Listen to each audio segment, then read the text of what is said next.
Hello. It's anti-animal use here Vegan Star Lady here with anti-animal use. Go ahead and come in here, genderless. So we're just out here, PSU Farmers Market. I'm going to ask some people about fairness and see if they're living in alignment with that idea of what they think fairness means. And here with the whole group, VSL, obviously Vegan Star Lady. You can find me on Instagram, TikTok, and YouTube. I am the uncaged, oh my God, front. Hello, I need more coffee. It's morning time. This is normal. We need to warm Thanks up. for joining us. And yeah, my little brain fog. Sorry about that. Thank you for being here.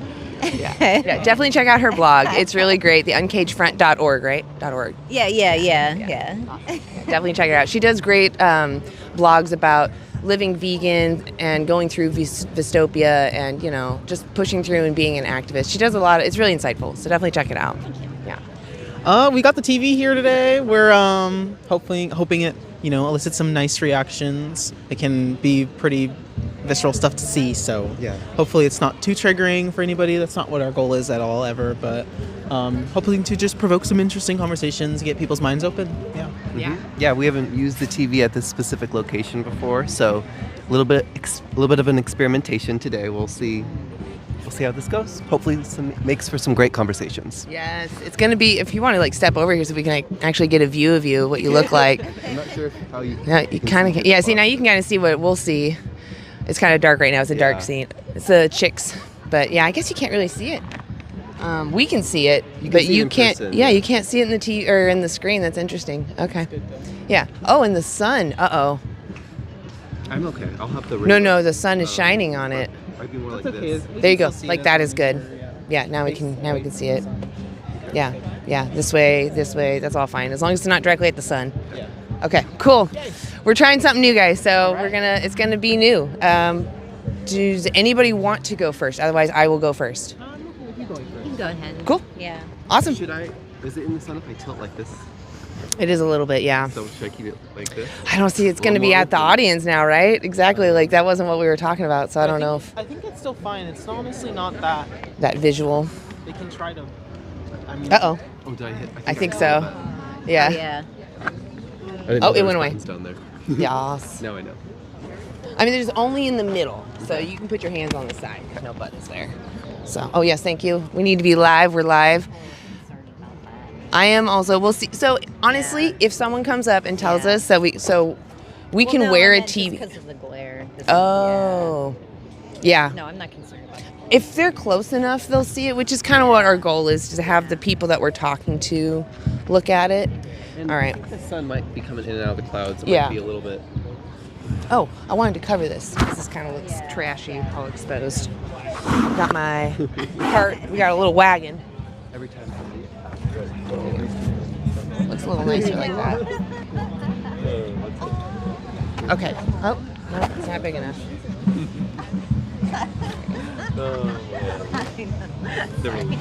Oh, here. Let's do it right here. No, I try not to be Sure. I'm going to stand here, though, since this is where the outreacher will be, and then, just cool. Let's get started, guys. So we're going to try to find someone to talk to. It might take a minute, and every once in a while we'll come and talk to the chat because we want to see what you guys are thinking, too. It's really, I was going to say, if you're vegan, type a 1. If you're not vegan, type a 2. Let's see what kind of spread we got going on in here. Really appreciate you guys being here.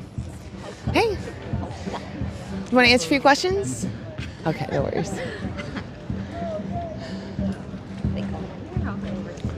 Hey, you want to answer a few questions? We're live on YouTube. All right, no worries. All right. Enjoy the market. Bone broth bro is checking us out. Nice. Yeah, we've got a bone broth dealer across from us right now. Forgot that diagonal. Yeah. Talk to the audience. Yeah, so we're kind of throwing up over here a little. Yeah, a little bit. And he's checking us out, wondering who we are. We're just talking to people. We're literally not trying to attack anybody, but, there are booths here that sell predominantly animal products. So, we're just going to be challenging them just existing here. So, It's inevitable. 100 people here already. Right on. Hey, guys. Appreciate you being here. Make sure you share and like. We'll get more eyes in here. We're just waiting to start a conversation. I saw Savvy was here. And Oh, hey, Chase is Savvy. here. Hey, Chase. I see you. Congrats to my person. Somebody says chickens want to be eaten.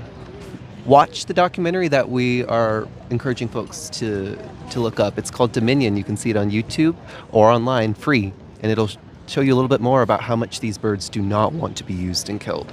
They resist. They try to go the other way. They scream. They vocalize when the knife is being dragged across their throat. It's true. Let's try to get some people to talk about it.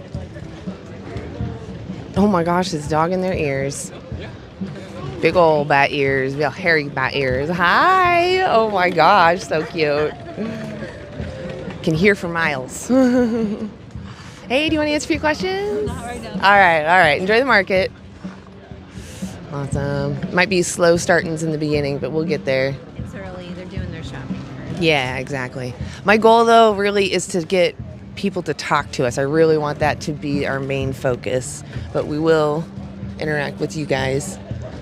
I just want you guys to actually see conversations, because chat is hard to actually genuinely answer questions. Like, you know, a lot of you are bots or trolls, so. Yeah. So why do you think vegans are against farming individuals, chickens, fish, cows? Why do you think someone who calls himself vegan is against that?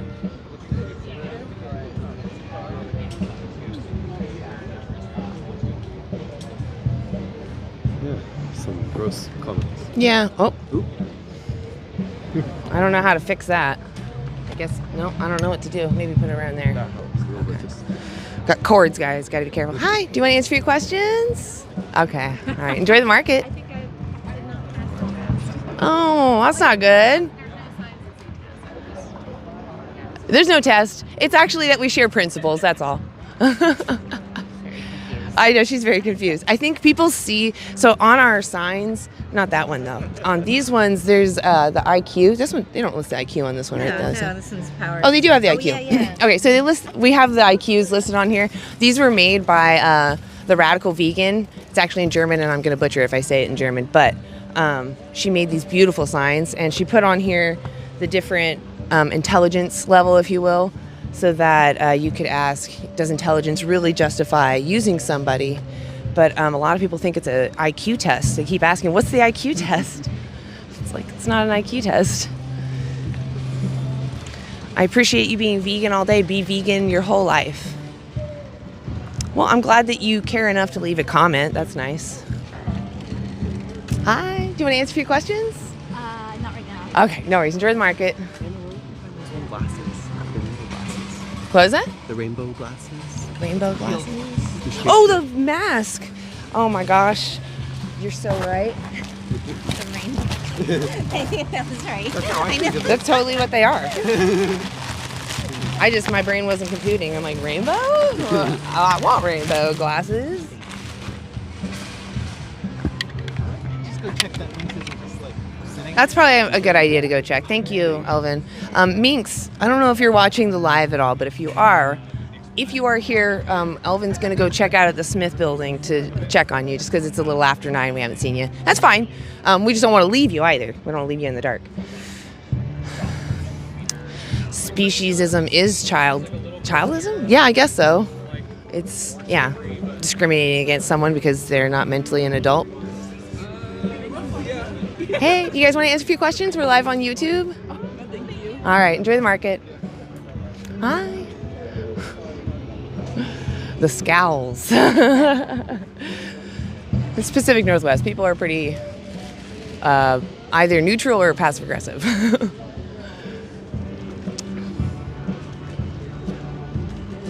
They're trying to get all their shopping done right now. Yeah. It's a break in the weather. It's been pretty rainy. Hi, do you want to answer a few questions? Sure. Awesome. We're live on YouTube. Is that okay? Sure. Awesome. I Okay. get paid every time it's on now, right? You right? Yeah. I wish. sorry. I wish if that was the case, I'd be wealthy, right? But for real, you and I both. You stand right there in that little square there. Okay. So what we're talking about here, we're just asking people about the dynamic between the powerful and the powerless. Okay. So do you think that the powerful, whether they're really strong or maybe they're really smart or whatever their power is, whatever it is in your mind, do you think the powerful should have the right to oppress, which means to treat unfairly, the powerless? Of course not. No. I agree. So that's just to establish some easy. common ground. So Exactly. no one's going to shoot me out or nothing. Right? like that, No, you're good. Take off running. Yeah, no, so far you're doing fine. Okay. This is where it kind of feels a little tricky, but I promise No, I'm not trying no to worries. trick you. No worries. Okay. No worries. That's why I'm stopped. So what about the animals that we send to the slaughterhouse or use for food, clothing, entertainment? Would Right. you agree that we as the humans are the powerful oppressing the powerless in that situation? Yeah, because it's all sorts of interpretations and everything. Obviously, yes, insofar as we're the masters of them in all senses of the word. So yes, absolutely. Yeah. Yeah, I'm not inferring whether that's good. Well, it's not always good, of course, but it's not always bad. Part of it is just historical. I mean, that's how we got our foothold. Yeah, we've been doing it a long But time. I understand there's a point of enlightenment where maybe it isn't quite so necessary. Or definitely we could show more respect in what we do, like the Native Americans used to. Yeah, we treat them as a showing spiritual, respect, for sure. right, Yeah. in prayer and in appreciation for what they give. Because, I mean, we're not going to stop consuming them, but we can certainly be more respectful about it. What about you? Do you need anything specifically from animals that might justify us putting them in that position? Need in regards to anything, or like just Yeah, food? from or- animals. Is there anything that you can't get from other sources that you feel you need that comes from animals? Oh, absolutely. Unconditional love. Oh man, I'm right there with you. Yeah, I'm okay with companionship and living among Right. animals. There's nothing wrong with that. I guess what I'm asking is, do you think there's anything that justifies breeding them, putting them into slaughterhouses, using them when we don't need to? Do you Right, think specific to consumption. anything, Yeah. do you I think support. anything justifies that? Again, of course, now that's wide open because it's like who's justifies to whom? Oh, and I'm A just asking God about or a you. no, I know. Yeah, I'm just yeah. clarifying. As I give my answer, I kind of filling down where Yeah, I'm you gotta coming kind of. from. We Yeah. don't often think about it. I Um, get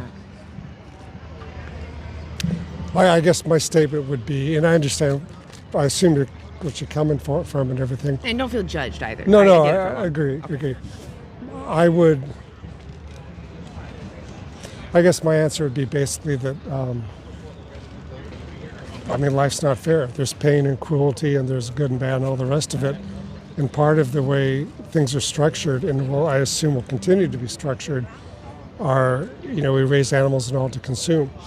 I don't consume a lot of them anymore. One, because of age, because it doesn't do my heart or my veins good, and two, because of cost. I mean, steak's $25 for a steak. I'm not doing that. Yeah. I'll have pasta. So there's still. I mean, we send men and women off to war to die, and even though we don't consume them, that's as much of a waste. So, So being aware that yes, there is suffering in the world and not everything is perfect, does that then justify us continuing to normalize exploitation or to demand someone's exploitation just because we can't solve all right. problems? Again, I think.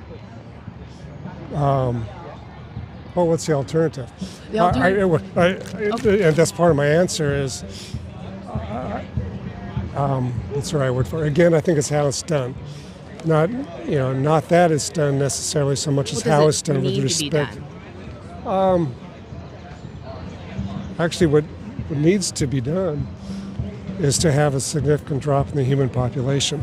Funny enough, if we actually stop farming animals, we could feed over our current population and we would reduce land use by 75%. Or even just doing it more from a wild sense. Because Yeah, then so right now, the mammal biomass, out of the whole mammal biomass on the earth, 4% of it is wild. 60% is farmed animals. For sure. So if we stop farming animals, we'd actually make more room for the wild animals For sure. to blossom. And to do it from a largely wild sense or anything that's close to it, might be a better basis to show them respect and appreciation. A Oh. farmed animal, Every no one time you knows farm what, animals, it's always going to it's take just, more it's just resources. dead meat. Yeah. No. So when you use animals, do you know what the trophic pyramid is? I think that sounds familiar. So the trophic pyramid just shows you the transfer of energy in any given. It's like the food chain. Right, So you gotcha. get your primary Gotcha. consumers. You got plants, then you got like herbivores. I know exactly what so you're talking when the about. carnivore eats the herbivore, they literally lose 90% of the energy. So when you eat a cow, you only get 10% of the energy that went into that cow. Always Right. using animals will lose resources. Oh, The agreed. bigger issue though, let's say magically if you used a cow, you got more flesh out of what you gave them. Like if you fed them 10 pounds of grain, you actually got 20 pounds of flesh. That's not how it works. It's quite the opposite. Well, no, but I understand. even if it did, don't you think it would still be immoral to take life from someone who wanted to live?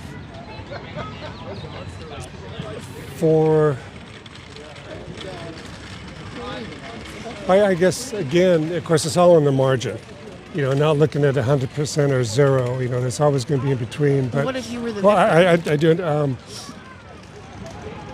Again, I mean, in a Western nation, that hits at what is the person's spiritual beliefs or religious beliefs, and most of, at least the You think corporate you should be religions. respected? Well, the corporate religions don't really allow for the kind of thinking that would have appreciation for what you're talking about, because Well, you're not a corporation. no, but it requires most people then to recognize the possibility or the fact that animals have souls. Well, they That don't would- necessarily have souls, but they're sentient. They feel pain. They want to live. Well, from my perspective, I believe they do. Now, where it is kind of like a Buddhist philosophy, where it is on the vertical chart of advancement of soul or whatever, it can be argued. But I do believe that, and that's why I say How does that justify using them? it doesn't. But it might help eliminate or reduce using them if they're viewed differently. Do you think that you have to use them? Honestly, all I really use is seafood, lots of pastas and fruits, things like that when I can afford it and get good stuff, which is hard in this country. There's actually, so we have two fully vegan grocery stores here in Portland. There's the Refillery and there's Food Fight. But there's also, you can find tons of vegan staples in absolutely. almost any grocery store. The cheapest foods in there, beans, rice, local Absolutely. in-season fruits. I mean, we're in a farmer's market, right? This is going to be all the local stuff. It might be a little pricier here, Right. but you absolutely can find. Well, absolutely. I mean, worst that's case cheap. scenario, you can get by on rice and beans and Yeah. and quinoa. They'll basically provide all the nutrition you need. There's other things that Right. satiates, it's delicious. and No not argument just there. boring. No, there are alternatives, and quite possibly it isn't necessary to do farm animals in any sense of the word. To be Well, so honest with you I was from gonna my say, point you of sound view. very open, and I Right, kind of would you absolutely. be open to me giving you a resource just because you sound interested in the Sure. information? So if you actually if you scan this side, it just takes you to our website. Okay. Click what am I funding? It's a little button right there when you Right. come. It'll bring you to a 3-minute movie challenge. Okay. Just shows you standard practice. Right. Just showing you what you're demanding, Oh, and for just ask sure. yourself if you want to keep giving your money to them because those animals are only there because you give them money. Oh, I That's understood. how supply and demand works. So you pick it up, It's how the they economics replace works it. and all. Absolutely. Exactly. So you play a big part. You can actually save, at least 100 animals a year if you were to switch from your omnivorous diet to a vegan Well, diet. if you really want to blow some of these people's minds, what you might consider, I'm part of a group of there's going to be more and more old people like me. So hey, I have an avenue where old people can dedicate their body for the nourishment of either animals or people, Oh, just that's to an blow their interesting mind, because that concept, starts to break the mind a little Sure. bit about what's possible Yeah, or not. I hear so Because- many times people say we have to eat these animals because otherwise they'll go to waste. And it's like, what about all the No, you're humans? right. What about all the dogs Right. and cats in shelters? Because that's not taking away the whole, I can't remember the word, cannibalism aspect and all that. Yeah. Still, mean, what's wrong with it starts to cannibalism? shift people's brains. Yeah, Because what's just wrong the with thought, cannibalism? right, because human beings are living things. What's the difference between that and a It's cow? about the or- consent, right? If someone Right. consents, whatever. It's Well- weird, but it's whatever. Not only that's like for old people like me, I'm not ignored, but the shock value of my presence is very minimal anymore. So to have that avenue, to have, with a sticker that I'm dedicating my physical body to the nourishment or so, it just helped disturb people. That Sure. would be kind of, because that's Yeah, what that'll you got to shake 'em disturb up. them to change Shake 'em them. up, yeah. But just to land on a final note, just You so bet. we think about the animals as we're ending here. Before you watch that well, first off, are you willing to watch that documentary that I mentioned, the 3-minute I'll challenge? probably screw by, because in the mornings I read and everything, and I'll come across this. And I mean, it's I'll 3 check it out. minutes, it's Yeah, free. out of respect to you for your time, I I'll do it. appreciate that. Yeah, absolutely. And like I said, you can even watch it on your phone. If you are willing to do that, would you be willing to just go plant-based until then? And there's a reason why I can explain. Oh no, I understand. Well, to be honest with you, not today and tomorrow, because I'm actually here just because I love Portland. I live in Tucson, but I fly up every couple months because I just Welcome. love being here. Yeah, it's a this great is where I place. want to live. I don't have the net worth to be able to live here, so I just come and I definitely don't have a high net worth, but I Yeah. live in Vancouver, so maybe that's to your point. So that's why I'm here. And part of it's enjoying the food and everything, so I'm not it's a going to great- restrict great myself on community. that. But the fact is, I really, except for tuna, occasionally with after I work out and stuff, because the high protein, I really don't eat any meats anymore. It's pastas and fruits and vegetables. Do you So- think that tuna specifically, do you think they cared about what happened to them? Of course not, because it's an economic thing. Oh, no. So the tuna, I mean, before it was killed, do you think it Right. cared about its life? It cared about living? Absolutely, to some degree, yes. It's a sentient being. Absolutely, So absolutely. even though they live in the water, they still, like you agreed, they're sentient, they care about. Right. So it's important to not demand their bodies be exploited Oh, either. for sure. Yeah. I understand you're saying you do minimal, but like what if you were the one victim? They're like, I'm not gonna use your whole No, I family. understood. I'm just gonna use you. No, I understand. Well, I'm not going to go 100% cold turkey because it's just. So at this if you were point- the- at this I just- point in I my just wanna life- reiterate. It's only because If you were the victim, I live you're by- saying you would accept your oppressor saying, I will reduce. what my answer would be is this. Because I'm at end of life. I mean, I might live another 20 years. Not end but, of life, just right now No, as no, you are. no. But for me, as a human experience, I'm not going to do hardcore restrictions on actually But things. what about their options, their choices? Number one, I show them respect. I don't necessarily pray over every meal, but I do That's for appreciate. you, that's not for them. Well, if they actually have a spirit and a soul, depending on your belief So system, if I take your life they can. and I do a prayer afterwards, you think that that's going to make up for the It injustice? depends on what the reason is. If it was because I you, wanted to eat you. if you have a child and you were starving or whatever, Not starving, just as I am right now. okay, that would be too far But out I the do a lines for me. prayer. But in those circumstances, no. But there are some circumstances, yes. So in that So- circumstance, why is it immoral, in your opinion? Why is what? Me eating you and then saying a prayer afterwards, Oh. why is that immoral? I wouldn't call it immoral. I would say I'm not starving though. no.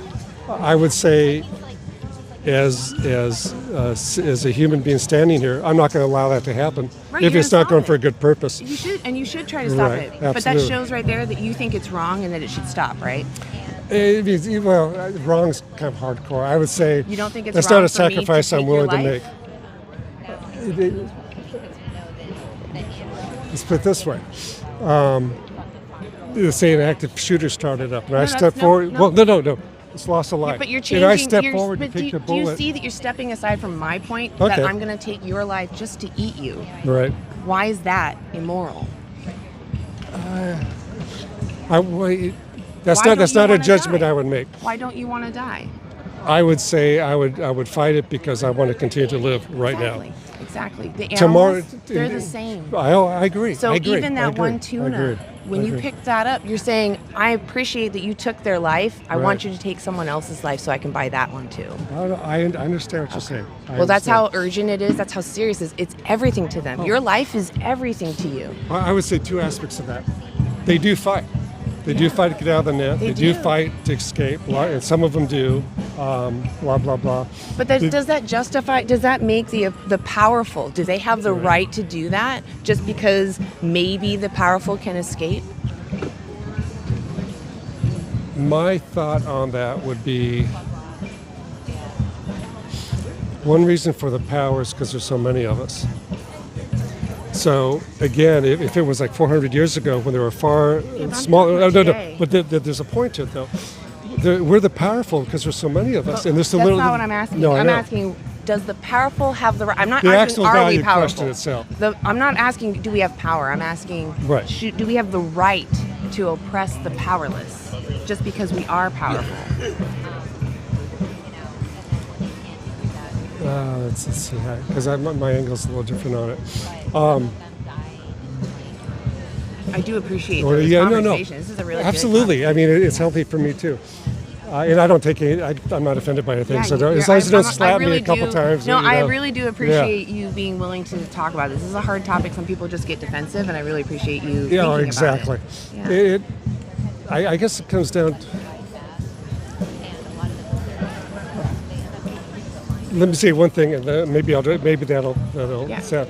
I also have a suggestion, but I'm going to Right, let right. you say No what you want to problem. say. We're the powerful because there's so many of us. 400 years ago, in our little ships on the sea, the seas were full of tuna, and they probably had at least the power we did because what we have can make no dent in them. Okay. So the power dynamic was either equal or even maybe more in favor of the wild animals and things. And then now it's shifted, of course. There's too many of us. So we only have power because of numbers. Is that right? Is that correct for us to use that position to do what we do to all that? No. No, it's not. And as a moral basis, no. Right. Now, as a human being sitting here with a hungry stomach sometime and $10 to buy a nice tuna sandwich, will I do that? Yes. But see, the convenience doesn't justify it. Right, it doesn't I justify understand it. that it's so It convenient. doesn't justify I it. understand you get Exactly. benefits, but oppressors only oppress to get benefits. I agree, and I'm not defending that. But I'm Also, saying... what I'm here to say is, it sounds like you actually share principles with us, but you're just not living in alignment with them. Right, I won't go, so I won't embrace them fully. So what kind of person do you want to be? Do you want to be the person that lives by your principles so that the world is a reflection of what you want to see? Or do you want to be a person that just focuses on your pleasure regardless of how it affects others? I think that gets to part of the point too. I'm not coming from the angle of absolute principle. Veganism isn't about, it's about principle. It's about saying, I don't want to support human slavery. So if Right. I see a product that is directly from human slavery, I'm not going to support that. Right, I understand. So it's the same thing. I see that animal slavery, there's a direct victim. Right. And if I was that victim, I would want my oppressors to stop. I wouldn't want them to continue or say baby steps or just one more. Right. I'd want them just to stop and use the alternatives. Right. Yeah. I'm not that absolute, and for the remainder of my life, But I see, don't you expect. sound like a racist in that sense that they're like, I'm not totally for human liberation from slavery. Right. I like it when it's convenient for me, Right. but I do think it's wrong. That's what it sounds like you're saying. Why this don't mix it in with that? Well, it's the percent, same because that's thing in the kinda- sense that a sentient being was robbed of their freedom, autonomy, right? Their Right. personhood. They were demeaned into a thing to be used. So in a similar way, animals are sentient beings being enslaved and used without their best interest I considered understood. or their consent. I guess that's where our chasm kind of is, because the way I'm hearing from you, and it may not be intended that way, but that's the way I'm reading it, is morality, 100% absolute morality, like a Buddhist monk or something on those Oh, lines. I'm not a Buddhist monk. Well, no, but absolute, either you're 100% moral. Are you or 100% against racism? Whereas in the world I occupy and for the way I live my life, some levels of morality are higher and lower than others. Are you So- 100% against racism? Is it ever fair to discriminate someone based off of their race? No, I understand. So just want to think through. I'm a little concerned. No. It should be a straight No, no. well, not necessarily, because When would you ever discriminate based on race? When would that ever be moral? I'm not looking at racism like that. I'm looking at. Oh, so I'm asking sorry. you. No, Like that. I'm talking about racism. Is it ever fair to discriminate against someone based off of this color of their skin? Well, of course not. No. Exactly. The only basis for discernment with human beings, for me, So you are is 100% the quality. against racism. Yes, is Okay. the quality of their heart. The fact And that the they care quality- about that they're gonna exist. They care about themselves. When I travel a lot outside this country because of the way this country is and blah, blah, blah, all the Western societies. I go to Thailand a lot because it's Buddhist, blah, blah, blah. But the difference is when you go there, the only thing they look at is your heart. And I've learned that that's actually the best thing to discern or judge people by That's is an the heart. external thing. That's you on somebody else, right? What matters is your because the inherent quality of the rights. heart will show, Do you know what will inherent reflect. rights are? Okay, but that's But you're that, talking that's the thing. law. You're just saying something is not measurable. Not at all. Not Yeah, at all. yeah. Because as a living person, I mean, when you So we actually have measures that we know that animals feel. Oh, I right? understand, And that's I understand. all that matters. That's all that matters. It doesn't matter about anything else, the quality of the person, what good they do in the world, if they contribute understand. to anything, right? All that matters is that somebody cares about what happens to themselves. I don't argue with you on all that. It's So just, then but for what is it then- where I am in my life, I'm In not. your mind, into that. the next time that you go to pick up an animal product, what in your mind is telling you this is okay and I should do this? I mean, have all these animal spirits not chasing me in my death. I can just see it coming. That's why I'm careful. probably That's been why I'm around you weighing for a my while. answers. Oh yeah, that's why I'm weighing my answers carefully because I do believe in that. Again, for me, the decision is whether not to or not, except for Thinking supporting. from your perspective again. Think Well, of it from the that's- victim's perspective. What would you want your oppressor to do? Actually, and again, I know this is, well, you want honest answers, so I have to give you honest answers. I would want them to continue to be there because I do Wait, get to use you. I'm not saying a caretaker. I'm saying someone is exploiting you. What would you want your Oh, as a human exploiter? being? Yeah, they're Oh, okay. exploiting you, using you without your consent, regardless of your best interests. They're using you for their benefit. Right. What do you want them to do? You want them to keep using you or stop using you? Honestly, that wouldn't be, I mean, obviously nobody wants to be used or like that, but That's the point. that's the decision. The No, but, decision then is what you're do I going back do? to the oppressor. The victim wants their oppressor to stop. There are The victim. living creatures who do not does the accept victim want? that control over them, period. And so the decision is So you're not just making an argument for me that they want to be free. right. Yeah. But the So decision then is what do I do as a living demanding that they creature? be enslaved. You guys let me talk. Well, we've been talking a while. I might Yeah. end it here. Okay, I just that's think fine. that you That's fine. keep pivoting to the oppressor's position. I really urge you to, when you watch that 3-minute documentary, Right. imagine what they're going through. Imagine what they want happen. Do they want it to keep going, or would they like it to stop? That's all. No, I'll leave you that's at that. definitely, and I don't mean to frustrate you, but I'm just being honest. Oh, I'm not frustrated. So- I'm more like, I don't think we're going anywhere. I think that Yeah. you keep jumping to the oppressors. You're thinking, but there's these benefits. And of course, there will always be benefits. Always. And from my side, For you oppressing I guess them. kind of what I'll hit with you is it's a bigger question than that. It's from, not. From an old It's man's not. perspective. It's not bigger than that. It's way small. It's right there in front of you. It's the victim. From an old man's perspective. No, it's a you're bigger issue complicating than it to give yourself permission to continue making victims. I You are don't- right now. You're giving yourself permission in your mind. 'Cause I don't need permission. Yeah, I you realize- need to I make a realize that. justification. If you're going to violate someone's body, you better have a justification. And whether or not you're going to be held responsible doesn't matter. You live with your choices, but you need to know you're stealing life from someone when you don't need Okay. to. Yeah, we're diverging big time Okay. now. Well, So that's like- we'll end it which here. is okay, Yeah, which is we okay. we had a great conversation. If you do want to watch this on that card, Yeah, for sure. you can actually see when we're live, and you can see the live. You can actually see our interaction and see how we did. Can I, once you turn that off, can I ask just Oh, a it's couple- actually live. I'll be live for a while. Okay. Yeah. What's your, because I want to understand you a little bit better. What's your background? I mean, why are you an only child, or you come from a large family, or if I'm your not really background's- here to talk about that. If 'cause you it- want, you can reach out to me privately. You can find us on no, that card. I won't bother you with that, but I'm just curious because because clearly you're motivated to make a difference, and I'm I really like motivated that. because I've seen what the animals go through, Right. and I wouldn't want to. I couldn't tolerate doing that or going through that. I couldn't tolerate my companion animals going through that. How long have you been taking action? I've been actively speaking up for probably a couple of years, but I've been vegan for almost 10. Is your family vegan? No. Okay.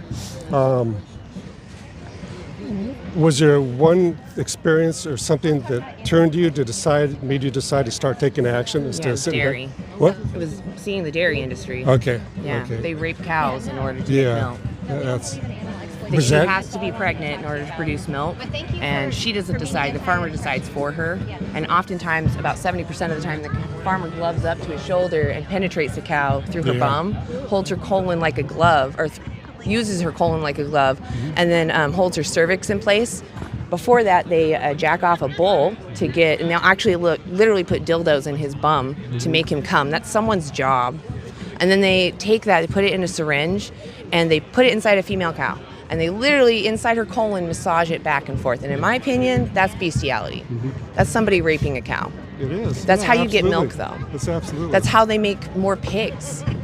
So, you know, when you learn that we're raping animals, we're violating them, we're stealing their babies, we're slitting their throats, and then you learn that we don't need to even do this, it's just unbearable. I can't just sit back. I have to speak up. Have you found any place that practices that, or Yeah, does Portland is like one of the vegan centers. Like I said, we have 2 vegan grocery stores. Very good. Any place else, or any countries that are more?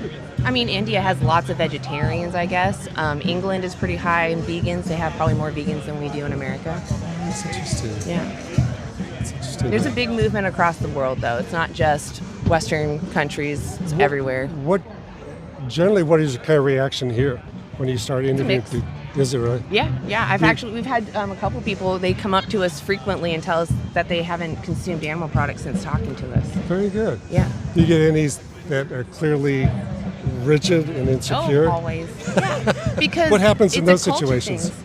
Well, I talk to them about their own principles like I did with Yeah. you. You know, most people do share this principle that, like, kicking a dog for fun, you Right. immediately know that's wrong. Right. But I'm getting benefits from it. Right. It doesn't matter. My benefits don't outweigh the dog's experiences. For sure. Same thing when it comes to cows, pigs, chickens, fish, all of them. I understand. I Yeah. understand. Same thing. Well, it's a pleasure, ma'am. Yeah, I really. What was your name again? I'm Chuck. Chuck. I'm Anna. It Anna, was lovely nice to talking meet to you, you. Anna. I really urge you to watch that 3-minute For sure. documentary. Okay. You don't hate me, right? I don't hate anybody, but Okay. I do want you to make change because you are taking life from somebody. Absolutely. You I know, respect you're what kicking doing. dogs for no reason. Oh, for real. If you wanna Hey, slide thanks, out. Anna. Yeah, you have a great day. Thank you. Oh, I'm okay. Unless somebody wants to go up. Do you want to jump in? Okay, no worries. Appreciate you guys being here. It was a little bit longer of a conversation, but I think it was worth it. I think he's going to check out the resources. Oh, these are not leather. These are polyurethane. They're a type of plastic. I don't hate anybody.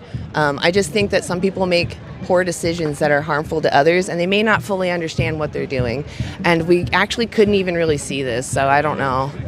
Like I wanted to do this. The TV has a glare on it, so it's hard to see what's on it. How are you feeling holding it? I mean, I'm okay. Do- But okay. if it's not all that useful, I can Yeah. decide instead. Yeah. Yeah, I guess I would feel that. Yeah, because I just don't think. Don't you see the glare? Do you see the glare? How yeah. bad it is? Okay, I think we should just take it off. Yeah. Yeah. Okay. Do you?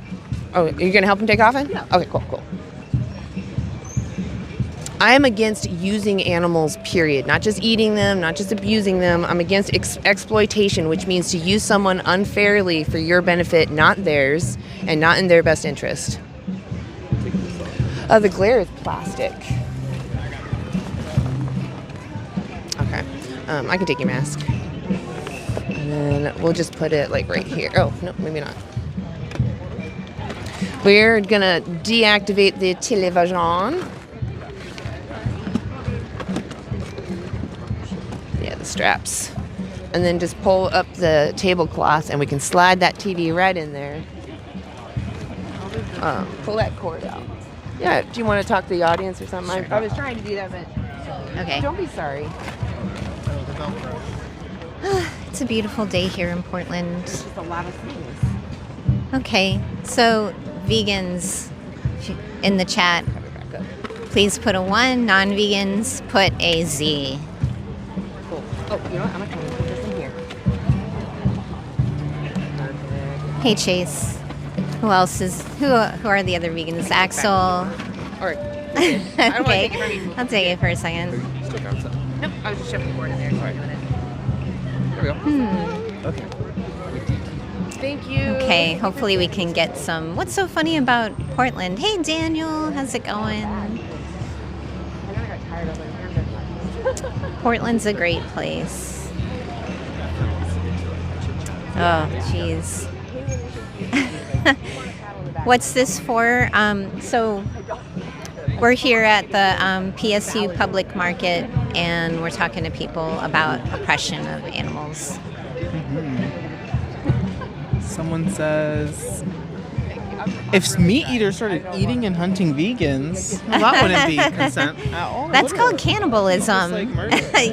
You're disgusting. Wouldn't be any different than what you do now. Yeah, that's true. I mean, you're eating parts of other beings when you eat meat and when you eat animals, so.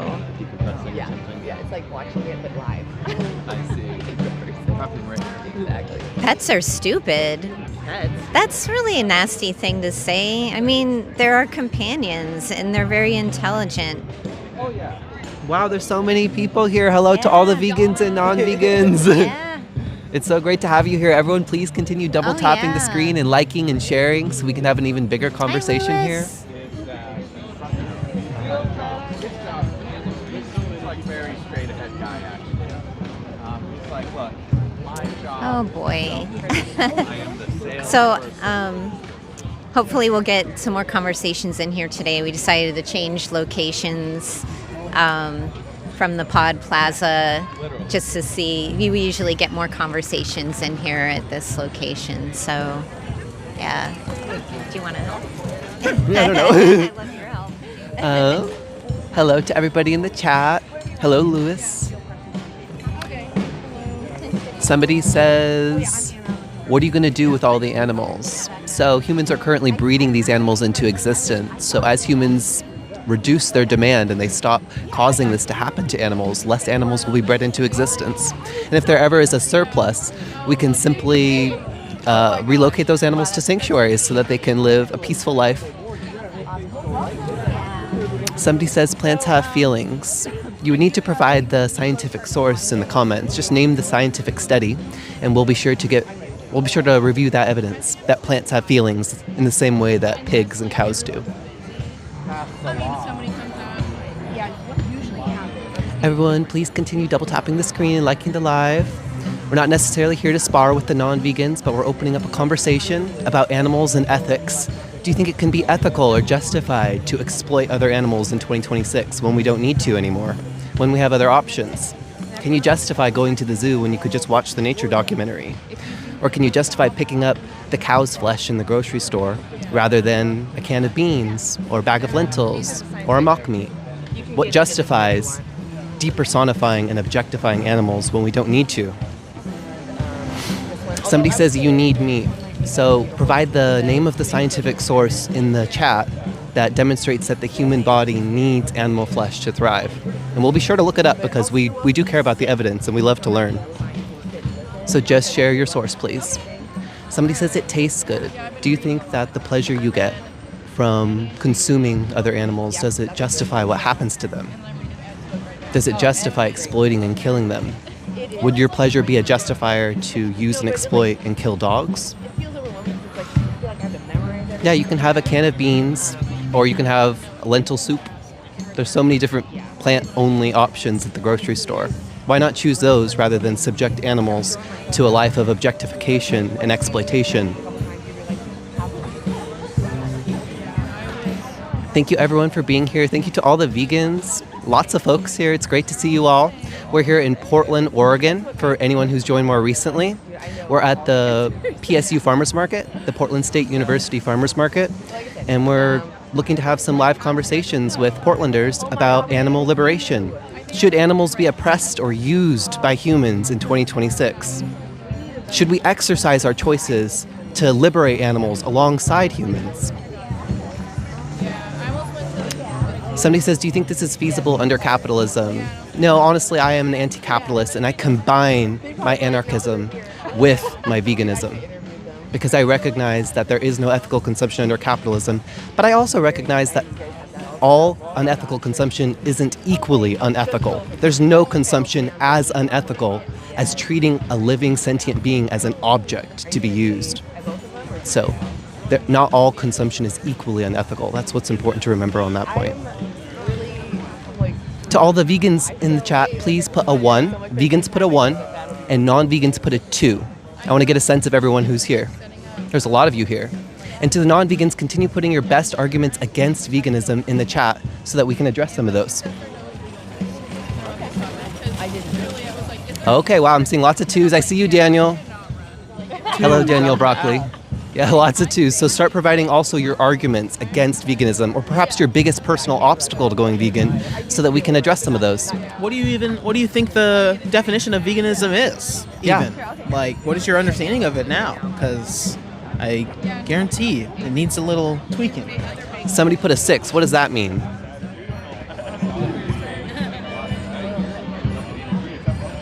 Somebody says they enjoy the taste of meat. So taste is a sense. So what you're talking about is sensory enjoyment. Do you think your enjoyment justifies violence towards others? Do you usually use your enjoyment as a justifier for violence towards humans? Somebody says you lack vitamin B12, so vegans can supplement B12.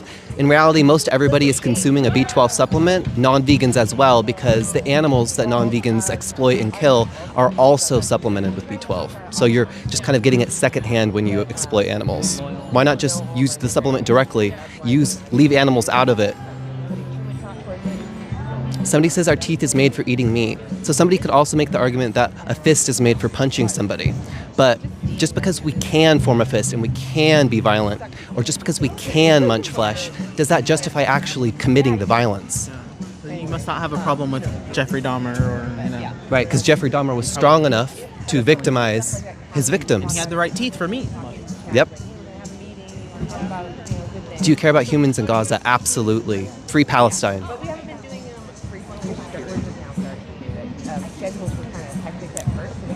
To everybody in the chat, please continue double tapping the screen and sharing the live so we can expand this conversation. All right.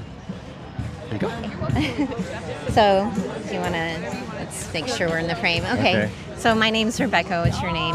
Gregory. Gregory. Okay. Nice to meet you. So, do you feel that the more powerful should have the right to oppress the less powerless, or the more weak? Well, is that a trick question? No, they shouldn't. No, it's not a trick question at all. Yeah. Okay. Okay. So when we think about how that relates to like animals that we force into slaughterhouses and that animals that are used for all kinds of things, against their will, what do you think about that? That's trickier. Okay. Because we eat animals, other animals eat other animals, but there should be something humane about it, I guess. I don't know. Yeah, that's a tougher one.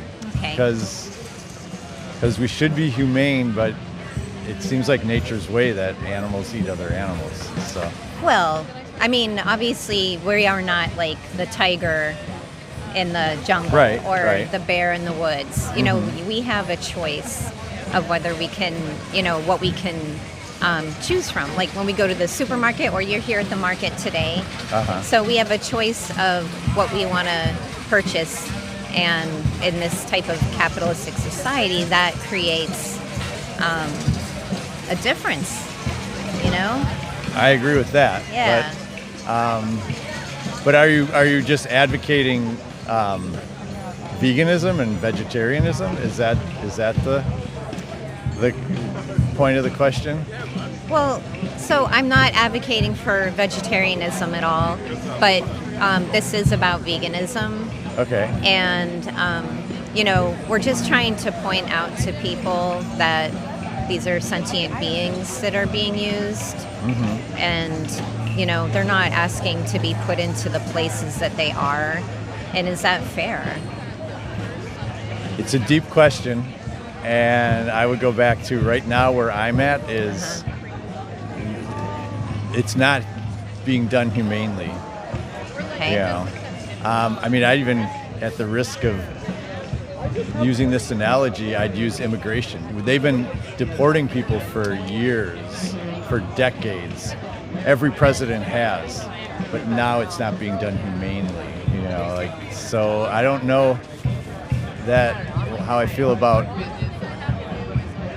using animals to eat and for products, but I just keep going back. It's got to be at least done humanely. Maybe someday I'll reach the point where we shouldn't touch them at all. I'm not there. What if you were born into a situation that was out of your control, like being born into that. a... Okay, I get that. so do you have a companion animal? My daughters have pets. I've had Okay. a pet. What do yeah. you think about their behaviors? How do you relate to them? I treat them humanely. I can't really go any further on this. That's just where I'm at. So, Okay. all right. So, could you put yourself in their position to have empathy for the animal that, watches their family die, watches their friends die, is Sure. mutilated? I get where you're going, but asking me more questions in different ways isn't that. I've told you where my position is. Okay, so you don't want to So- think about it. No, I think about it, and I'll think about this conversation. But Okay. you're not going to change my conversation or my way of thinking Well- in 5 minutes. So, I know you're only going to give me 5 minutes. You didn't want to spend a lot of time. all right. Okay. Well, thank you. Well, I'm going to give you our card. We're anti-animal use, and Okay. you can watch us on YouTube, and we have a website. There's some resources on there, and there is a 3-minute video challenge that you could watch and see if you can watch it, and then how you feel about using animals after that. All right. Okay. Thank you. Nice to meet you. You take care. Yeah, I just want to switch on. Hello to everyone here. To the vegans who are in the chat, put a 1. Vegans put a 1 and non-vegans put a 2. So we can get a sense of who's here. And to the non-vegans, put your best argument against veganism in the chat so I can address them. Somebody says, what do you think about cannibalism? It's the same principle with animal exploitation or the exploitation of our animal relatives. Why would we use or kill humans when we don't need to? Get out of there, Rebecca. I'm going to put meats in there.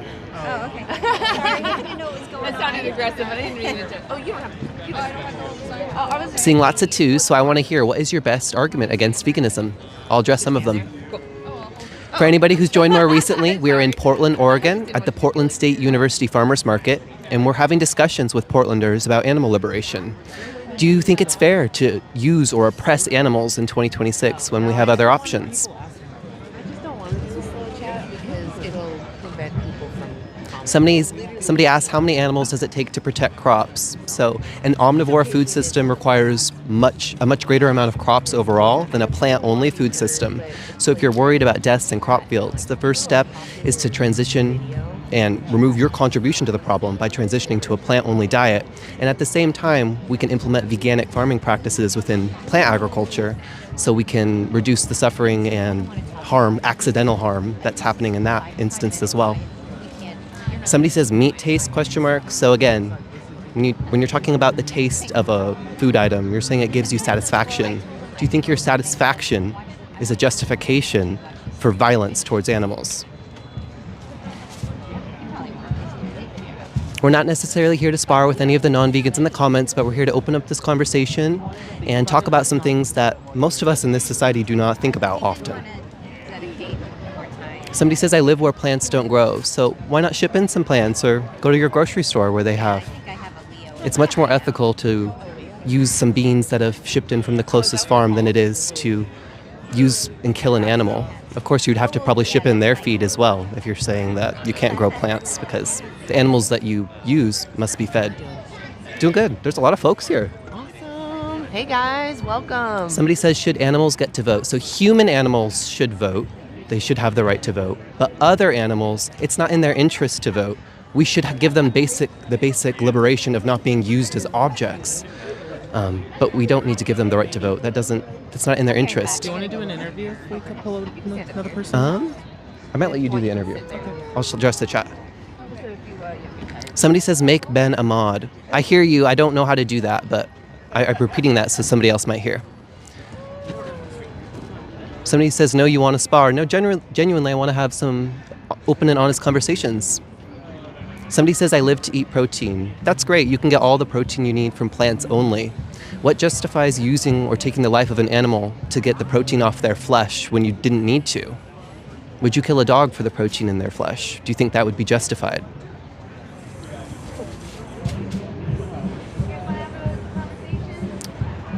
Everyone in the stream, please continue double tapping the screen and liking and sharing the live so we can expand the conversation. Somebody says, to me, meat tastes better. Let's say that you did a blind taste test and you found that you actually thought dog meat tasted better than cow flesh.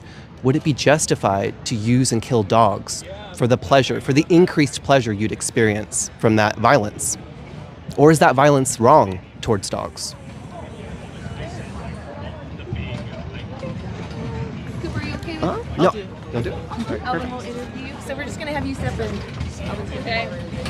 This disappeared a little bit. Perfect. And then just, Oh yeah, I had to move it because the first guy you had. All right, perfect. All right, so I'm Elvin.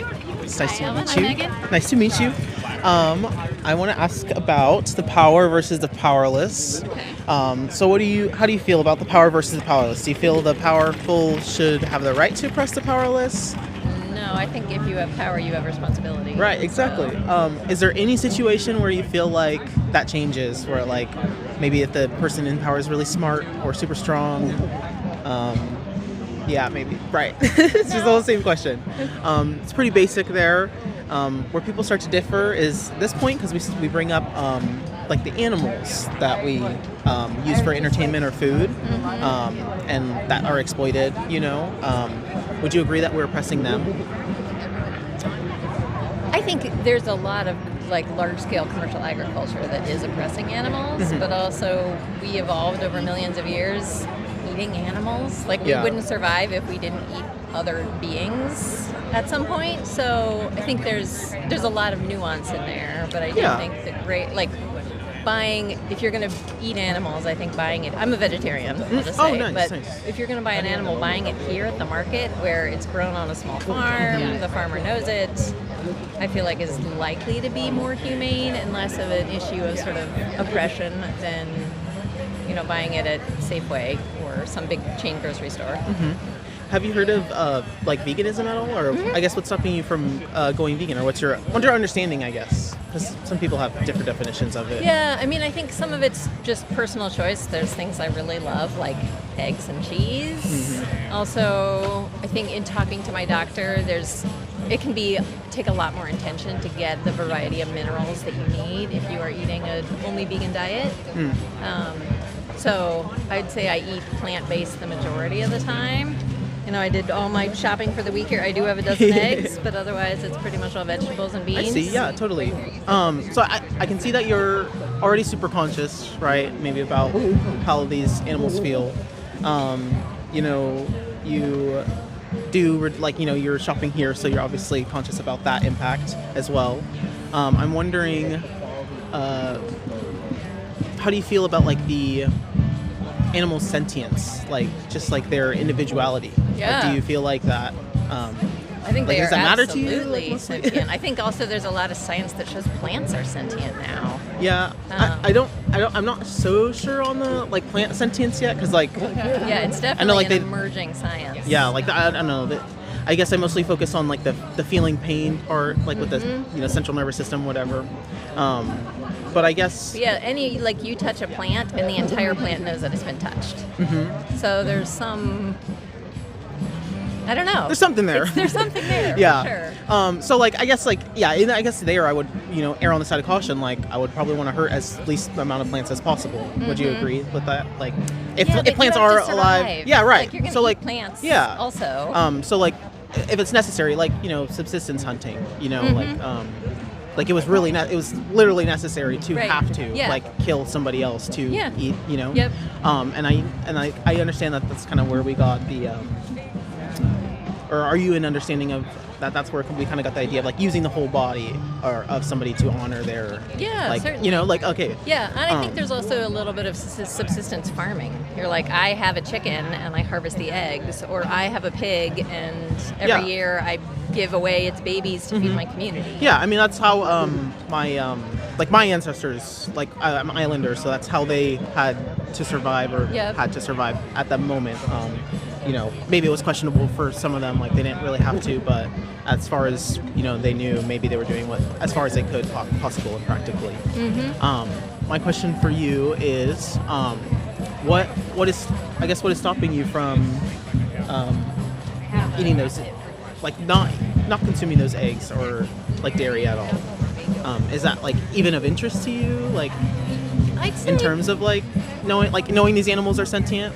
Like, have you heard about the dairy industry or like Yeah, stuff like that? absolutely. And I think that's where I minimize and I'm intentional about where I purchase it. But I also know a lot of farmers, and we have a long history of like, there's limited economic opportunity in rural areas, and that there's, I think, ways you can do that right, and animals can have a good life. Well, I guess it gets to the point where I tend to ask people like, does the quality of life matter if at the end like their whole purpose is to be used, right? And we see Right. them as an object. Or I'd say the same of a pet. I You have a also pet, and their purpose is for like. I your agree that entertainment cats and dogs social. are exploited in this country as well, or just globally. You know, a lot of people, they see them as pets, and they see them as, you know, and they're still like bred for Right. commodification purposes. Yep. So as long only in the situations where somebody's rescued an animal and maybe is just learning how to take care of them and gives them every need of theirs, that's when I kind of start to see like, okay, maybe you're at least thinking about the fact that these domesticated animals should be living free, and it's our fault that they're, you know, in the situation that they are, that they need to depend on us. Yeah. So like I recognize that too. However, I guess Yeah, I wanting- think there's just a ton of nuance. I think it's really hard to draw really distinct lines that this is white, this is black, this is good and bad. Because Yeah. you also look at like the domestication of goats and sheep is 60,000 years. Humans have domesticated them, and Well, they've but been like just because we've done something for a long time, would you say that like is a good justification to like keep doing it? not necessarily, but we evolved together. So that if we just stop, you know, like there is some value in giving a gift, and if that gift is sustaining another life, there's something to that. I think it can be reciprocal relationships, and their life is much better when they're taken care of and they're in somebody's community than if they're in the wilds. Do you believe that, like, since we can't ask for consent, that they're actually victims in that situation? No, I don't. How can you, like, I don't know. I guess I have a hard time, like, claiming that they gain any benefit, right? Like, if they're, like, Yeah. refused their Have whole you life. spent time on a farm? Because I think I grew up on a farm, and there are so many. You can go on a farm and tell, like, are these happy animals? I mean, I get that Are they they would be getting the happy, but food? Are they my getting thing is, like, scratched? they're, like, lulled into a false sense of security, right? Because, like, if you were living happy on a farm and, like, they treated you really well, like, you would want to live the rest of your life out, like, and you would kind of be like, well, why did you end my life? Like, if you had the means to, like, keep me going, especially because I guess it's important to get to the point of, like, studies today, the scientific consensus right now is that whole food plant-based diet, or plant-based diet in general, is actually completely attainable. It's like actually cheaper than it's meat much lower diets. carbon Yeah. footprint. So I guess, like, knowing that it's completely possible, do you feel like you should be morally, like, obligated to not, like, or participate in those industries at all? I feel like generally trying to gain or switch someone's mind by telling them that there's a moral obligation, they're going to get super defensive and back away. So I think when I talk Well, to I people about wasn't it, saying there was. I was just asking Yeah. if you feel like there is one, like I think, like if you like, do you feel like there's like a moral obligation for people to go vegetarian at least, or like, you I know, think there's like a moral obligation for us to examine our choices Yeah. and be intentional about making them. And if you do that and you come to the conclusion that, okay, I want to eat meat once a week, and you're aware of the trait, you're aware of the carbon impact, you're aware of the impact on animals, you're aware of how you're supporting big ag, we all get to make those choices. But it's But I do tough think because we need to the assess them. animals don't get a choice. So we, like, as long as, like, if you take that into account too, and like I was trying to ask, like, do you consider them victims? Because if you want to claim that, like, you know, you're taking into everything into account, you have to take into account that, like, there's somebody who probably wanted to live. Like, if we agree that they're sentient, it means they feel, they dream, they think, they have, they form relationships. Chickens are each got different personalities as well. Like, yeah. So it's like not seeing them as objects for me means that, like, I don't want to aid in anything perpetuating their harm. Like, and knowing that, like, big agriculture has genetically like modified and Absolutely. selectively bred all of Yep. these birds in the first place. Even the ones that live on, family farms, because wildfowl only made maybe 12 to 13 eggs a year.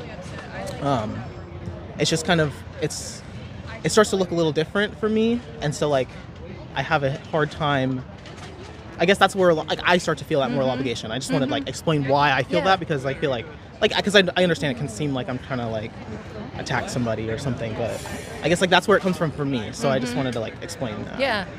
Yeah, and I guess I think that I don't see on a smaller scale farm that a chicken laying eggs is harm to that chicken.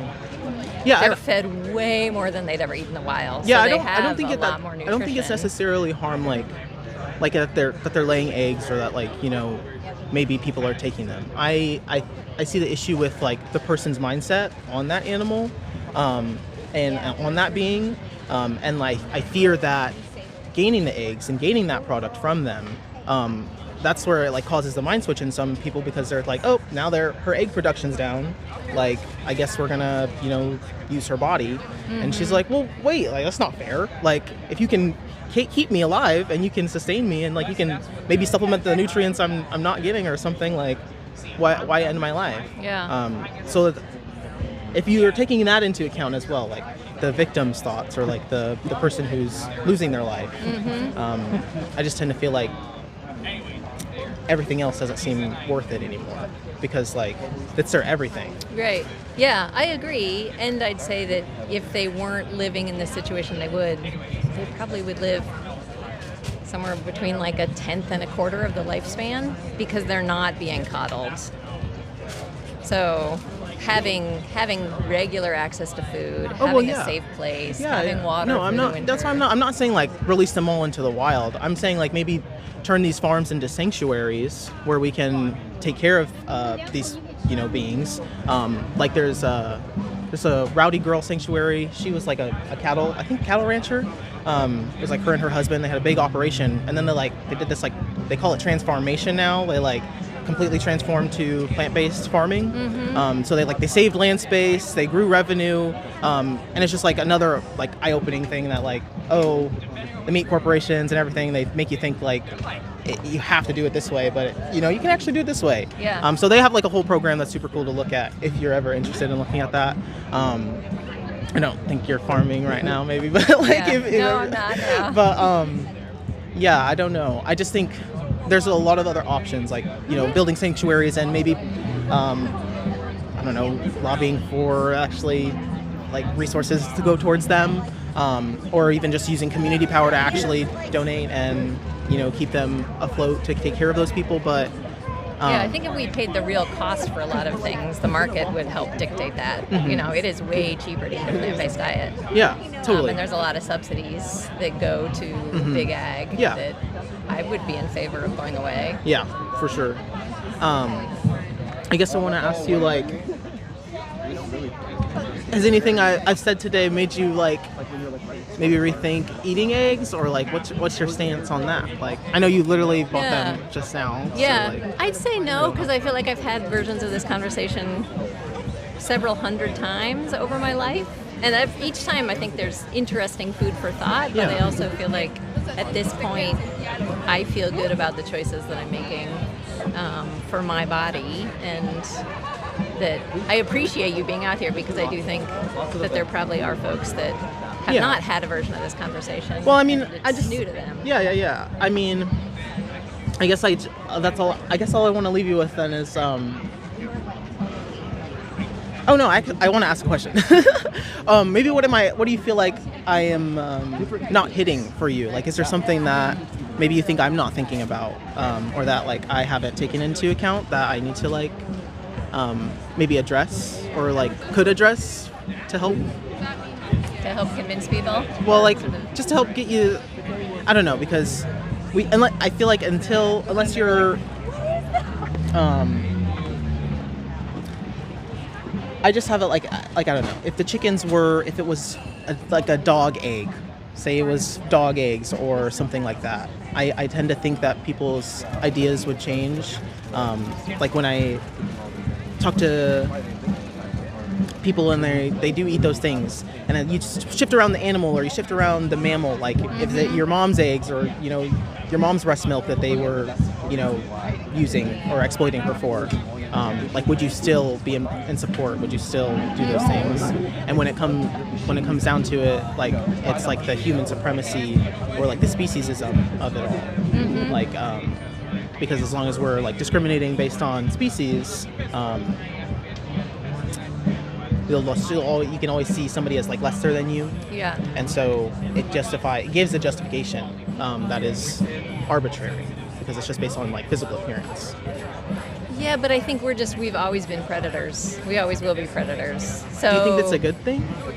I think it's a thing. I don't think it's a good thing or a bad thing. But if, like as you said, like we evolve and things like that, like do you feel like we should evolve past that? Like are you like how we evolve? No, I feel like the world, our ecosystems are so complicated that we're just beginning to understand little bits of it, and that we have millions of years that have led to this point, and humans are vastly abusing our planet. There is no doubt about that. But the planet's also working on rectifying. I mean, the effects of climate change are something none of us can ignore and are going to have significant impacts on your and my lifetime. Yeah. So, we can't say a wolf is bad for eating animals. That's how it evolved. We are bad for doing things in excess and doing things without thinking about them. But in some of those small acts by themselves, I don't feel like we can say are inherently an evil or bad act. Well, I mean, I guess it just depends on what you personally feel is evil or bad. It's like if somebody like tells me everything that I know, I no longer feel like I can eat anything or spend any money on anything related to animal agriculture because of what I know. But I understand that somebody else may not feel that same way. I want to ask, because you say like we've done it for or this is how we evolved and how we got here. I want to ask if are you referencing like strictly colonialism? Like I don't know, because not at all. Because I recognize like prior to colonialism, like factory farming, just like farming agriculture, like farming animals in general. Like it just wasn't like this widespread, and it was definitely in a different like context. However, our context today is what I talk about, or is what I'm questioning people about, because we're living in this time. Yep. And like I don't know. I just don't see much of a. I don't know. I guess is there something I'm missing there? Like, is it that? I don't know. I just feel like is it like we've evolved doing something, so we should continue doing it that way. I just feel like. Yeah, not that we necessarily need to continue doing that way, but I think it's sort of hard to ignore all of that history. And I'm curious, so I guess your question about, or is there anything you're missing? I feel like this is I hesitate to say this because I think there have been many times people have said this to me and I've negated it, but I also feel like the longer I live, the more gray area I see. And I think as a younger person, it was much easier to be like, no, absolutely not. This is why I very firmly believe this. And I think with each passing decade, I'm like, I still have really strong beliefs, but I see more of that sort of nuance.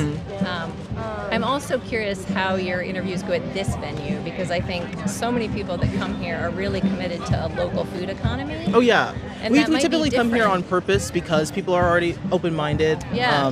We're just out here to talk about animals really at the end of the day. So, people are normally thinking about plants and what they can do to better their community around them.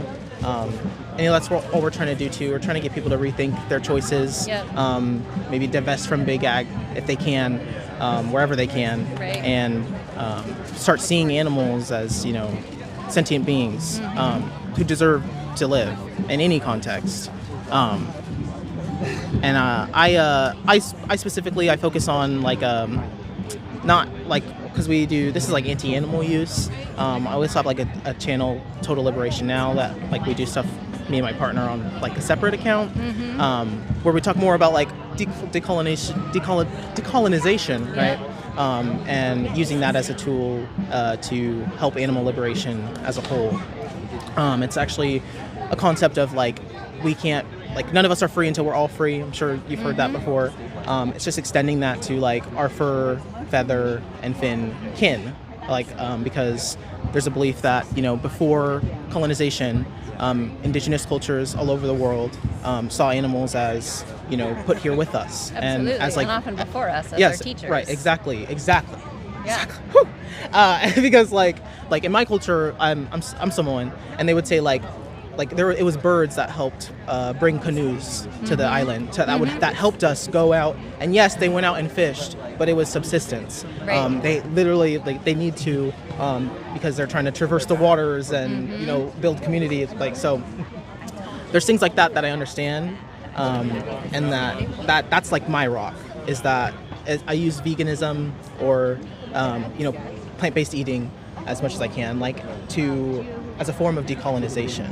And so I guess if I want to leave you with anything today, because you said you have some cool conversations like this multiple times like that, it's going to be, I want to leave you with something more like that so that you can maybe look into something that you haven't heard maybe as much before, because yeah, that stuff is really important to me, and that's kind of why I don't see myself ever not stopping being active. I think I honestly am going to have to be an active. It's going to be because it's going to be like, you know, just this world, you know, things are so terrible. You start to feel obligated to do whatever you can, and this is just how I feel like I'm doing what I can. So I guess that's all I want to talk to you today. Is there anything you want to leave me with in case? I do want to ask you if you take a card. Yeah. I know you, I'll take a card. we just have we have a website and everything. It's pretty cool. Okay. You could look at it. It's super interactive and stuff like that. Yeah, well, thanks. Yeah, I don't think I've thought a lot about plant-based eating in terms of like the decolonization. connection to colonialism. Yeah, and like indigenous cultures, it's like if you think about it, right, the idea of not wanting to use animals or not wanting to kill has been a thing before we had a definition for like, you know, veganism or anything or whatever. Like there's always been somebody or a child who is like, oh no, like I'm gonna cuddle this animal and I'm gonna be mad at my parents for killing this animal, like, so I'm gonna now grow up and try to not kill any animals at all. So like the idea is pre-colonization. It's just now that we're trying to like figure out how to do it and maybe bring it back while we take down and dismantle the hierarchical systems that put it in place. So yeah, I guess that's my spiel. Well, I wish you luck with your conversation. Yes, I today. wish you Appreciate a great day. We don't often talk to people who have different opinions. Yeah, I'm glad to So just it's good to talk to practice. and get people thinking. You got me thinking too, so that's Yeah, great. good. Okay. And if you ever want to review this, it's on our YouTube, Anti-Animal Use, Okay. Yeah. Which is on the card. which is on the card. Yeah. Okay. Totally. Great. Yeah. Have a Thanks, great day. Alvin. No, it's nice to meet you, Megan. Yeah. Nice to meet you too. This guy murdered MLK Jr. That's crazy to come back to. Y'all are crazy. Oh, there are no cave paintings of salads. I'd say that's wrong. I'd say leaves and foliage is probably one of the easiest things they could. Notice how he throws out popular buzzwords. I honestly just use words that I use every day. Do you want me to take over? Or just like trade off? Maybe in a moment. Okay. If contradicting safe saying the animals used ancestors used the animals to learn. Yes, they use animals to learn. What are you talking about? They also use animals as part of daily life. I literally addressed that, right? Because, you know, you say, Or I think you know, if indigenous cultures were using animals Okay, so keep talking at any point. The chat until I find someone to talk to. Oh, yeah, totally. Do you want to do it? No. Switch out, yeah. I'll do the chat and then maybe you do the interview. Okay. Yeah. Okay. Okay. I mean, are you feeling okay? Hello to everybody here. We're in Portland, Oregon, for anybody who's joined more recently. We are talking to Portlanders about animal liberation here at the Portland State University Farmers Market. We're asking folks, is it fair or is it justified to oppress or use animals for any reason in 2026 when we don't need to anymore? To the vegans, put a 1 in the chat, and non-vegans put a 2. And to the non-vegans, also put your best argument against veganism or your biggest personal obstacle to going vegan in the chat so that I can address some of them. Okay, I'm seeing lots of non-vegans, seeing lots of 2s. Well, I'm also seeing the vegans. I see you too. To the non-vegans, do put your best argument against veganism in the chat. And everybody in the stream, please double tap that screen. Keep double tapping and sharing so that we can expand the audience. To anybody who's joined more recently, I just saw a new rush of folks. We're here in Portland, Oregon at the PSU Farmers Market. Somebody says wild animals have been hunted and eaten for 100,000 years. That very well may be true, but do you think the longevity of an action or how long it's happened makes it moral? Because humans have also been killing each other, for instance, since probably their inception. So is killing other humans moral just because it's happened for a long time? Somebody says they're against veganism because they love animal meat. Would it be justified to use or kill a dog because you love the taste of dog flesh? Thank you to everyone who's here. Thank you to the vegans. Please continue double tapping that screen and sharing the live so we can expand our audience and have this conversation with more people. We're here in Portland, Oregon, talking to folks about animals and ethics. Do you think it's fair that we exploit our animal relatives that we share this planet with in 2026 when we have other options? Could it be fair to put them in this position on our behalf when we don't need to put them in that position anymore at all? Is it fair for slaughterhouses to exist when they don't need to exist at all anymore? Somebody says if you're starving, you die before you'd eat meat. I'm not sure. It would be a challenging circumstance, but I live here in Portland, Oregon, and basically anybody who has access to a grocery store, a Winco, a farmer's market, they can choose to not use animals. They can choose the beans and the rice over the animal flesh. So we're just asking folks, could it be justified to use and kill the chicken when you don't need to, when it was an optional product for you? Somebody says lack of food is a valid concern. So there's plenty of plant-only foods for humans to thrive. So there's not a lack of food. And if you think there is, please clarify and explain in the comments. Everyone, please continue double tapping that screen.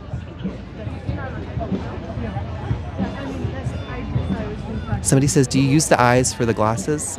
Yeah, these are for my vision. I'm a little bit blind. Thank you to everyone who's here. We're here in Portland, Oregon. Somebody says, is it justified to displace animals? Oh, it moved quickly, 1 second. Is it justified to displace animals in the wild for human expansion? No, we shouldn't be doing that because we have enough land that's already being used by humans to grow all the plants we need. In fact, we could reduce overall land use of our food system by 75% if we transition to a plant-only food system, which would allow for a great degree of rewilding and the returning and the restoration of our wild ecologies. If you're curious about that study, it's called, quote, Reducing Food's Environmental Impact Through Producers and Consumers, unquote. So look that up if you're interested. I see a lot of people are here, and I want to ask all of you to keep double tapping that screen and sharing so we can have this discussion with more folks. We're here in Portland, Oregon at the PSU Farmers Market, Portland State University Farmers Market, talking to people about animals and ethics. Do you think it's fair to continue exploiting animals when we don't need to?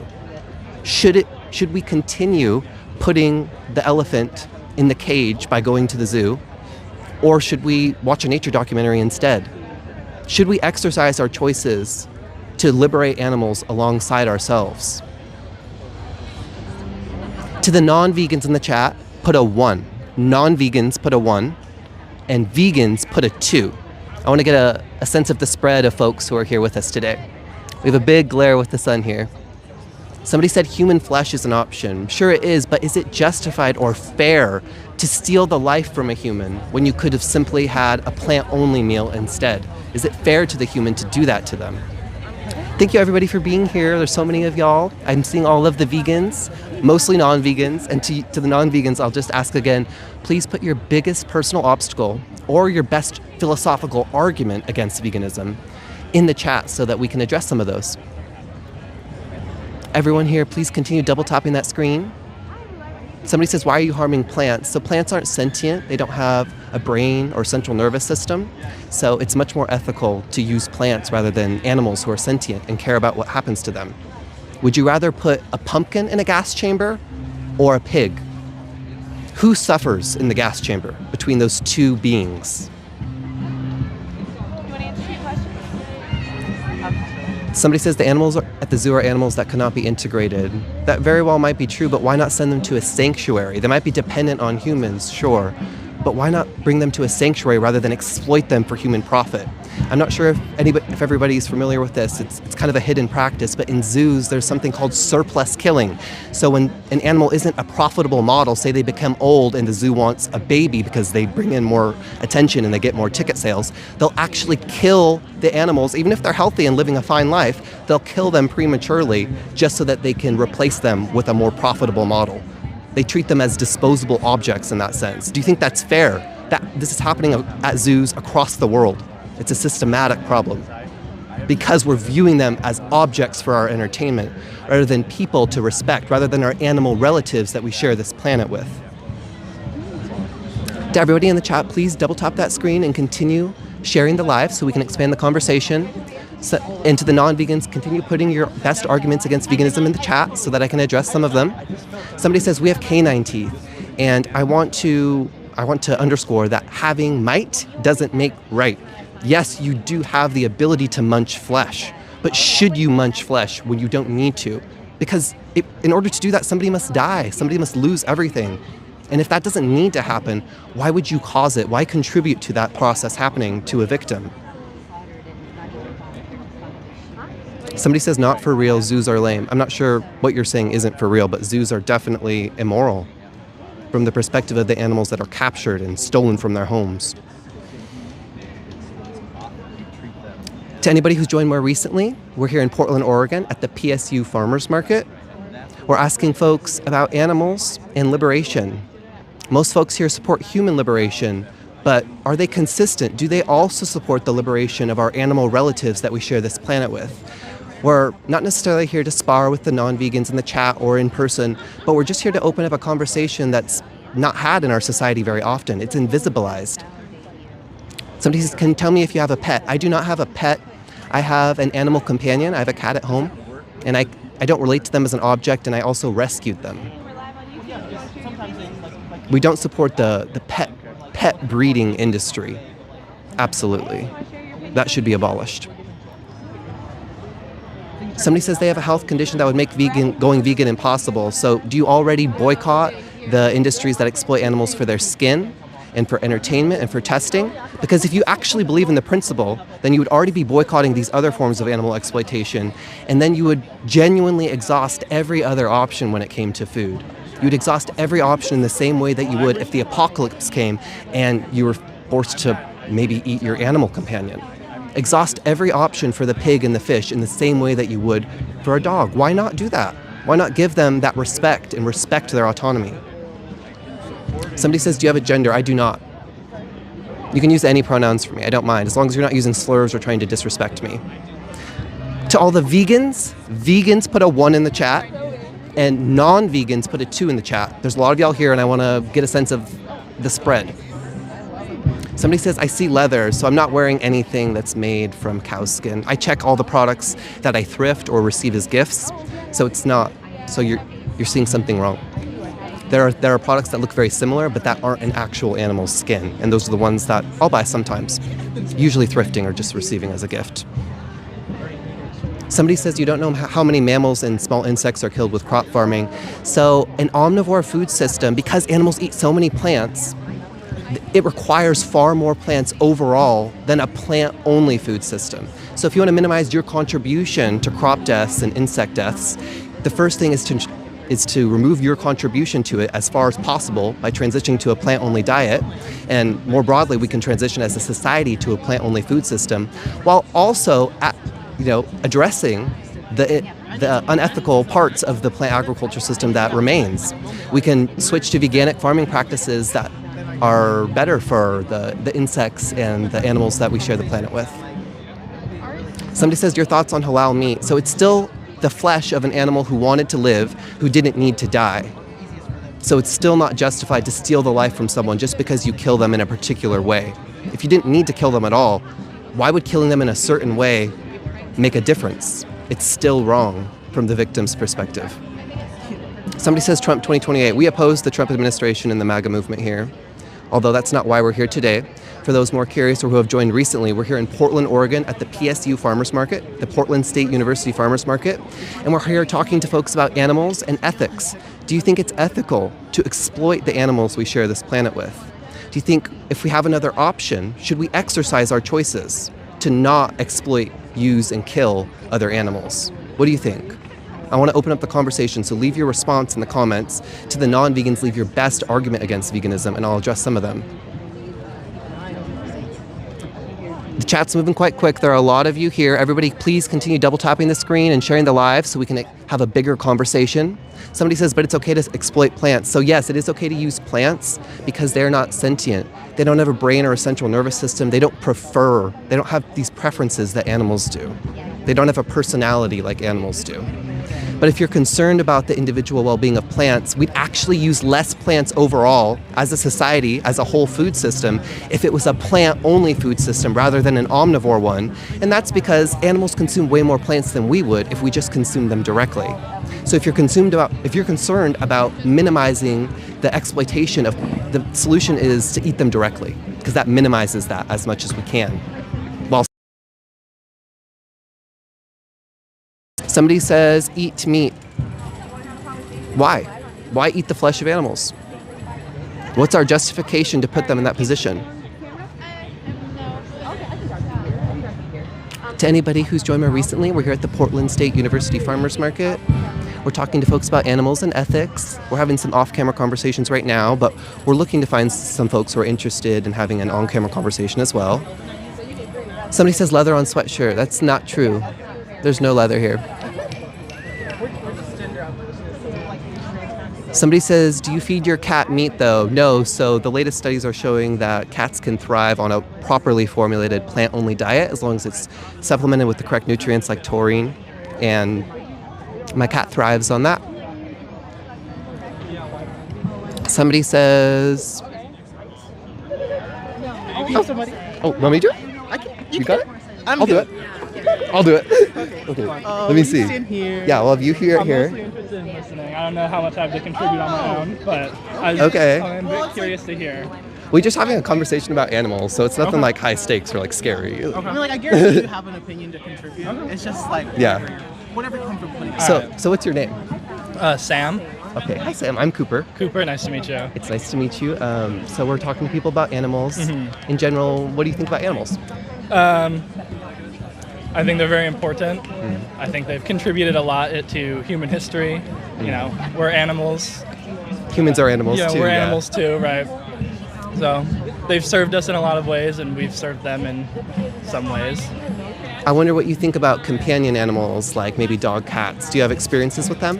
Yeah, I've had some pet cats. I've had some other random pets. And with your time that you spend with your cat, for instance, what does it teach you about their personality or their abilities?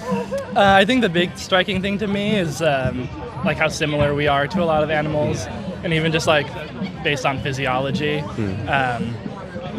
And yeah, like, you know, anyone who's had a pet can see like they have a personality, they have wants and desires. Right, they're different from the other cat that you have because each of them are like their own individuals, you would say. Yeah, I agree with you. Would you say that animals like dogs and cats, do you think that they have the ability to suffer? Yes. Yes. I wonder, do you think there's like a shared capacity between like a fish and a pig and a dog? Like, do they all have this capacity to suffer? I don't see any reason why they wouldn't.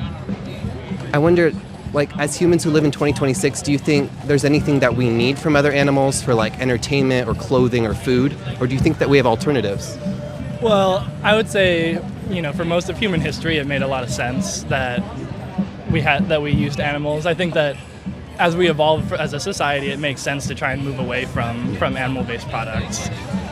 So I think, yeah, like your point about 2026, I think it definitely makes sense to, you know, move away, move towards maybe maybe more sustainable resources, not animal. Yeah. And just like for a more specific example, I wonder, do you think like somebody's walking into a grocery store and they're considering picking up the bacon, the pig flesh? Yeah. Do you think that if they have an alternative at the store that they could have picked up instead, do you think they can justify contributing to that violence toward the pig, do you think? Well, I think it is a great question because, you know, kind of like I was saying before, I definitely think in the past, you know, as like hunter-gatherers and whatnot and everything, like... It's hard to blame anybody in that situation, But I would definitely say, you know, as those alternatives become more economical, you know, as nutritious, I think it makes a lot of sense that you would when given the choice between something that, Right. caused an animal harm versus something that didn't, you would want to go for something that didn't. Right. Or like, for instance, we also talk about like zoos, and we'll think like, if we could watch a nature documentary instead of contributing to like the elephant being in this small enclosure, do you think like that would be a better choice, or like a better choice from the animal's perspective? I think so. I mean, growing up, my family, they're very anti-zoo. Oh, And okay. so I definitely have that, they kind of gave me that perspective that, animals have a place, and that we're definitely probably not doing something real nice to them by keeping them in the cages. Right. Right. And so I definitely buy into that. So, and there's a lot of misinformation in our society. I don't know what your timeline's like, but I want to ask, what's your conception of veganism? When you think about it, what comes to mind in your head?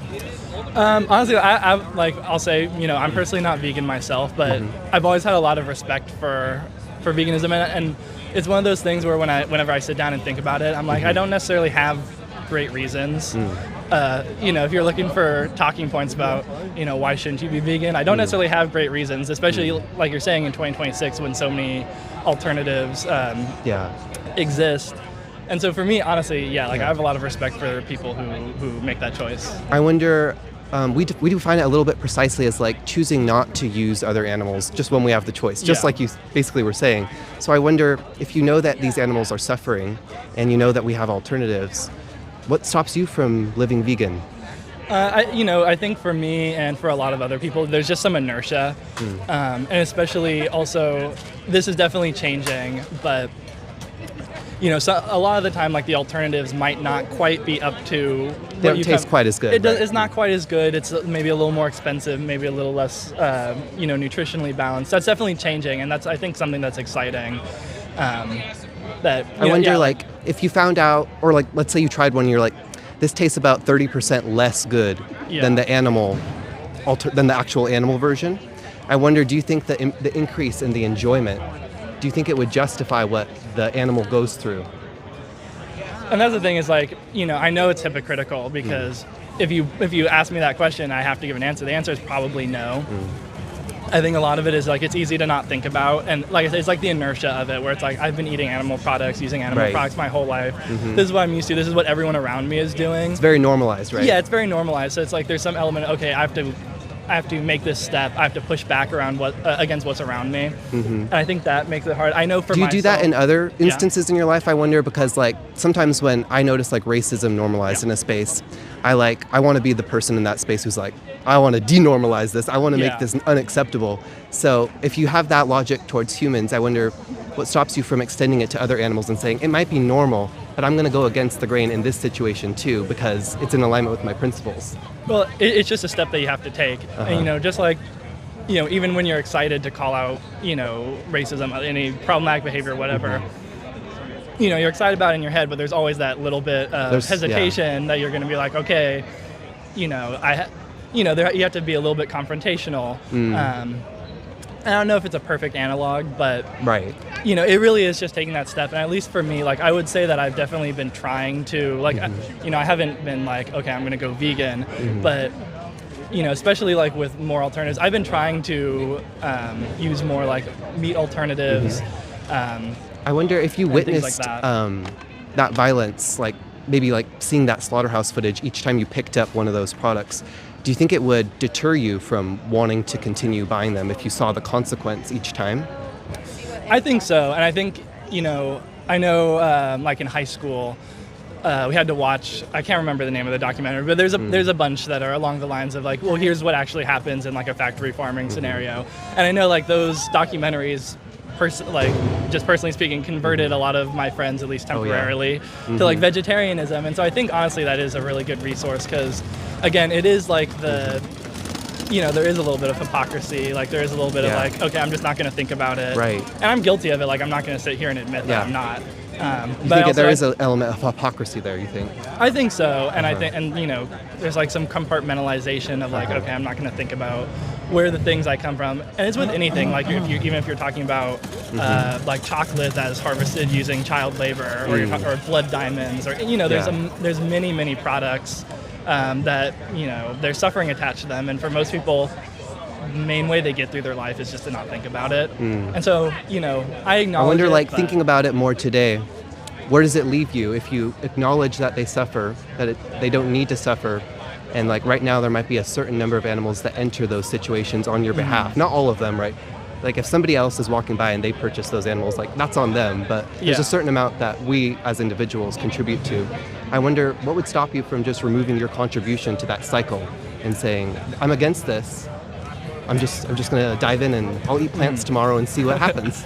Well, yeah. Well, that's the thing is, like I said, it's just it's taking a big step. And like I said, like it's something I want to do and something I've been trying to do. I think it's difficult. I've kind of discussed like some of the reasons it's difficult, but it's certainly not lost on me. One thing you mentioned was like an idea of like maybe reducing, or like you started reducing, and I think that's an excellent start, because like let's say you were eating 10 animals last month and then this month you ate 5. Like it makes a big difference to those 5 who are no longer having like it demanded into the system that there are more animals into the system to be bred and used for that purpose. But I wonder if you don't need to consume any of them, if you have alternatives, do you think it makes a difference to the remaining 5 that you're still using and killing, that you didn't kill 5 more? Do you think it makes a difference to the individuals who are still being exploited and killed? Yeah, and absolutely, and definitely like if you have if you look at like utopian society, even like you could get into other things, but you know, look at a utopian society. We should combine it with other liberation movements too. Yeah, well, Totally. exactly. I'm like, you could name a million utopian ideas, but anyway, like I would say that a world in which we're able to like sustainably produce all of the products that we need without the use of animals, like that is a utopian vision, both in the sense that it's ideal and in the sense that it's certainly going to take some movement, some effort to get there. I wonder, would you take a resource card that connects you with some of that information? It won't only be the gruesome footage, because not because we're trying to show like the footage that's exceptions of extreme cruelty, but just because it's gruesome to kill animals in general. But it won't just show that; it'll also show recipes, like other resources that kind of make that transition seem a little more approachable. Would you take that card? Yeah, sure. Okay, I'd be interested to give that to you and ask you just like 2 quick questions to wrap up. So the first question is, when you think about your preferences and your own like morals, how many animals would you prefer are exploited for you in the future? Well, yeah, like I said, in the ideal vision, it would be 0. Do you think going vegan would get you closest to that goal? Probably. Okay. Well, I'll leave it right there with you, because you seem like a very open-minded person. I really appreciate your time. Yeah, thank you. But I'll leave you with our card here. So this gives you a little bit of information if you're like, what do people who are vegan eat? Like, it gives you just a little bit of information there. But you can also go to our website on this side. Okay. It is antianimaluse.org. And there's some footage there. There's resources. It's just a great jumping off place for learning more about this, thinking more about this. Sure. Thank you for your time, and I'll just leave you with one thought.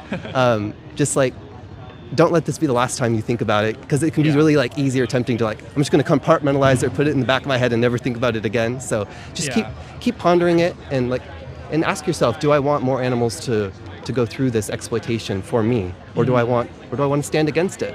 Okay, yeah. Thank you so much. Well, yeah, I appreciate the conversation. Thank you for being so open-minded. Of course. Okay. Yeah. All right, thank you. Appreciate it. Have a good day. You too, thanks. Bye.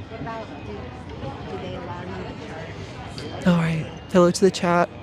We just wrapped up a conversation. A very open-minded person was able to give out some resources. I'm going to talk to chat. Hello, we're at Portland's Farmers Market at the Portland State University. Somebody said this guy is good. That guy is good. Guy is pretty good. Heck yeah. And I was talking to somebody off camera right now. It's pretty open-minded. They are they call themselves a spring fairy, so they honor life and death and stuff like that. So they're already open-minded. They think about stuff like that. They agreed that, no life should be taken for no reason when it's not needed, So especially in 2026, when we have so many other options for food or clothes, like obviously we don't have to kill anybody to get those things. It just sounds ridiculous. Yeah, vegan equals ethics. Yep. Someone says eating a steak right now. Terrible. I feel bad for the cow that died for your meal. I feel bad, even worse, because you don't care about the cow either. It's sick. Can we get someone? Double tapping that screen. Can we get? Yeah. What else?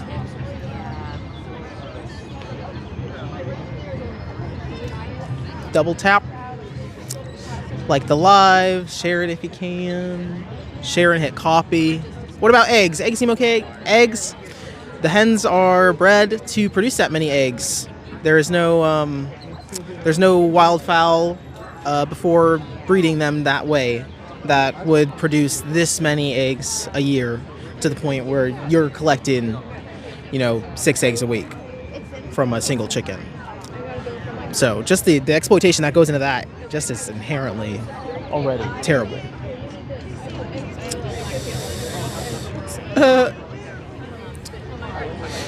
A good barber? I don't need a barber. Just brush my hair. Someone says they like their beef. Have you thought about why you use the word beef and not cow? Where we switch the words that we use to make us feel better, to cope with what we're doing?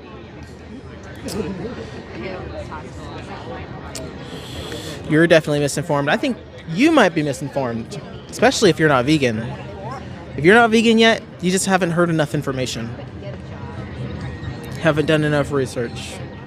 Or maybe you just don't want to do the research, and that's called cognitive dissonance. You're trying to keep it. What about chickens? What about cows? I don't know, but all I do know about chickens, cows, pigs, they are not native to North America at all. They were brought over just like slaves. Just like slaves. I gotta go back to the bathroom. I got something in my eye and like dealing with. Yes, respect animals. It costs nothing to respect animals. That's the best thing about being vegan, is it costs literally nothing. And then you gain the I am native, not Native American, I'm Indigenous. Colonization clown. That's y'all. What about catching fish? Catching fish, very painful. Can you imagine being a fish swimming in the ocean or in a river or any body of water and getting drug up to the surface extremely quickly? That feeling of pressure changing, how it hurts your head, hurts your ears. It's exactly what. Please don't be a black mouthpiece for their movement. This is not, there's no, someone said I'm black, but to compare that to slavery is wrong. You're wrong, because animal slavery is animal slavery, period. It doesn't matter what they look like. Whether they have 2 legs and they're walking around, or if they have 4 legs and they're walking around. If you enslave them, that's enslavement of an animal. So if you want to care about slavery, you need to care about all of the slavery, or else we're not going to dismantle anything. You can't dismantle a hierarchy where that is dependent on slavery while still supporting slavery. So, and someone says animals enslave each other. Is that a good thing? Do you want to do that? Or should we work to stop doing that and inform everybody that where slavery is happening? Bro, get a job. I do have a job. Disrespecting my ancestors? Actually, my ancestors would be very, very proud that I'm out here today fighting against the colonizer mindsets that have taught people that there's a hierarchical system that people should use to justify the abuse of others. You get that? Because my ancestors saw animals and humans as one group for the most part. I'm like looking around. I was gonna say, if you need to, you're welcome to just go off and get something, come back if you want. I might go to that burger place and get something water. Yes. I was gonna say, I don't know if she. Yes, it's always, honestly, it's always about slavery. It's always about the use of other people and dismantling the systems that perpetuate the justifications of those use. Oh yeah, that's right here. I think you're right. What about natives practicing practice of sustainable harvesting of animals? That is inherently, like you're consciously making the idea or taking into account the impact that your life is having on the other being. You feeling okay? Yeah. Okay. Do you want me to jump in? Yeah. We can both. I'm gonna do like a double. Oh yeah. I like when we're like both. Hey guys. Just had an off-camera conversation that actually went really well. Nice. I have to say, I've had a couple now off-camera. They're pretty good. People are more open here. It's refreshing. Yeah, let me finish that answer because I just realized I forgot all that I was talking about. Yeah, I just kind of came in. Obviously, subsistence hunting is fine because they live in a whole different situation. I wouldn't say fine. But. Well, yeah, obviously not fine. Like, I definitely would have an issue with it. Like, if you saw somebody it's just that it's a tragedy someone's losing their life. Obviously, but understandable. Mm-hmm. Although they acknowledge that they were having an impact on somebody else's life, and they took that victim's life into account, and so obviously the whole situation is different. We're obviously at the farmers market in 2026 now, and there's so many other options for people to use. So no, nobody here is judging Indigenous people who are actually living in subsistence. I want to question you why you're bringing up Indigenous people if you're not Indigenous and you're not using animals for subsistence. You might want to think about that. I see someone says, what about the human's role in balancing ecosystems that don't have natural predators? Why don't they have natural predators? What situation is that? Why is the chat not moving? That seems weird. I have to keep refreshing it. I mean, it is spiking right now. So yeah, that's what I'm saying. That's kind of weird. Why is it? Hide it and then show it. Oh. And then it will come back. Wow, you guys are going so fast the chat can't keep up. That's wild. There it goes. What's your reason for not being vegan? Throw some ones in the chat if you're vegan. Throw some twos in the chat if you're not. Slavery is robbing someone of their autonomy and freedom. People are trying to make a living, at the expense of other people's bodies. Exactly. We're trying to stand up for those victims.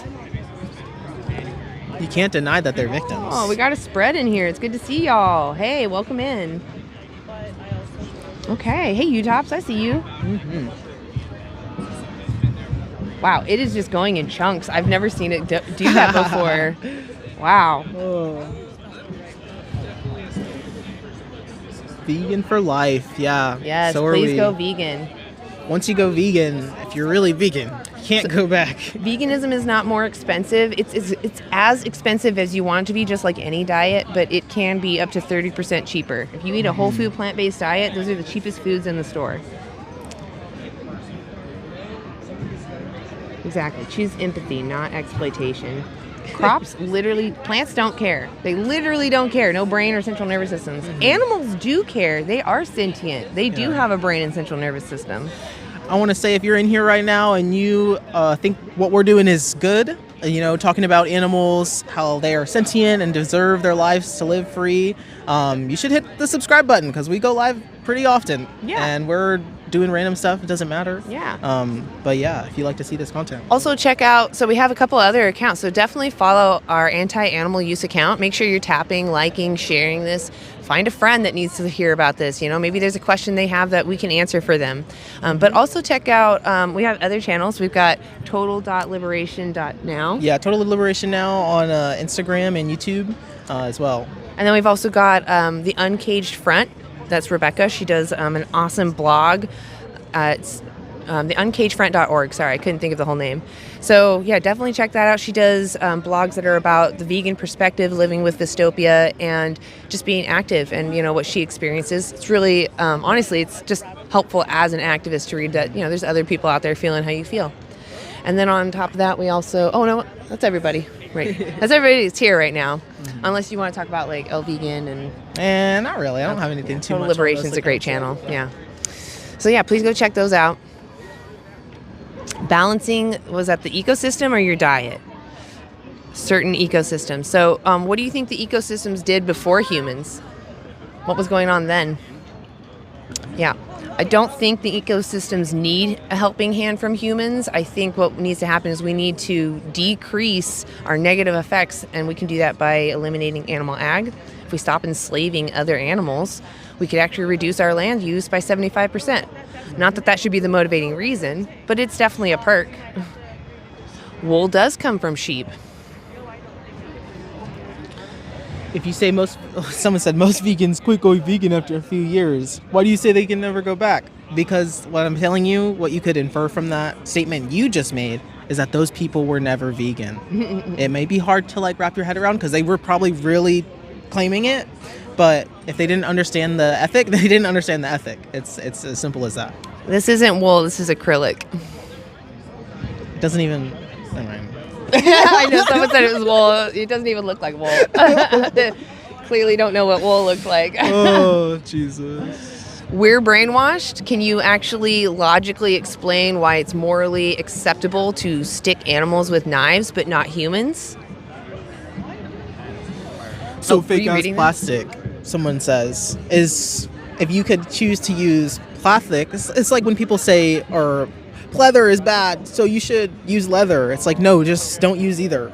Like, find other options if you'd like. If your concern is, again, environmental, because it doesn't matter. If it was better for the environment to use someone's skin, I would still argue that that's not moral. Yeah. But the process that the leather has to go through, the skin has to be dipped in chemicals, lots of them, over and over again. They're trying to make something that will degrade into something that won't degrade, like plastic. So they're literally turning someone's skin into plastic anyway, with horrible chemicals that are bad for the environment. Look it up. It's true. Leather is not better for the environment. The processing of it is terrible, and people get cancer from it, from making leather. Somebody said it's statistically showing that vegan farming is more expensive. I'd love to see the study on that. I mean, even if it was, slavery makes farming cheaper too. Should we start using human slaves? Right. Or does that make using human slaves moral? Okay. I was just making sure we weren't cutting off.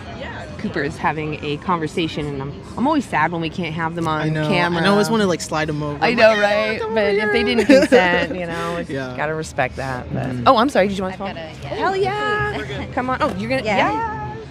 I have to say, I love the colors. I know. I'm like in love with the colors. Thank you. I have a feeling. So my name's Rebecca. What's your name? I'm Ruby.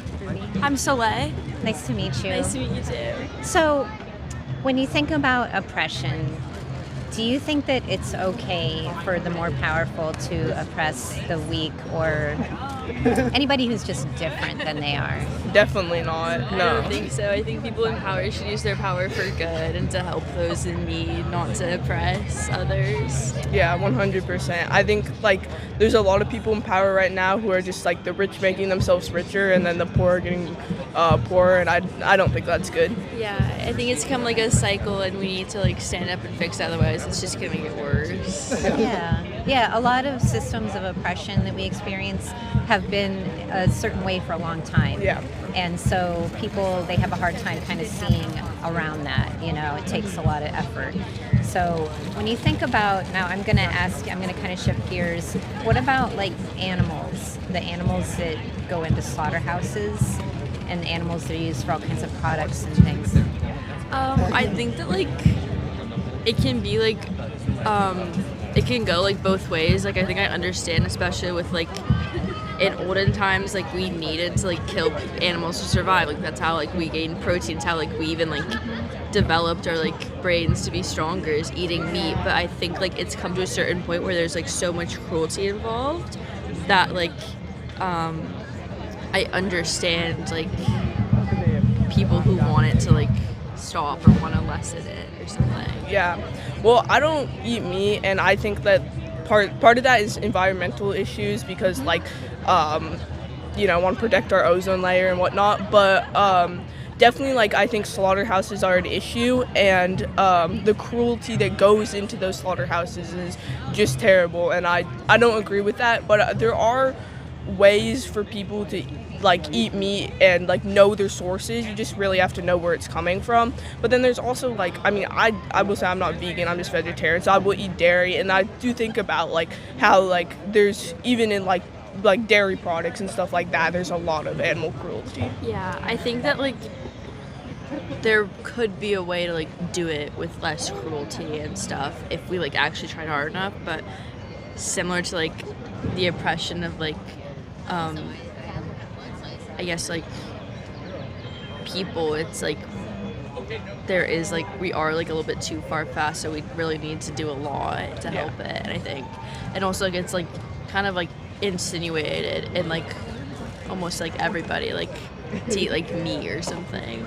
It's really and it can be hard cultural. sometimes. And also that like it can be like a cultural thing or like a religious thing sometimes. So do you think that culture or religion should come before harming another individual without their consent?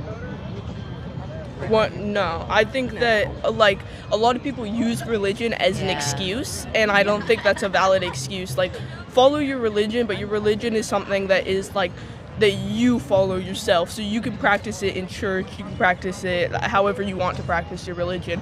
But there's like a difference between like you shouldn't harm people because like the Bible says so or something. Like, that's not a fair excuse. And I think that like a lot of people do use religion as an excuse, and I think that like practice freedom of religion, practice your religion is fine, but like there's a line that needs to be drawn when like harming, you know, like you shouldn't harm people or animals. Because we know that there's been a lot of research done, you know, scientific research that proves that animals are sentient, and so they feel emotions like we do. Yeah. They have a lot of different social interactions, like they have friends, they have family. Like even chickens, like chicks they can do basic math. And chickens actually purr, you know, they like to be cozy.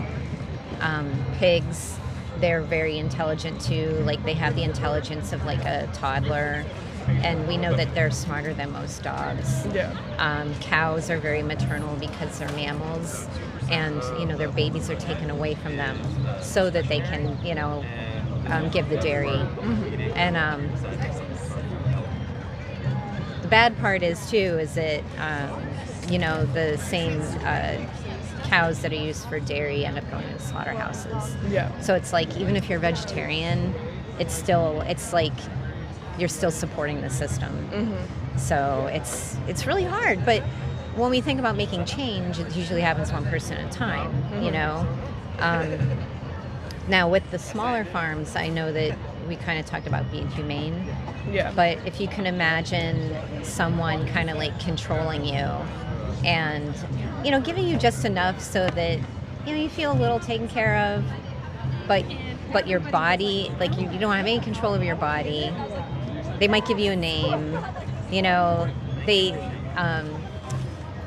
know, maybe you're not at the slaughterhouse, but you still don't have control over your own life, you know, and one day they come to you and they're like, hey, guess what? You're not producing anymore. We're going to kill you. So that's the smaller farms. So either way, the animals, like, you know, they are systematically oppressed. So well, I think going back to like oppression with people though is like a lot of people, chicken is cheap, chicken's a source of protein, and there's like a lot of things that people will need those things and honestly don't know about it because education is money and you know, and so it's I think also like a lot of people don't have the resources to like be vegan or be vegetarian. You think of people in like poor communities or in food deserts, which typically does target like lower income people or people of color, and I think that is a big thing to think about like when you're thinking of animal cruelty and stuff like that, because even if people want to, like if all they have access to is like a plaid pantry and a McDonald's, like that's what they're gonna get stuff to survive, and if that includes meat or dairy products, and like the first thing they're thinking about isn't animal cruelty, it's like how do I survive. And also like I do agree with like I don't believe in animal cruelty, I don't believe in any types of cruelty, and honestly like the more time I spend around her, the more time I consider being vegetarian. But I think that like there's so many other like players like it like can't like it wouldn't be able to happen as easy as we might be able to think it is, but I do think that it could happen. Well, change doesn't happen overnight a lot of times, we know. And Rome wasn't built in a day. You know, but okay, I understand what you said about like people that maybe are disadvantaged, they don't have, but looking at what the cheapest foods are in the world is rice and beans. And we're definitely not forcing our views on people that are like out of civilization, and it's like they're tribal, like they don't go to grocery stores, you know what I mean? Like that's totally unreasonable. But you two, do you live in Portland? Yes. So you have access to a lot of different options. So knowing that, I mean, do you think that it would be easier for you to think about not using animals so much? I mean, yeah. Yeah, I mean 100%. There's a lot more options in Portland, and I think already that's like being here, there's like so many resources, and like we're at the farmers market right now. There's a ton of vegetables and stuff that you can cook up without meat. And I think that like for me right now, the most I can do is be vegetarian. I've thought about being vegan, and it's just already as a minor in my friend groups and stuff, it's sometimes hard to go out to eat and I don't have anything to eat, and it's like it's not like I'm sticking to myself and being true to myself, so I'm not gonna like swap just because someone else is. But it's like I do understand how for younger kids it's a lot harder, and students, because you know what I've been served in school is most of the time not vegetarian. So I'm at Portland Community College, and like a lot of the food there I'll see, and I'm like, so I can eat a scone for lunch or like go somewhere else. So it's like I understand how it's difficult, but like to try to do as much as you can is like I feel like as much as I can at the moment is being vegetarian, so that's as much as I feel like I can do. Well, you know, and I hear They're you. saying you're trans. So just the trolls. You know about trolls. Don't worry about them. I'm going to give you the card before we end the conversation so you can go back and see this, you know, and stuff, and put comments in if you'd like. Okay. So, you know, I totally hear you, and, you know, I didn't become vegan until like 7 years ago, and I'm a lot older than both of you. I was vegetarian when I was a young person, and so it kind of like was an evolution for me. But so I really appreciate that you're at the stage that you're at with your thinking. I think that's totally awesome, you know. But I encourage you to think about the victims, all right? Think about, like, if you have companion animals, or if you've ever had, like, a pet, have you ever had, how do you feel about them? Like, love them 100%. So would you force them into a slaughterhouse? Nope. No, but again though, for me being vegan right now would be really hard, especially with my family. You know, it's just like sometimes it's a cultural thing. I'm like already a little judged for it, and it's just like you know, I don't think taking the next step right now, but if I move out and can buy all my own stuff, 100% I would be vegan. Okay. Yeah, I know it can. You know what's funny is when I first went vegan, like nobody in my family was. Like I had some strange particular what did they say? Okay. Hold on a second. I had some concerning eating habits. Like I had some sort of eating disorder, you know? It's like, oh, you know, so I know how family can be, but now my parents are both vegan. And so after a while, like if you share information with them, they may change with you. So don't shortchange them. They might even listen to what you have to say. Okay. So we're anti-animal use, and I'm going to give you a card too. So we have a YouTube channel and a website, and on the card there's some different resources. So there's a 10 weeks to vegan challenge. Nutritionfacts.org has access to a mentor that can help you if you want to go vegan. There's Dominion. It's a movie that shows what animals go through, and this just tells you these are the Dailey Dozen. If you eat all these in a day, which is actually a lot of food, like that's all your nutrition. And on our website, it answers a lot of questions that you might have about veganism, and there's a 3-minute movie challenge on there that I challenge you to watch. So, what was your names again? I'm Ruby. I'm Soleil. Soleil. I'm Rebecca. Nice to meet you. Nice to meet you. I'm so happy to speak with you today, and I appreciate your time. Thank you. Thank you. Take care. Have a nice day. You too.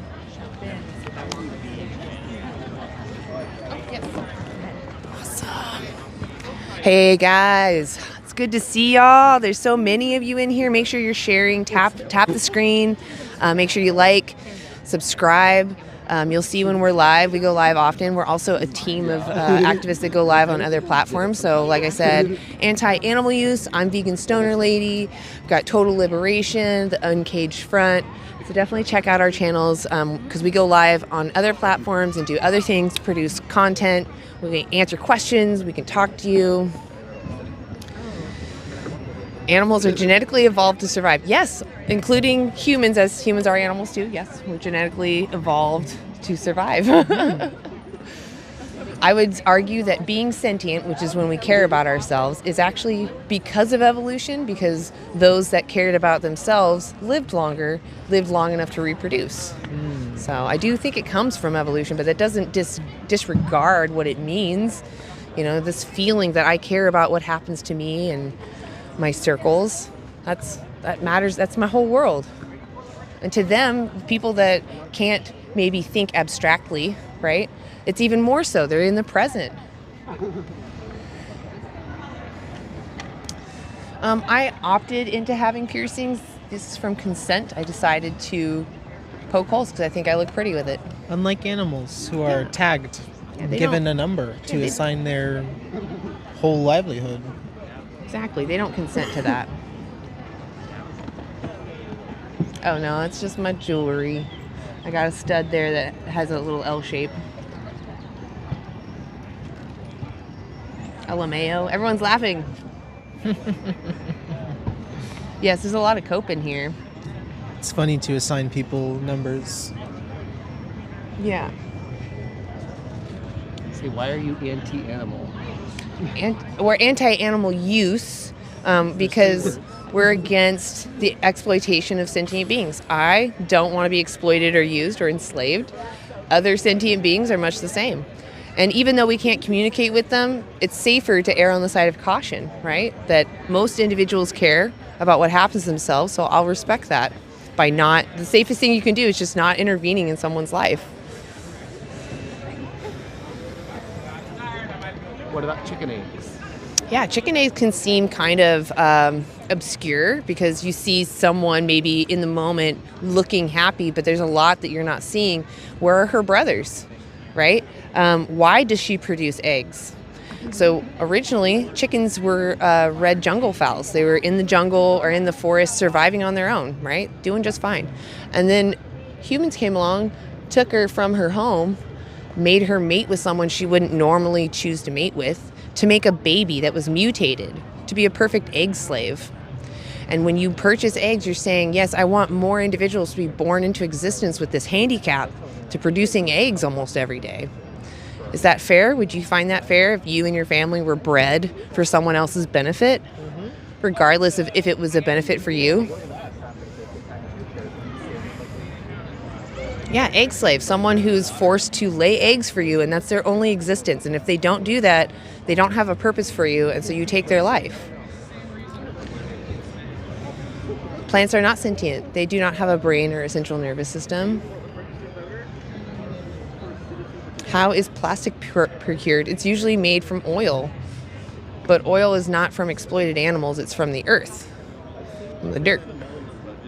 But if you're worried about plastic, like, you can be vegan and avoid plastic. You don't need to use plastics in order to be vegan. I look pale. Well, it's because that's my ethnicity. I'm a pale white person. Just blame my parents. Yeah, so bacon. I see someone says, I just ate some bacon, and good. So honestly, it's not about the flavors. Vegans didn't go vegan because they don't like flavor. We did it because there's a victim, and we don't want to support their exploitation. We don't want to demand someone lose everything for sensory pleasure. Pam's not here this weekend. Maybe next weekend, though. Pam is awesome, though. Pam's another volunteer activist. She was out here at the Pod Plaza. She got to see all that wildness go down. It was like her first impression of our group too, which it was like, this isn't normal. Let's see, do we have anybody? Okay. Do you want to chat at them for a minute? Sure. I just really want to get a conversation in here. Yeah. I'll steal that sign from you. Thank you.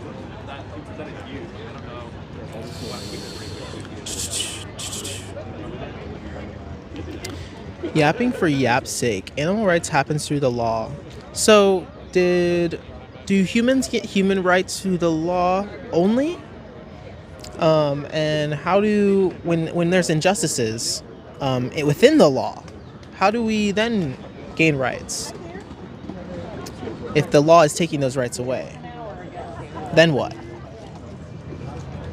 And regardless, legality does not equal morality. You gotta have morals as well.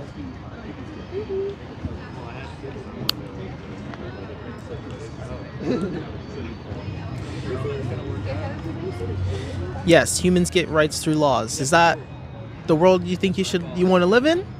Or do you feel like we should just, like, do you think those laws were created in spite of humans trying to take those rights from others? Thought about that? Flat top? It's not even that flat. It's like, well, I guess that's pretty flat from that angle. Whatever. More hair than you. That girl's hat is wool. Tell her what? That it's acrylic, actually? Because it's not wool. She does not have a wool hat on. No, we would not. Hi, Daniel! I didn't see that. I saw you doing some work moderating in there. Thank you. Yeah, thank you. Oh my gosh. Everyone double tap that screen and keep sharing the live. I'm sure it's extra crazy today. Sue the barber. I don't have a barber. And for anyone who's joined more recently, we're here in Portland, Oregon at the Portland State University Farmers Market. And we're asking folks about animals and ethics. Yeah. Is it ethical or justified to use and exploit other animals when we don't need to? Leave your thoughts in the comments and we'll address them. If you are willing to accept the fact that we definitely don't need to use animals like for any nutrient source or anything like that, we don't need to use them for clothing, then you should look into veganism and start seeing animals as sentient beings who deserve respect.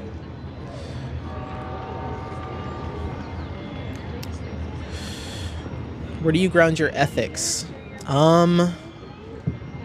In myself? Empathy? Empathy for others. Liberation? My indigenous cultures, like, thoughts about care, you know? I just wanted to grab some of it. No one's, Huh? Do you want me to jump back in? I just felt bad that I threw you in there. Oh, and no, I was you're like, good. you wanted to actually take a break. Dude, Portland's awesome. I don't know what you're talking I about. think it's great when we, like, super switch out. Yeah, give people some new personalities. Yeah. to see. Oh, I wanted to show them the dragon. You guys see the dragon? Coming through the market.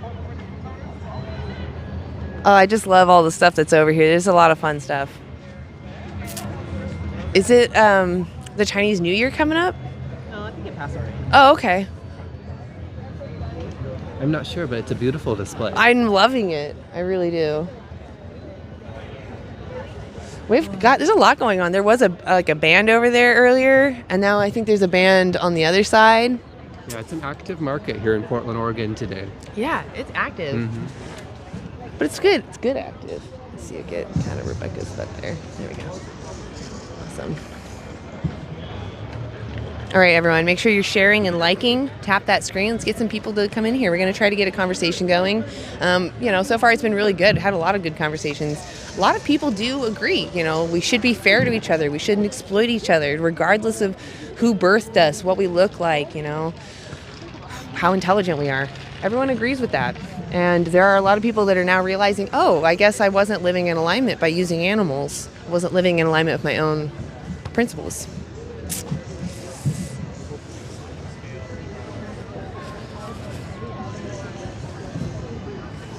Yes, someone who's relying on sustenance hunting, which is what I believe Elvin was speaking about earlier, it's understandable, but it's also an injustice to that individual to not have options, right? That's not fair for anybody. We have enough resources on this planet as we speak to feed everybody and then some, but we're focusing on raising animals to feed wealthy people.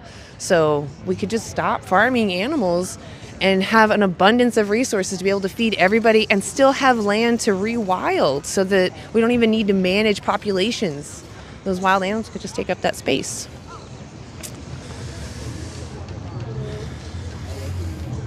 Yeah, so you're using a lot of individuals just for sensory pleasure, right?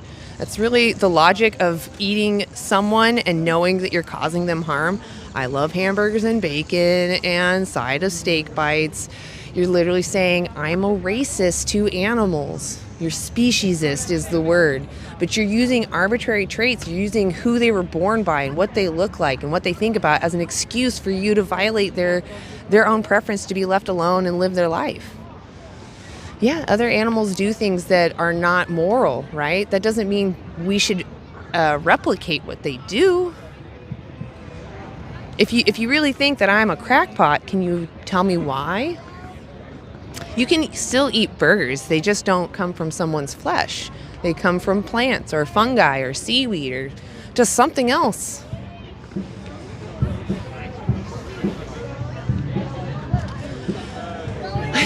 I don't know why people have to beat up, like, people going through mental things, like people that go to therapy or people that do have mental trauma, and you're using those terms to reference them as a way to demean somebody else, as in those people under those labels are not good people. And it's like, can you stop? Like, we're talking about how to treat others and you're just throwing out, demeaning terms. You're just demeaning everybody. It's not fair. How would you feel if someone was demeaning you?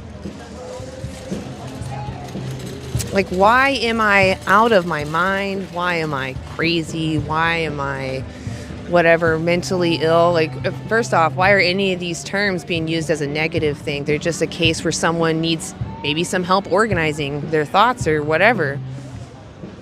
But I'm here just saying we shouldn't harm animals when we can avoid doing so. How is that crazy or wild or, upsetting? Yeah, I don't use animal flesh, but I do eat vegan meat. I have had steak. I said it's like racism in the sense that you are being racist to the animals, but it's called speciesism. Racism is based off of your race. Speciesism is based off your species. You are also delicious. Animals are more complex, but not better. Yeah, I never said anybody was better. We're just sentient, and we have different strengths. Oops, what was that? Yes, I didn't say that species is a race. It's a species is species. Speciesism is using arbitrary traits like species to say whether or not it's okay to respect somebody. But you know what matters? That the individual cares what happens to themselves. That they care about their own interests and having more experiences. That's all that matters. It's funny that you say don't watch this, but then you're watching it. So what does that say about you can't even advocate to yourself? Walk the walk. Exactly. I didn't ask you to be here. You clicked in here. Yeah, that is why all the chickens are here, but they don't need to be here, and they don't need to be used. Even the ones that are here don't need to be violated. We can care for who's here and just not breed anybody into existence after this. Like, just stop breeding them and just care for who's here right now. So just because predator-prey dynamics exist doesn't mean that we should then emulate them. When we can avoid demanding someone's exploitation, we should do so. Oh, you can get protein from any plants. I did see, if we don't use animals, how do we get protein? You can get protein from plants, nuts, seaweed, fungi. There's a lot of different sources. There is actually on our card, if you go to antianimaluse.org, there's the Dailey Dozen on there, or nutritionfacts.org, whichever website you prefer. And this just shows you all the foods. That's the daily list right there. Whole Foods. You can support whoever you want, whatever vendor that produces those. The dragon's coming by.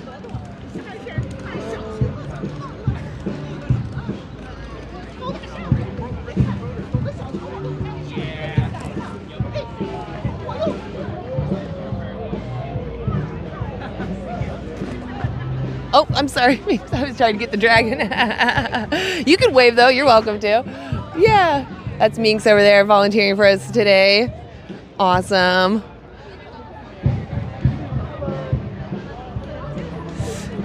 I can't do that right now, but I'll look at it later, okay?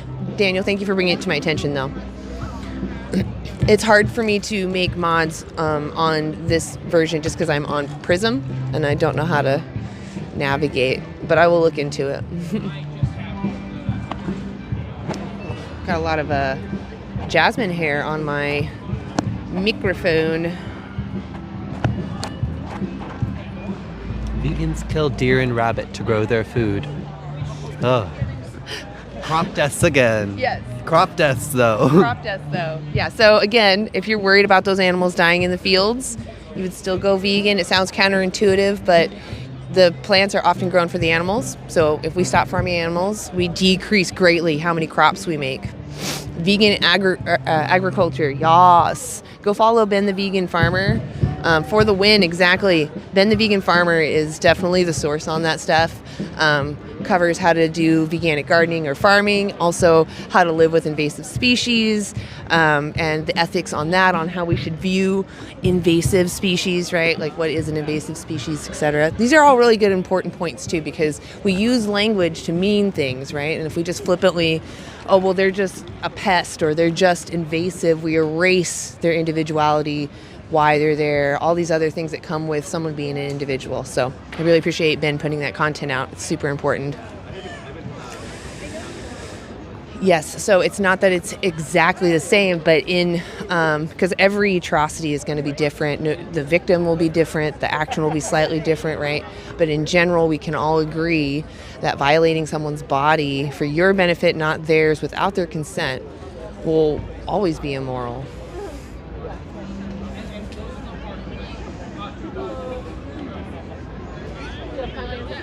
I'm not going to entertain that one anymore about the whole, I'm not even going to read it. So Jesus actually, if you do follow the Judeo-Christian religions, or the Abrahamic religions, I should say, you should watch, actually, I'll first say, you should go watch Christspiracy, which is also on our website. If you go to antianimaluse.org, it says, you can click on a thing that says, go to what I'm funding. It'll show you 3 videos on this: the 3-minute movie challenge, Dominion, and then there's the trailer for Christspiracy. If you click on that, though, it takes you to the movie, so you can actually watch the movie right there, and it'll talk about Jesus' life here on Earth. And you'll find that he actually was more in line with what we're talking about than standing up for using animals. He was actually standing up against that. Yes, humans also taste like bacon. Does that now justify us farming humans? Yeah, it's fine that you want to watch or use the Bible, but I don't think you fully understand it.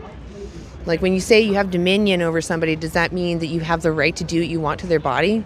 Because I would argue that a parent has dominion over a child, right? Do they now have the moral permission to exploit their child, sell their child, use their child for their own benefit, not their child's best interests? Yeah, no, that's why I encourage you to go watch Christspiracy, because it actually does break down. It shows you the sources, because they go to the original ancient sea scrolls, which is what the Abrahamic Bible is based off of. And they look at the original translations, and it's not dominion, it's steward. And a good steward doesn't remove the heads of those that it is taken care of. Unhappy cows are actually the ones producing the milk. If you left cows alone, the ones that don't produce milk and aren't being forced to make milk are going to be probably happier, because would you rather be raped and your baby stolen just so that someone else can drink your breast milk? How does that sound fair? It's like about a certain piece of legislation. Yeah. So what's the sign about it? Yeah, so again, we don't need to balance anybody's population. If we stop farming animals, there'll be plenty of room for everybody. My ethics come from my brain and talking to other people. Chicken's purpose is to do whatever they want to do. Just like whatever your purpose is whatever you want to do, right? Hey, Lewis, it's good to see you in there. Yeah, just make sure they're vegan burgers. You know, I see you saying, I'm going to order some burgers. Make sure you order some vegan burgers. Vegan burgers are great. Jesus fed fish to crowds. Go read that again. Does he actually? And if he, the words that they're used, they actually had multiple meanings, and they look at references of when certain words are used in their patterns. And it sounds like instead of fish, it was actually something you put on bread. Also, the term meat back then just meant food, just meant anything that you put in your mouth. Bread was meat, you know? So it didn't matter that it was from someone's flesh. Meat just meant your food. There's a lot of context, right? That's why I say go watch Christspiracy. I'm not a religious person. Even if your God said you must use animals, I would say that your book doesn't say you get to violate my rights. Because some people's religions say I get to do what I want to women. But I don't have to respect that. I don't have to acknowledge that, right? I don't have to let someone do what they want to me because their religion says it's moral. I'm in here. My rights begin. Yours end where mine begin.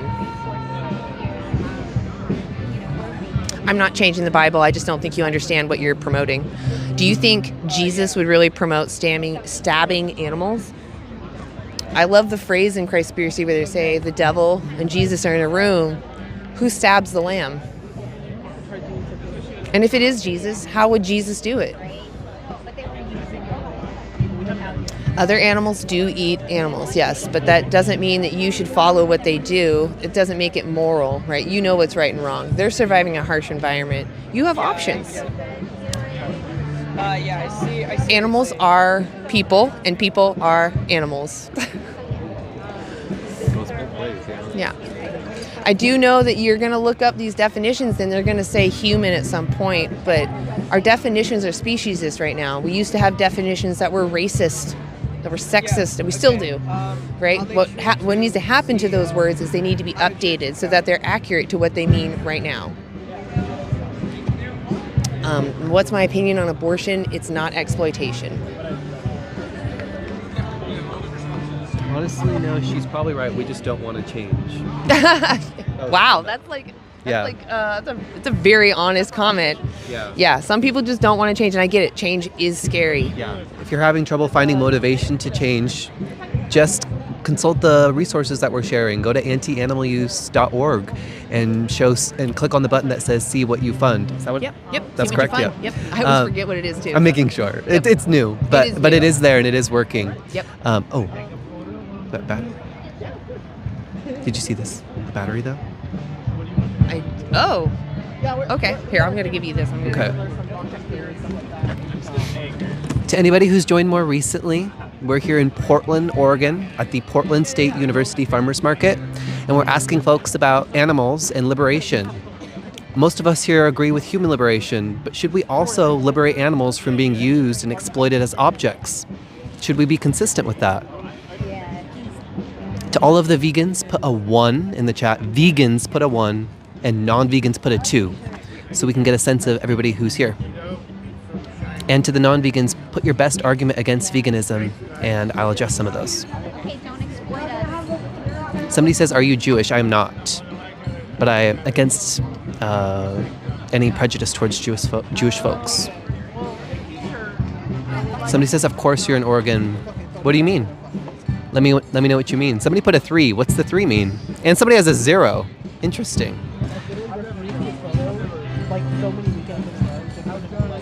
Somebody says, "Animals are delicious. Do you think that the satisfaction or the pleasure you gain from consuming somebody's flesh, does that justify the violence towards them or their exploitation?" What about human slaughtering to benefit from the animals? I couldn't quite catch your comment. Things are moving quick. We have a lot of people here. Everyone who's in the stream, please continue double tapping that screen. Keep liking and sharing the live so we can have a broader discussion with more people. Somebody says an animal isn't somebody. If they're not somebody, what else are they? Are they some things? Do you think animals are objects? When you think about your cat or your dog, do you call them an it?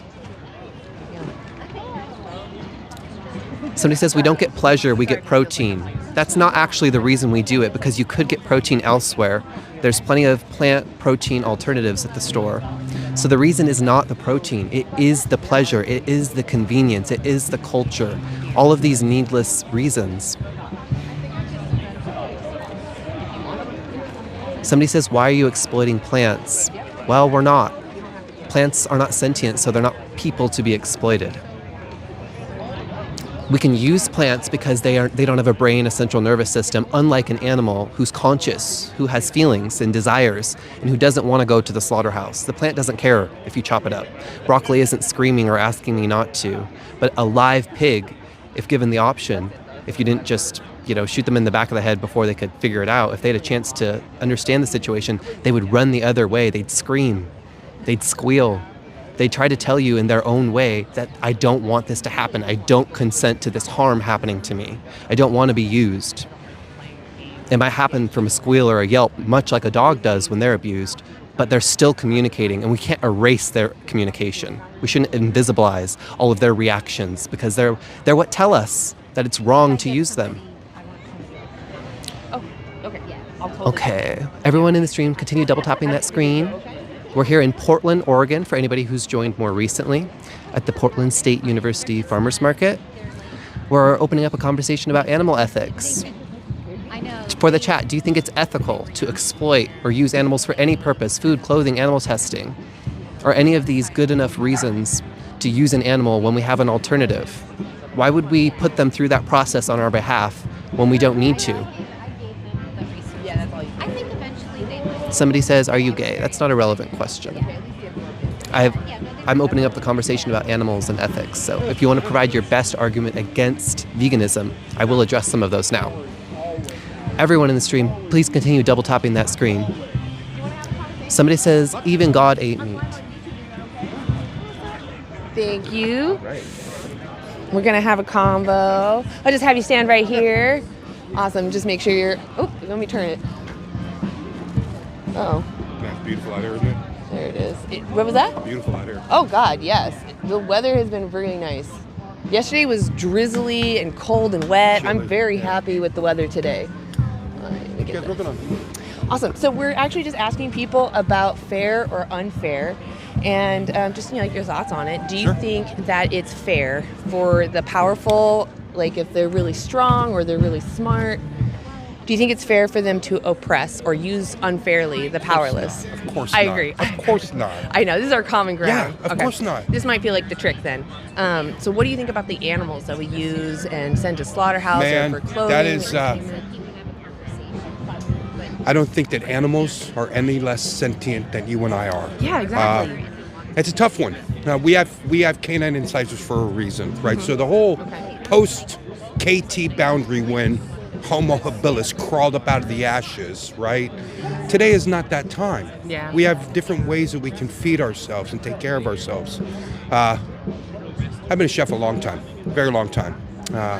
I won't even walk into a place that serves octopus or squid or cephalopods. Yeah, it's hard to watch because they're so smart. It's more than just smart. They are sentient animals, no different than you are. Shit for Christ. We're on YouTube. I feel Shit, for Christ's sake. I was going to say, that vibe. Marine mammals have a greater lexicon than we do as human beings. Our spoken word is smaller than that of a dolphin's. Explain that. Yeah, I don't they know have that. more, That's crazy. right? And Or we have animal specialties and specialists. They can't even figure that out. Their language is broader and greater than our own lexicon. Wow. That's interesting. Now, fortunately, we don't eat dolphins, right? Thank God. Yeah. But We do eat pigs. octopus, octopus, right? And they are delicious. I've been a cook a long time. Delicious. So I was living on Kauai. And my roommate had come back from catching some taco. They call octopus in Hawaii taco. So he caught a bunch, and there were two pretty good sized octopus on the back of his truck. I'd never felt fear like that before. You could see it. It was palpable. My hair on my arm to this day stand up from what I witnessed. They were afraid. And I think that they were aware that they're fucked. Yeah. Right? Never again. Not in a million years. Not ever again. Am I a vegan? No. Do I lean into the vegetarian dramatically? I'm not a vegan. I'm still crossing that kind of threshold, and I got 58 years of eating fucking meat. But the way that we eat chickens, it's horrible. Do you think eating fish or No, chicken? we should not be. Can I give you a card? Yeah. Awesome. So this actually has a lot of great resources that might help you. This just shows you the bare basic standard practice of what happens to animals. I'm fully aware of how we treat our animals. Yeah. Well, it's important to watch because you need to remind yourself when you pick up that package, you're saying it's okay. Yeah, you are. You are tacitly given right permission. to it. Yeah. Permission. Yeah. In fact, you're supporting by giving them money, right? You like do it more. Right. So on this backside, we wanted to empower people to know you can get everything you need from a whole food plant-based diet. Oh, of course you can. Yeah. So we just had a little checklist for you. You don't even need to look at it. I mean, you can look it up to verify, but we just wanted to make it as easy as possible. That's brilliant. So, this is brilliant. This is fabulous. Yeah. So that's on the backside and of that car. it's okay to not know what you don't know, but once you are aware, well, what was it Maya Angelou? I behaved a way when I was growing up because it's all I knew. When I learned better, I did better. Right? So let me ask you a hard question. How many more animals do you want exploited for you? Is it more than 0? These are your principles. I know. Yeah. That's a quandary. I know. That's a but quandary. how many more? How many more? I mean, the answer should only be 0.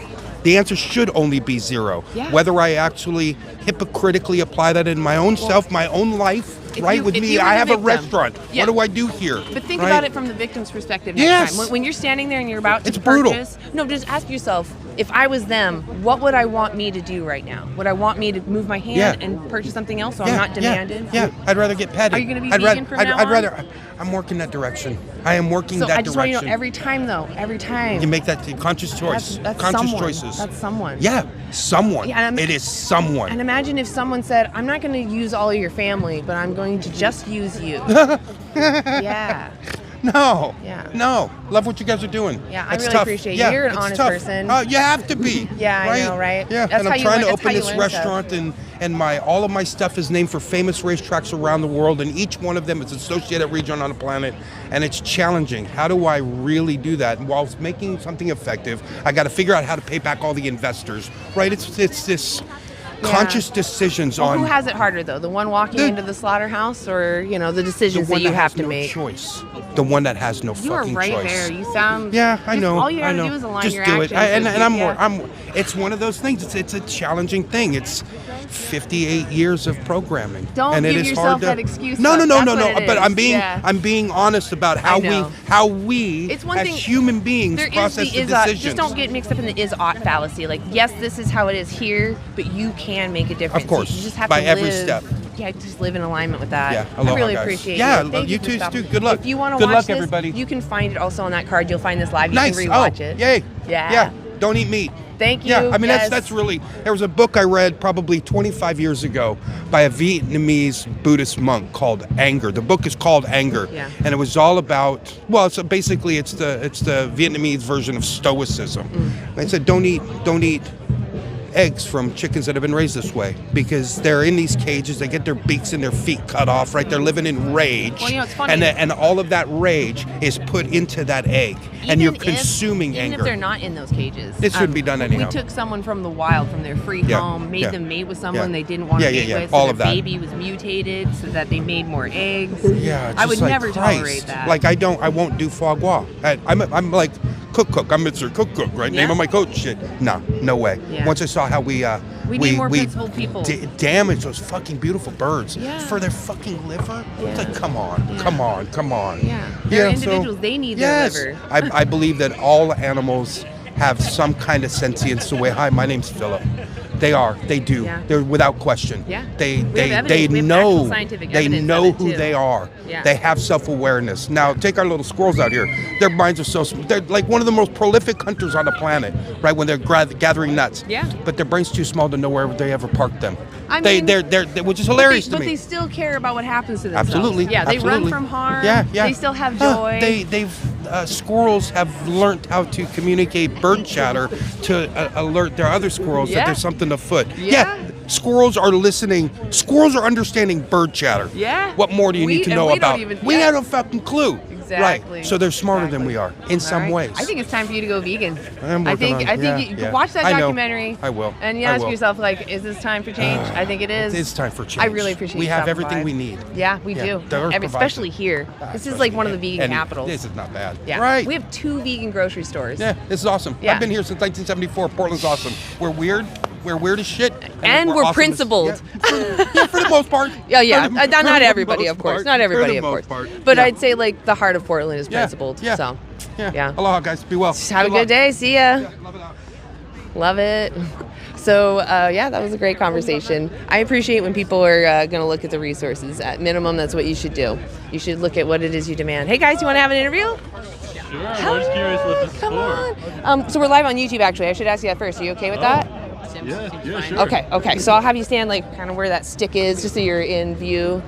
Awesome. Are you both can be in? Or we can both do it? Yeah, you both come on in. Make sure we're both in there. Okay, cool. Awesome. So we're just talking about the dynamic between the powerful and the powerless. Do you think the powerful, whether they're like really muscularly strong, or maybe they have a high IQ, or whatever their power is, do you think the powerful should have the right to oppress or mistreat the poor, or the powerless, I should say? No. It's a no. I agree. This is where we kind of find that common ground. This next question might feel like a gotcha, but I promise I'm just trying to show you that paradigm shift. Right. Is this a vegan thing? Yes. We are both vegan. Yes! Oh my gosh, that makes me so happy. So, have we talked to you before? No, you actually no. look familiar. Okay, awesome. I don't think. Have you guys ever advocated before? Yeah. I mean, right now we're doing a petitioning thing. IP28. Oh Join. yes. 28. I'm just I live in Vancouver, so I can't even sign it. Oh shit. But like the first time I came across, I was like, I will sign the crap so out of badass, that. right? Yes, Yeah. that's amazing, because that's exactly what we need, is to stop the breeding, stop the fiddling with everything. The breeding and the slaughtering, and I can't remember whatever else it covers. I do remember those two things. Animals in farms, in the wilds, and in research laboratories. It's just extending essentially like anything that cats and dogs would get to any protections they would have to like most other animals, except for like insects. I mean, it almost sounds like it's not far enough. Yeah. I mean, it's like it's still hard to get in there. Yeah, no, that's still like to most people, it's like extreme. Yeah, so it's what's actually interesting. It's kind of what you're talking. I'm sure what you're talking about, like the gotcha thing. It's like what we're doing is just telling people, like extending the same rights, which is to the sort of the beings that we consider to be. It's like obviously we would never harm them. Right. And so I say that, I give you that exact same pitch to people, and they're like, oh, I don't want to hurt any animals. Exactly. And then like I did that the last weekend I was here. A woman was like holding like raw chicken, and I was like, I'm gonna try to get her to sign and see what happens. She was like, yeah, hell yeah. And I was like, oh, that's amazing. What made you go vegan? Oh, this guy right here. Yeah. What made you go vegan? I kind of just started thinking about it at one point. I don't know. It's like hard to say. I was like, I kind of just started thinking one day, like, I had it introduced, but I had never really given it like. I'd heard people around me were vegan, but I never just kind of like a real thought. Because I sort of had where I'm like, oh, but like natural and all that, like just had all the excuses everyone did. And I was like, well, if I'm being fair, let's sit down just alone one day and like really think about it. And I was like, I don't know if any of this holds up. And I started going online, reading more about it, like watching slaughterhouse footage.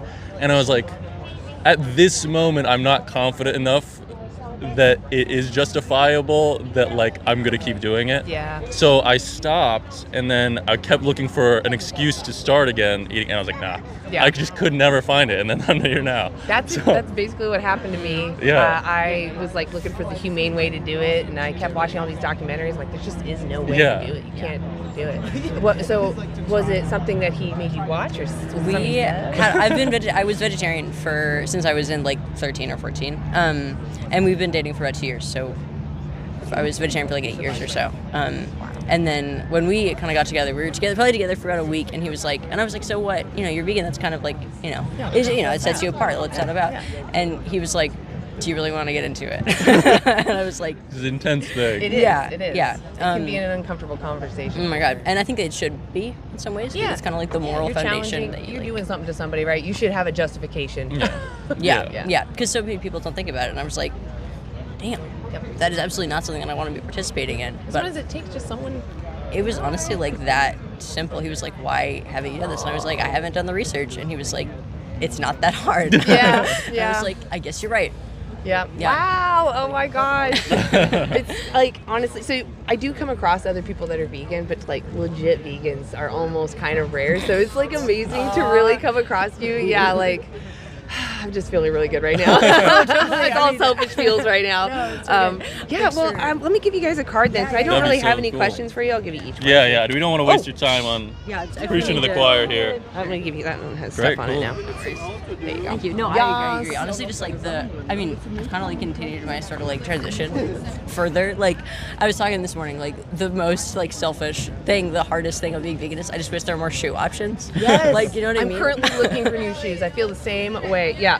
Well, those look nice. They're really comfortable. I just got Where'd them, you by the get way. them? These are vegan Doc Martens. Oh, so they do sell them here, or is it online? It was online. Okay. They're not in the store. I was gonna say, I think Rebecca was in there, and they didn't have them in the store. And I'm like, this is like one of the vegan capitals. How do you not have them in the store? 100%. That's crazy. Well, those look great. She has Lems on. Those are those are also nice. Yeah.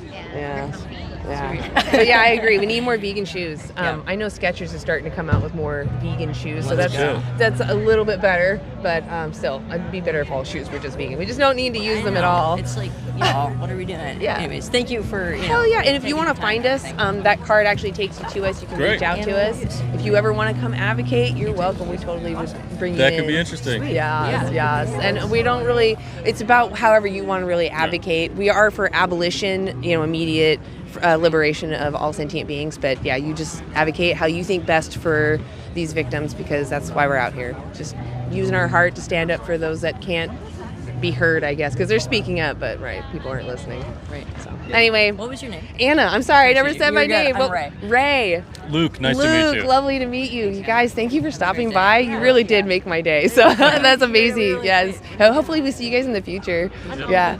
Melvin? Elvin. Nice to meet you. Nice to meet you. Bye, everybody. What's your name? Cooper. Thanks. Nice to meet y'all. Yes. All right, sweet. Lovely to meet you guys. Enjoy the market. Yeah, see ya. They're vegan. Yeah, they're like legit real vegans too, and they're promoting that IP 28, which is really good. And they broke it down a little more because it's not just slaughtering and breeding; it's also farming. It's also animals in the wild. Yeah, it covers a lot of stuff. I was like, ooh, damn! I wish I could sign it. I live in a different district. I think I'm pretty sure I signed that. Did you? Yeah, I didn't know all the details though. I knew it was just like, Basically, what they made it clear is it's similar to making all these other animals have the same rights as like cats and dogs. Companion animals. Yeah. It's bare basics, I guess. I was like, I even made a joke. I'm like, that almost doesn't sound far enough. Because cats and dogs, they don't even have rights, They have some rights, but. Yeah. Did you want to jump in, or I can keep going? Yeah, you can keep. Okay, cool. Or we can do two. Yeah. How you guys doing? I appreciate you guys hanging out. Actually, third world countries are the inspiration for a lot of the plant-based diet. There's a lot of Indian dishes or curries, rice dishes, bean dishes. I can't think of them all because there's so many different ones, but they do often come from these countries that are you would call third world nations, or I don't know what the term is for these countries that are just different, but they don't live Western values. I guess it's not always Eastern though. I don't know what the word is. So we're here at PSU Farmers Market, and we're just here to speak up for the animals. We're asking people about fairness and if they're living in alignment with that. Okay, well, that's great that you think we look like losers. That's your opinion. Could care less, really. What? Telling vegans they're not vegan enough. I don't know what you're talking about. There are some people that call themselves vegan, but they're literally just doing a plant-based diet. They don't think about the clothing or the entertainment they go and do. Yeah. Why would your father disown you? That sounds terrible. Yeah. No, fish are sentient. Yeah. Yep, they feel pain. Yeah. Oh, here we go with the abortion questions right? again. They really want to know our position. They want to know so bad. So you can be vegan and be either one. The point is, if you're avidly pro-choice, pro-life, and to the point where you're telling other people, but you yourself are not vegan, you're going against your own principles. You're either violating someone's autonomy or you're stealing their sentience. Ageist. I saw old people comment in there. You're ageist, so you must be speciesist and sexist and homophobic and classicist and... You're using the logic of them, for sure. Yeah. Discriminating, saying that we're not making sense just because we're a different age. That doesn't make sense. That's not logical. Plants are alive, but they're not sentient. Thank you. We love what we're doing too. We don't need to control deer populations, right? If we stop using animals, we'll greatly reduce how much land we're using, and the wild animals can take up that space. I have good steaks. They're vegan steaks. Yeah, and animals are sentient. They do feel things, emotions and pain, love their families and friends. Yeah. I mean, just if you have a companion animal next to you, like a dog, a cat, or somebody, put your hand on them, feel their heartbeat, feel them breathing, When you see them get up and they get excited, like watch them and their preferences. They're unique to them, right? They care about what happens to themselves. The animals you use for food, clothing, and entertainment are the same. Do you still eat snakes? I have never eaten snakes. I know, me neither. Yes, animals, they have inherent rights, but they're not respected. Yeah. Farm animals don't have rights in many states. Yeah. They don't have the same rights. It's horrible. I heard that in Alaska, the dog sleds, the dogs that pull the sleds, are not even protected under the cats and dogs protections. They're under livestock. So the people that use dogs to pull their sled will sometimes just smash a dog's head into the ground because they're dead weight. Do you think that's moral? And if you don't find that moral, what makes taking the head off of a cow different? No, bears are not moral agents. They're not going to go to jail. Yeah, for human, so the wild animals and other animals, they're not moral agents to human morals, right? Yeah. They're moral patients to our morals. They don't necessarily understand our constructs. Mm-hmm. So they can be vulnerable to us, and that means that we have an obligation to not take advantage of vulnerable individuals that care about what happens to themselves. Google degree. Yes, I would say that people that consume animals and argue that they have to are definitely people with Google degrees. Yeah. Cows aren't food. They're mammals just like we are. Yeah. And they have attachments to their babies. This overcast is killing my eyes. What time is it? It's 12. Okay. I was just checking the time. Yeah. Yeah, if you're taking someone's life when you don't need to and you can avoid doing so, that is cruel. Here too. I do personally eat highly processed vegan food, but you don't have to. You can eat a whole food plant-based diet. In fact, I have it on this card right here. See that? You can eat whole food plant-based diet, get everything you need in a day. You don't need to eat processed junk. I love processed junk because I like to eat tasty things. And there's nothing wrong with that. I like to participate in culture, but I don't want to demand someone lose everything for me to do that. So that's what those alternatives are for. Oh, Jasmine. Oh, there it is. See? There she is.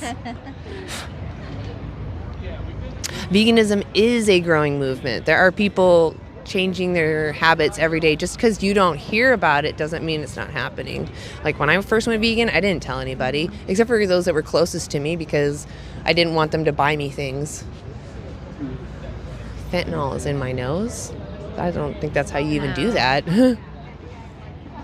Again, you keep talking about deer populations, but we don't have to control them. We need to stop farming animals. It's just that simple. Should I trade? Do you want to trade out? I can. Oh, I was just asking if you wanted to. No, I'm good. Okay. Just want to get someone in here. Get another conversation going. Yeah. The Inuits don't need meat to survive. They need nutrition. Someone not having access to everything doesn't change whether or not you can be vegan. It's about how you view sentient beings. And when you realize that there is someone, you're going to do everything you can before you have to cross your principles,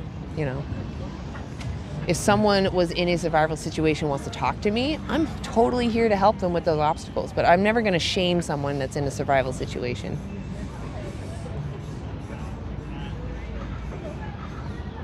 No, I don't. If you could, please find me the evidence that there are a bunch of vegans leaving. There was a study done that pulled in a bunch of random people, but they didn't verify if these people were ethical vegans, if they were vegans for ethical reasons, or if it was just a diet thing, like what was their motivation.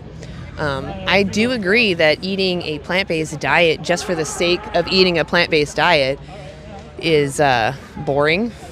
And, like, why would you do that? Unless, you care about the victims. That's the only reason, really, to go plant-based. You can care about the environment, but again, the environment is boring.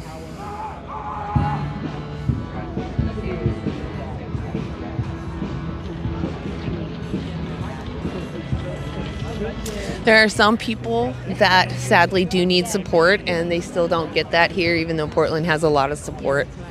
So it's really unfortunate, I want everyone to feel safe and, comfortable to be themselves. Yeah, I agree that predators, human predators, are very much, their logic is similar to someone who is aware of the harm they cause to animals, but continues to still continue demanding their exploitation.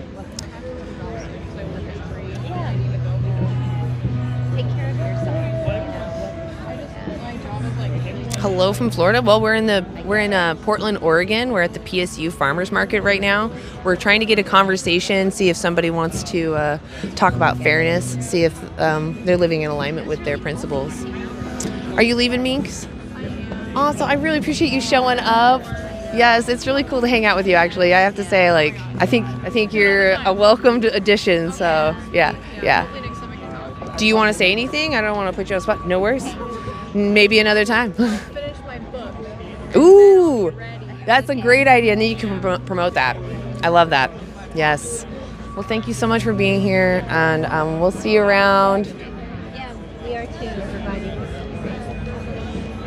And if you have any questions or anything you think we could do better, even. Yeah. Shoot us some thoughts. So, genuinely care what you think. So, yeah.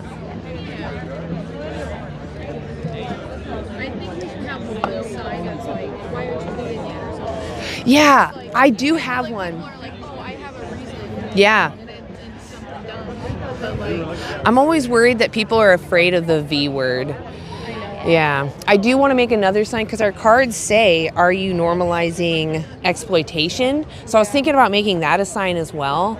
But there is a point to having the word vegan big so that people walking by see it, maybe look it up.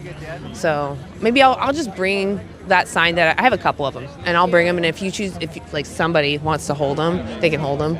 I'll just make it so that's available. Yeah, it is a good idea. People saw the signs and giggled, and I'm like, it's not funny. Yeah. Okay. Yeah. I don't know, maybe it's the people on it. They're like, oh, they look silly, but I don't know. They do kind of look a little silly, which it's just the point that they're just random people. Yeah. I don't really know her inspiration for the people that she picked because it's made by the Radical Vegan, but I don't know. It's just a good swath of different people. Yeah. Anyway. I don't know. I asked Melvin. I was like, have you guys ever used different signs? Because I think drawing people in. Because when they see the V word, they're either for it or they're like, I'm gonna go fight this person. Yeah, that's true. So it could make some good conversations. Yeah, exactly. Yeah, it could. Yeah. We do have some spicier signs. I'll bring them next time. So that way we can test out the waters again and see if there's some good. Hopefully I can make it next time because I work Friday morning and then Saturday night. Yeah, we'll keep up posting them online. Just whatever ones you can attend, we'd love to see you. So yeah. Cool. Thank you for being here. I'm gonna walk away now. I'm just embarrassing myself. All right. Bye, Minx. It's nice to meet you. Hey guys, all right, sorry, I'm back. Minx is just saying goodbye, and I just wanted to catch them before they go. Profit YouTube. We don't make any money actually off of this account. There's no money coming in. That doesn't what? Oh, there it is. Do you use and profit from YouTube and claim moral high ground? No, like I said, we don't make any money off of this. Oh, this overcast is killing my eyes.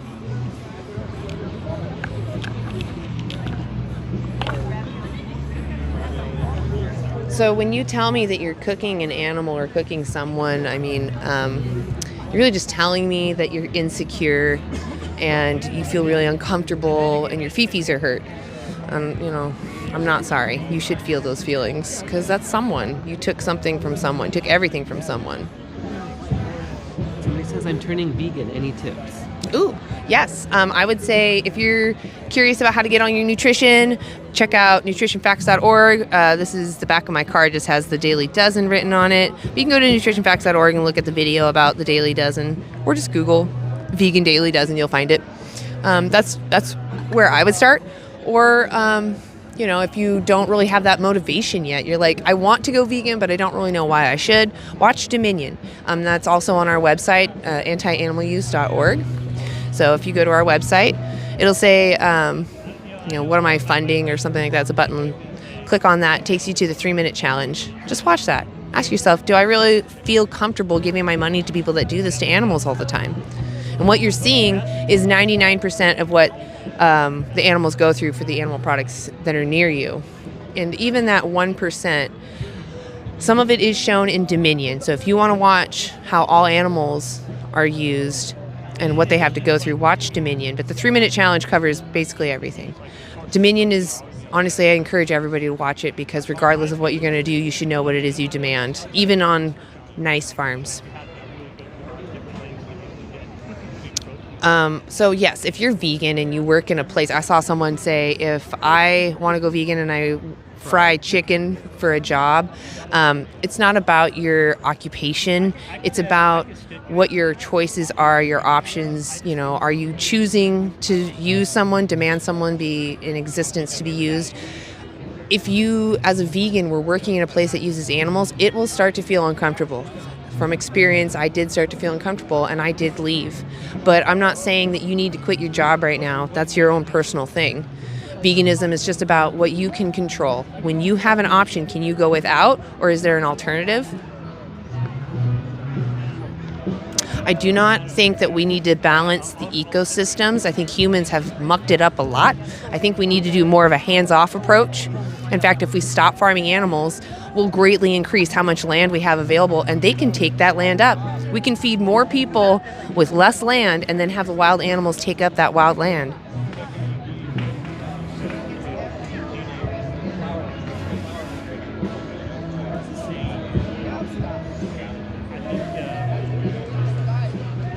Vegan land ethics for the win. Yeah, go check out Ben the Vegan Farmer. Does great content on this very subject. Talks about invasive species. What does it mean to be an invasive species, right? What does it mean to grow veganically? How do you do that?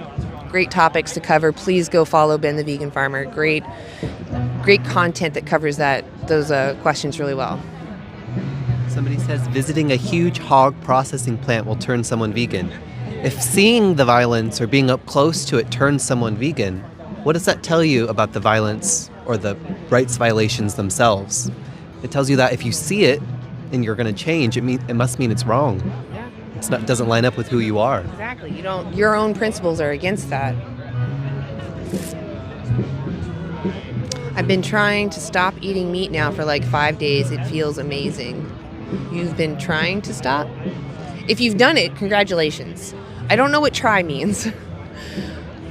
But if you're more like, I don't know where to go, nutritionfacts.org for your food, or you can go to a vegan challenge. Also on our card, if you go to antianimaluse.org, there's a 10 weeks to vegan.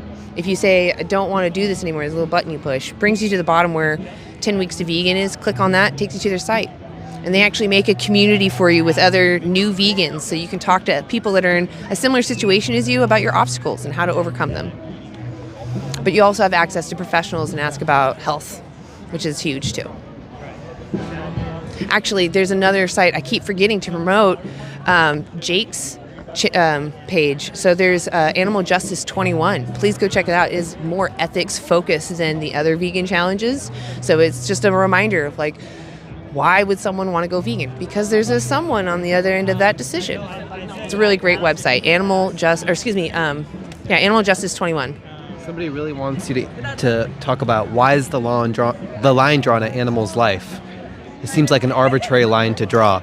So it's also extremely arbitrary to draw the line at humanity. So we're choosing the metric that matters actually to us, and we actually care about the sentient experience of individuals, whether somebody has a personality, whether they suffer, whether they make preferences. That's what we're concerned with.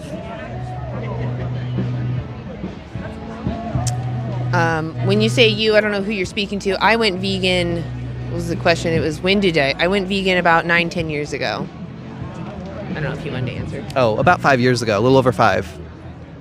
Somebody says, do you eat babies? Definitely not, but it is important to bring this up because nearly all of the animals that humans exploit and use for food are very young. For instance, the chickens that people eat, the stuff that you buy at the grocery store and get at restaurants, those birds were 42 days old when they were killed. They were 6 weeks into a 5 to 10 year life. So in a meaningful sense, we live in a culture of eating baby animals.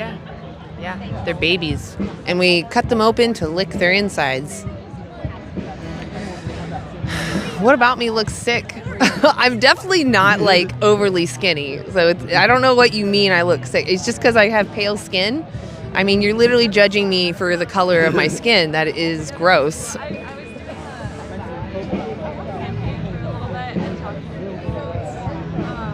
Plant lives matter. Nice to try to co-opt a racial justice movement for your so-called concern for plants, but I think most of us can acknowledge if we had a gas chamber, I would much prefer to put some carrots inside rather than a cow. Yeah. The cow will gasp for breath, they'll suffocate, they'll suffer, but the carrot will not. Yeah, people are weird. We're weird that we decide that we're going to put our arms inside of cows. We're going to put straws into turkeys. We're going to sit on top of pigs and poke their private parts. It's gross. And this is all for animal use. As a vegan, you opt out of that. You're not demanding that anymore.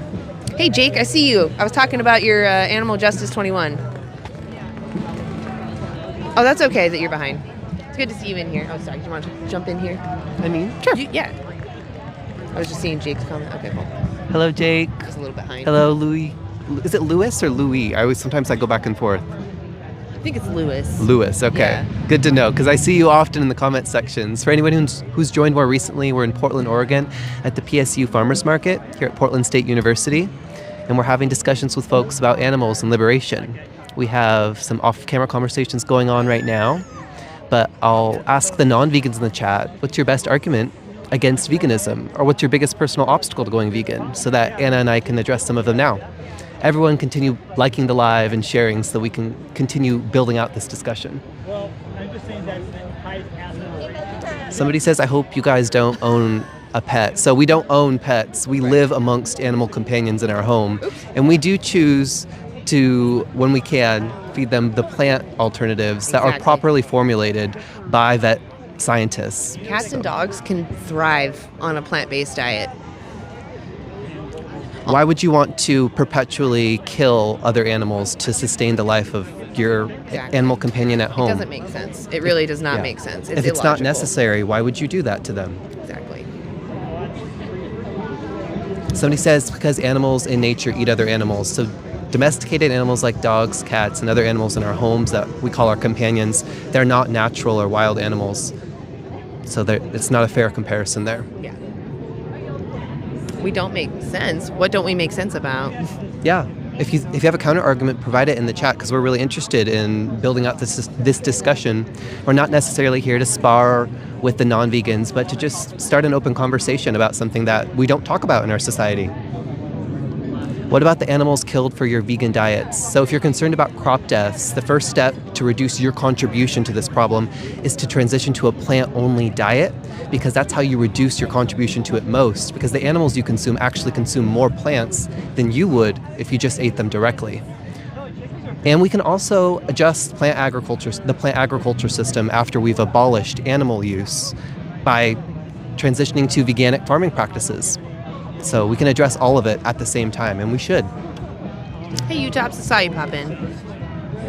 What if an animal eats a human? We usually think of this as a tragedy because that human had a family, they wanted to live. We usually encourage humans who are in tough situations to maybe bring a bullhorn or like some sort of spray to defend themselves, because it is a tragedy when somebody's life is taken from them. So yeah, that's not good. I mean, trees clearly bleed when you cut them. You'll have to send me the photos of the blood. I do want to see, like, if you have evidence of this, it would be really, I know, it would be right? Like- perplexing to me. It would be interesting, but I would look at it Yeah. because we're curious people. Yeah. We're open-minded people. If you can prove to me that, like, for example, animals aren't sentient and they genuinely don't care what happens to them, if you could prove that to me, Yeah. I'd be willing to go back on veganism, because that's all that matters, is that they care about what happens to themselves. Trees bleed, you've lost your mind. We'll leave that for the comments to judge and the audience to judge. I just never seen that, so if you have evidence of it, please provide it. And not just like an anecdote, like your personal perception, but provide like the scientific study that shows that they're suffering, that they're bleeding, these types of things. Because these are big claims that we'd love to find that evidence for if you have it. I mean, is a volcano bleeding when it erupts? Is that bleeding? It's just as sentient as a tree. Somebody says, why is everyone so angry? It's not that big of a deal. I don't think Anna and I are angry here. Maybe there's some angry folks in the comments, but this issue does have grave consequences. So it's a big deal to the victims. So we do try to, keep a tone and a mood that's reflective of that. Yeah, exactly. Yes, I am comparing a volcano, a natural system, to plants, because plants are literally just the molecules running into each other and responding to stimuli. So yeah, same thing. Plants are alive. I will give you that. Volcanoes are not. But volcanoes and plants are not sentient. Somebody says, prove that morality exists first. So we're not necessarily here to engage with the philosophical debate bros. Yeah. I think you know that some things are fair and some things are not. We're here to talk about your own ethical system, your own principles. Is there an inconsistency within them when you think it's wrong to exploit and kill some animals, like human animals, maybe dogs, cats, but not others? So it's about your own principles. It's not about ours. I saw something about carnivorous companion animals. Yes, there are animals that we care for that are obligate carnivores, but we have alternative diets for them. Cats and dogs. Dogs are actually not carnivores, they're omnivorous, but both cats and dogs can thrive on a plant-based diet. Yeah. Yeah. Somebody says there's an inconsistency with yours. Please share. We would want to hear it. Yeah, let's hear We're here it. to open up this conversation. To anybody who's joined more recently, we're here in Portland, Oregon at the PSU Farmers Market. Everyone who's here, continue double tapping that screen and liking and sharing. Somebody says can doesn't equal should. Exactly. The might makes right argument is weak. It would justify all forms of human oppression, all forms of human violence. Just because we can be violent and exploit animals, should we do that to them? Should we put them in that position on our behalf if we don't need to? Feeding cats a vegan diet is cruel. It is not cruel in any way. As long as they're getting all their needed nutrition, they're fine. If we're following by taking over the culture. Abortions are not about exploitation. Veganism is against exploitation. I am oppressing plants, but they don't have a preference. So I'm not using them unfairly, I'm just using them.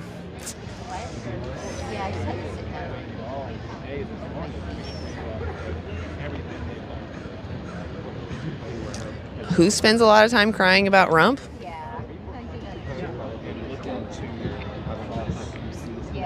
Yep. It's not crazy. It's more wild that you're going to say that something is wrong without verifying it. You're just using two little neurons in your head to make a conclusion, but you're not using actual verified evidence. There are studies that have followed cats and dogs on these plant-based diets, and they actually have fewer vet visits. So they're either the same health or better. Yeah, people are also yummy. Cows are yummy. Humans are yummy. They taste like bacon. Does that now justify farming humans? Plants are not sentient. They don't have a brain or central nervous system. So when it comes to abortion, if you want to know my personal opinion, because it doesn't matter as far as veganism goes, abortion is about the person being pregnant and their doctor, right? My personal opinion is that if you're sentient or not, and you're in my body and I don't consent to that, I will eject you. I don't care if you're sentient or not. If you're in my body and I don't consent, that's it. Done. If you say otherwise, you're literally saying my body is not my body. You're saying my body is a vessel and belongs to whoever occupies my uterus. That's not fair. So Somebody says don't go vegan, it will turn you gay. So if anybody's curious, like queer desires within me developed much longer than 5 years ago, much before veganism came about. And if so don't be concerned about this. I was going to say, if someone did go vegan and then discover their true self is whatever and they came out, that's not the same thing as veganism turning someone into, like, it's not a personal choice. It's something you're born with. Veganism is when you recognize you have choices and not demanding someone's exploitation. Yeah. Well, and I think some of it's a little bit silly and not totally serious because most folks know this. It's just a little bit funny to poke fun at it It sometimes. is. No, you're totally right. Especially because it's just thrown out there so often. It's like a word. I want to be seen. Word. Sap is a tree's blood. Oh my gosh. Okay, so then why, if trees feel pain, are they rooted to the ground? That doesn't seem like an advantage for a feeling being. How would they survive if they can't escape their predators? Everyone's just so nice to trees. You'd be able to test this as well. Like if I kick a tree, is more sap production involved because they experience pain or something? I just encourage you to go test this yourself. You know, go walk up to a tree, maybe give it a kick or a hit, and just see, does the sap come streaming down as if you've assaulted a sentient being, or is this a bit silly, or does this logic break down? Yeah. I mean, it's responding to stimuli. So if it has a stimuli of, oh, my bark is missing or something is happening, there's responses. There's little cells that are triggered to then go into reaction mode to release sap. So there's a study on this called Debunking a Myth, Plant Consciousness, and they actually look at all these studies that claim that plants have some sort of sentience and found that these studies are not replicated. You can't replicate them. You can't do exactly what they did and find their results. Those that describe these same phenomenon as being just reacting to stimuli, things just bumping into each other and responding, those have been reliably repeated. So it goes to show you that plants are not sentient. They just have other qualities to them. Yes, they're intelligent, they can communicate, but they're not sentient, they don't make preferences. They just are. Mason has an interesting comment. Mason says, thank you for your insightful answer about deer populations. I just found out that about 50% of habitable land is used for agriculture. Very shocking. And it stands that we will reduce this, about half of our habitable land being used, by about 75% if we transition to a plant-only food system. If you're curious about this information and you're maybe a little bit skeptical and you want to review the study yourself, we are going to say it out loud right now, quote, reducing food's environmental impact through producers and consumers, unquote. So just type it up in Google, whatever search engine you use, and you'll find that study, and it'll show you that we can reduce our agriculture land by 75%. That is huge. Awesome. Welcome in. Come on in. Are you guys okay with being on YouTube? Sure. Awesome. I'll have you. Is it live? And It is live. It doesn't go away. No, it'll stay online. I'm cool with that. If any time you feel uncomfortable, you're welcome to just walk away. I won't be shouting after you or anything. Yeah, right. It would just be like, okay, I guess we're done. Are you okay if I? What's the topic? It's going to be about oppression. It's nothing political or anything that's going on now, as in like world stuff, but just about the idea of the powerful versus the powerless. Okay. Are you okay if we continue? If you want, you can. If you take a step back, you wouldn't be on camera. It's up to, I just don't want you to feel like you need to be on camera. Okay. I'm so sorry. If we ever do cut it up, if you want afterwards, you're like, if you do use this, cover my face, I can do that for you later. I can blotch you out if that's. I want you to feel like you're totally in control. Okay, cool. So when it comes to the powerful versus the powerless, whatever their power is, strength, intelligence, do you think that gives the powerful the moral right to oppress or mistreat the powerless? It might seem obvious. It's going to be an obvious one. Wait, so the powerful has the strength and the intelligence? Yeah. Yeah, so the powerful, should they have the right to oppress the powerless? No, obviously not. Yeah. Definitely not. Yeah, I agree. This is where we have like that common ground. My next question might feel like the gotcha, but I'm just trying to show you the paradigm shift essentially. Okay. So what about the animals that we use for food, clothing, entertainment? Would you agree that we are the powerful in that situation and we're oppressing the powerless? Yeah, that's true. You got us. I don't feel that way. Yeah. Actually. Okay. No. So do you think that animals care about what happens to them? I think that they do, but I also have beliefs around the consumption, because I feel like I can see where this is going, more around the use of animal products for whether it's food or clothing.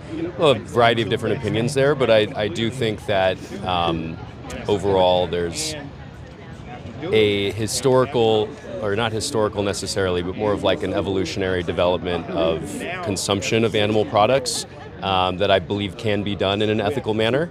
Although I also believe that the sort of like hegemonic industry of animal consumption is very non-moral in very many ways. But I also believe that it can be done morally, and that's what I try to do. So when you say it's moral and not moral, are you considering, like, what's the benefits of doing it the moral way? I guess I want to know, what is the moral way to do it? The moral way to do it would be to raise animals on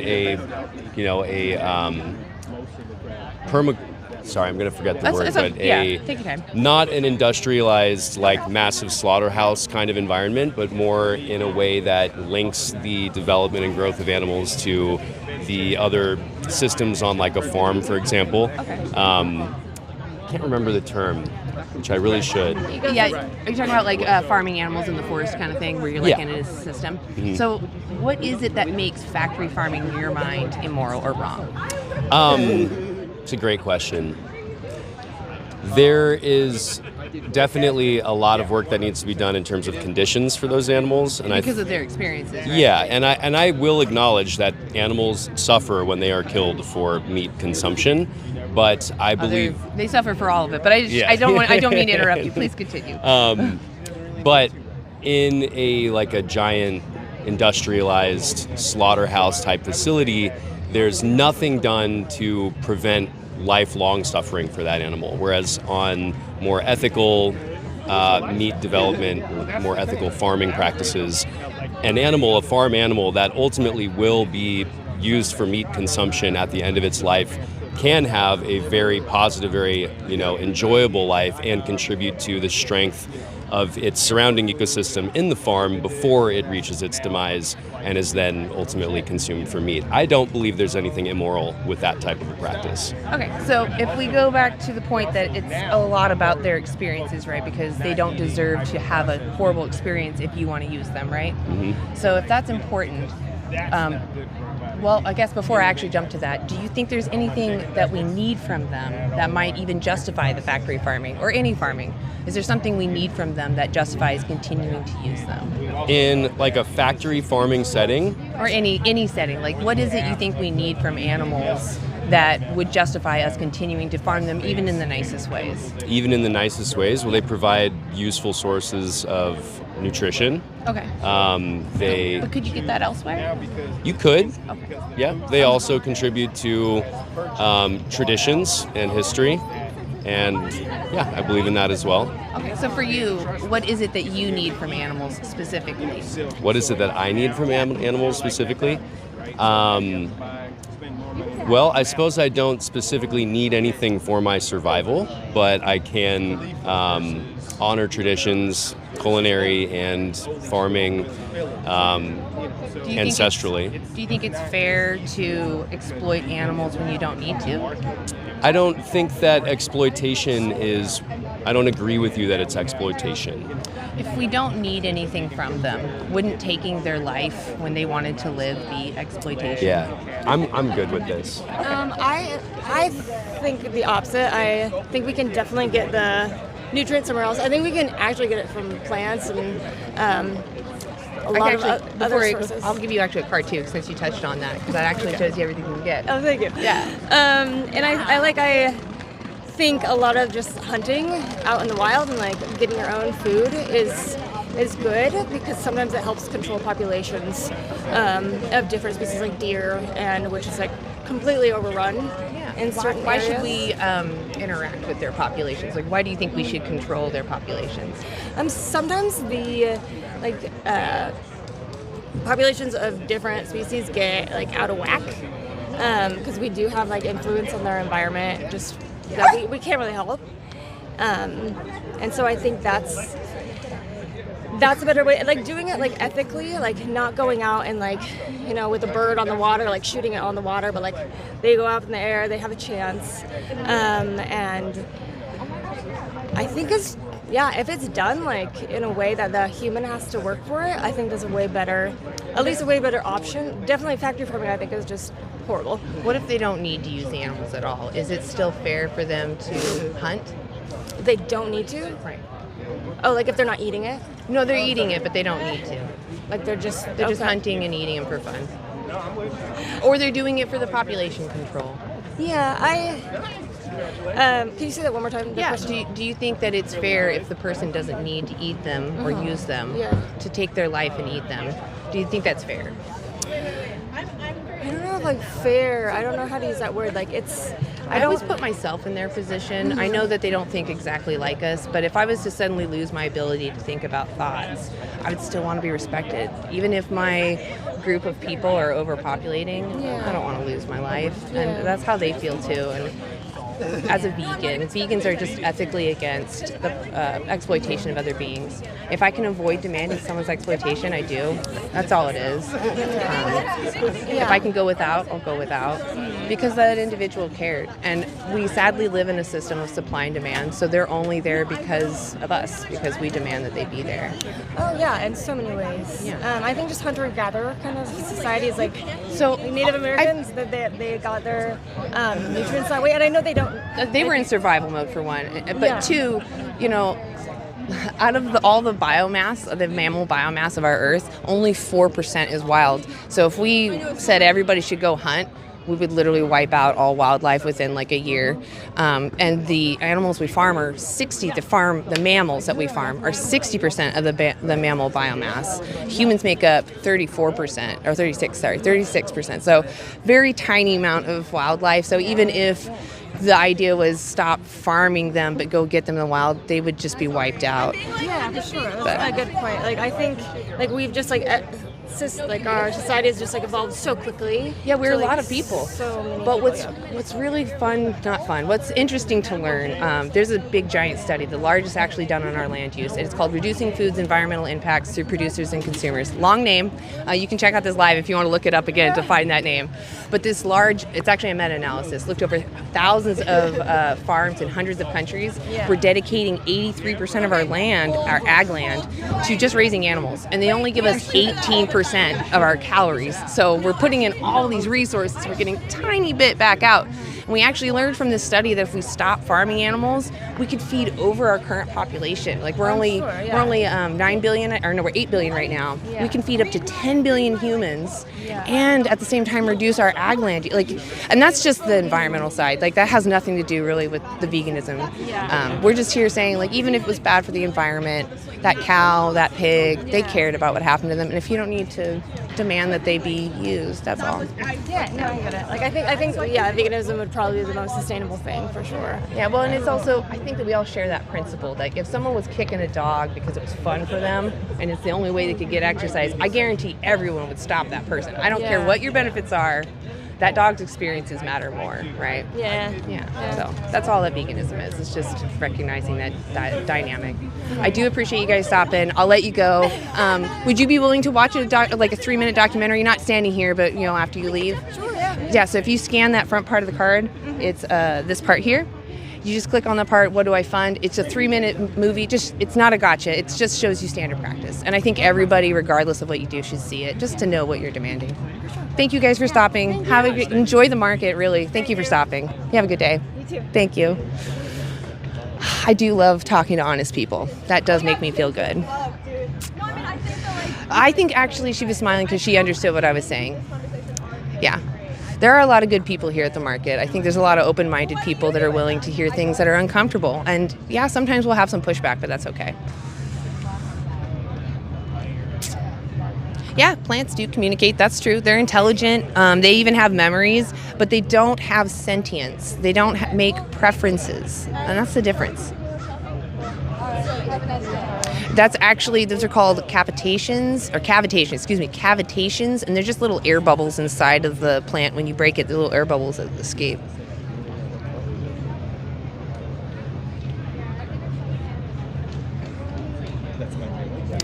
What? I treat everybody the same. I don't know what you're talking about. Oh, between the two. Well, he was done. He didn't want to talk anymore. He said he was done. That's why I was not talking to him. I wasn't trying to be rude. I was just trying to respect his wishes. Yeah? Wow. Was it good or bad? Oh, I don't know. I thought you were trying to. I was like, I want to help you debrief. I'm not debriefing. We're just trying to not debrief on camera because it's good for us to exhale after we're done having a conversation. But we don't want to like bumble it up on you guys because I know you know everyone has their. I don't want anybody thinking that we're like having these judgments against anybody else that's not vegan. I want you to not worry about what other people are thinking about you. Look at the resources. That's all. I feel like sometimes people might get caught up in our reviews and be like, oh, they think I'm stupid, so I'm not going to look at their resources. Yeah. Did you want to say something? Oh, no, I was just going to say it's, not cool to talk shit about people sometimes, too, after they're gone. Yeah, that's true. They're not here to defend themselves. Yeah, so we're, just trying to be conscientious of other people's feelings. But they can come back to the comments and, Yeah, that's true. Yeah, they can come back and watch. That's another thing, too, is that if they come and watch, I don't want them to see me complaining. That, too. Some of those past videos, Yeah, the past ones, exactly. Like, that bastard. Oh, still some people here. Yeah, wow. we've got some people. Lots of people here still. Oh, no. Sorry, guys. Hello to they all the didn't see that, vegans and the mods and to the non-vegans. Yes, make sure you're sharing, liking. Go check out, follow Anti-Animal Use, follow Total Liberation Now. Go look them up now. On Instagram, total.liberation.now. And on YouTube, there's no dots. It's just Total Liberation Now. To anybody who's joined more recently, we're here in Portland, Oregon. We're at the Portland State University Farmers Market, and we're asking folks about animals and ethics. Do you think it's fair that we put animals in positions that we wouldn't want to be in ourselves when we have another choice?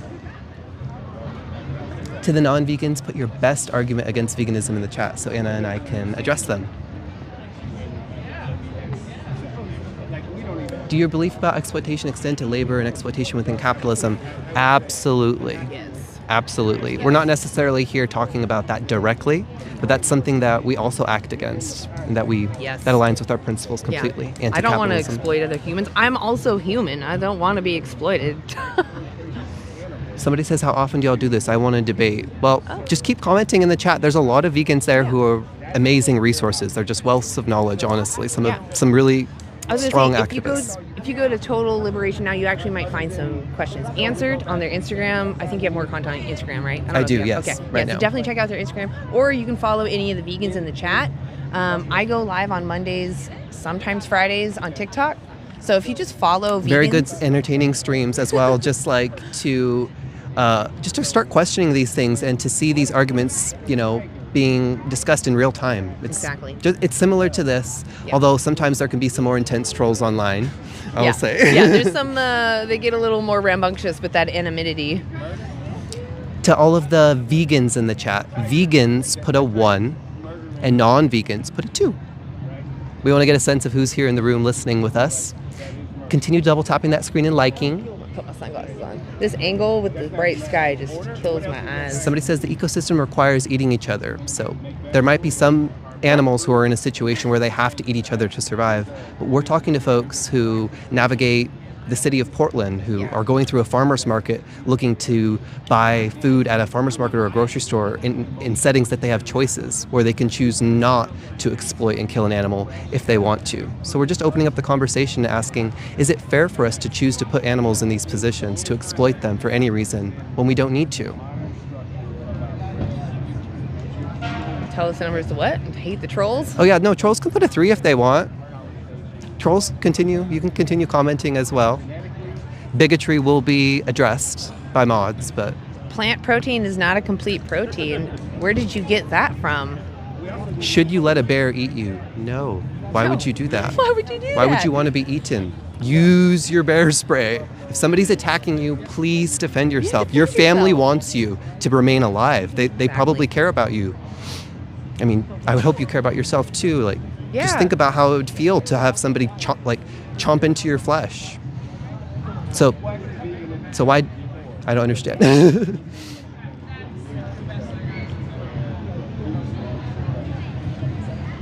Somebody says God gave us delicious meat. So on your what leg. about delicious dog On meat your own too? leg. Oh, your own leg. There's a patterned history of humans consuming other humans. Do you think that is justified? If not, what differentiates a human from another animal that makes it okay to exploit and kill other animals, but not the human? We want to hear it. Tell us the difference. Put it in the chat. Oh, we might have someone. I heard someone. We'll see if they jump Maybe on in. camera, Yeah. Maybe I should cover them. Somebody says the circle of life. So we're looking for sources of arguments other than the line. Oh, okay. They're staying off camera. Okay. Sorry, I was eavesdropping. No, you're good. No, we were trying to plan it. Somebody says we're omnivores. So this sentiment, it demonstrates that we can thrive on eating animals and plants, or we can thrive just eating plants only. If we can choose to thrive on plants only, why would we put animals in that position on our behalf? How is that justified? Somebody says, are eggs alive? So vegans don't oppose using other animals' eggs because eggs are alive. There's a few layers of cruelty that they oppose them for. First of all, the egg industry is regardless of which bird they're exploiting, they don't require the male birds as well as the intersex birds. So 50% plus of all birds that are bred into this industry go down a conveyor belt into a big blender while they're fully conscious alive, little peeping chicks. The next layer of cruelty is that all of the females who enter the industry who are laying eggs, they were selectively bred over generations. Their bodies were genetically manipulated by humans to make them a better egg slave so their production would increase. While their ancestor might have produced about an egg every month, the chickens that humans exploit today will lay an egg every single day, which is horribly taxing on their bodies. And after doing this every day for about 18 months to 2 years, they might live 5 to 10 years otherwise, but at about 18 months to 2 years, their head is chopped off as well. So there's no difference between the flesh industries and the egg or milk industries in terms of their exploitation, in terms of how horrible they are. Yeah. Do you want to jump in? Okay. Yeah, I bet. Somebody says, who cares? If you don't care about other animals, if you don't care about dogs or cats, if you don't care about human justice, then you're probably not our target audience. Yeah. We're looking to talk to compassionate folks who already recognize that humans deserve to be liberated from systems of oppression and that the powerful humans don't have a right to oppress the powerless. So we're reaching those folks. How do you become vegan? Start by watching Dominion. Seeing is believing. If you want to figure out the why behind this action of going vegan, then that's what you start with, just witnessing it. Go to antianimaluse.org. We have Dominion on there. It's right behind the 3-minute challenge. Somebody says, do you support abortion? There's lots of live streams that discuss abortion ethics. We are not one of them. That's not what we're here to talk about. Everyone in the live, continue double tapping that screen. Please make sure you share. Make sure you like. To anybody who's joined more recently, we're in Portland, Oregon at the PSU Farmers Market, Portland State University Farmers Market. We're looking to reach some of the open-minded folks here and open up a conversation about topics that most folks in our society just don't think about. Is it fair to use and exploit other animals when we don't need to? Can you reach those folks without soliciting animals? What does that mean? We're not selling animals. Yes, please explain. Pop quiz. How many animals are killed a year in the U.S.? Does anybody in chat know? Yeah. I'm sure the vegans know. In just the U.S.? Just the U.S. and just land animals. Ooh. We're not talking any fish here. So It's not a bad idea to kind of do a test. We share information and we ask do you all them know? to regurgitate Someone it says back. 1 million. That would be fortunate compared to the number. So for those who are wanting to get a little closer, to do a better guess, keep in mind that just 300 million baby male and intersex chicks in the egg industry in the U.S. alone are killed on a conveyor belt they're alive, they're fully conscious, and they're on a conveyor belt, and they're thrown into a large industrial-sized blender. So 300 million just in the egg industry, just the males and intersex birds. Let's get smaller. How many are killed a day at the factory that we had a vigil at yesterday? A day or a year? A day. A day. Anybody know? Yeah. Somebody No, says 1 trillion. Well, So they might be still trying to do the U.S. one. I don't know. 10,000. So 10,000, I think. Somebody says free Palestine. Yes. Yes. We're for all liberation of all sentient beings. We're in solidarity with all liberation movements. We are not. Yes. We are against human rights violations. Yeah. When we think about our principles, we think of veganism as a consistent extension of our human liberation principles. Exactly. Somebody says yummy chicken. Does the pleasure or the satisfaction that you derive from eating somebody's flesh, does it justify using them and killing them? Would you accept this standard for dogs? And if so, what is dog abuse? Yeah. If you're willing to chop the head off a dog for a needless reason, what would be more abusive to a dog than that? Yeah. So, I mean, people that abuse their companion animals do it out of convenience, right? They do it out of convenience and pleasure because they feel like they're a dominant individual over someone else and they feel like they're right. So yeah, they're doing it for a benefit. If them doing it for pleasure and convenience is immoral, then what do you have to justify using other animals for food, clothing, and entertainment? for those curious, we're here in Portland, Oregon. We're having some conversations with the people here at the PSU Farmers Market about animals and ethics. We'll open up the conversation to the chat here as well. To the non-vegans, present your best justification for using and killing other animals in 2026. We'll address some of them now. Somebody says, are you pro-Iran? I'm pro not dropping bombs on anybody. Yep. That's a great way to put it. Yeah. Perfect way to put it. Yeah. We are anti-war. Yes, very much so. I mean, we take no shit and we won't take abuse, but we're not violent. We're not promoting violence. Everything should be in a peaceful manner as much as possible. Yeah, we're not trying necessarily to spar with the non-vegans who are passing by or who we're having live conversations with, or with the non-vegans in the chat.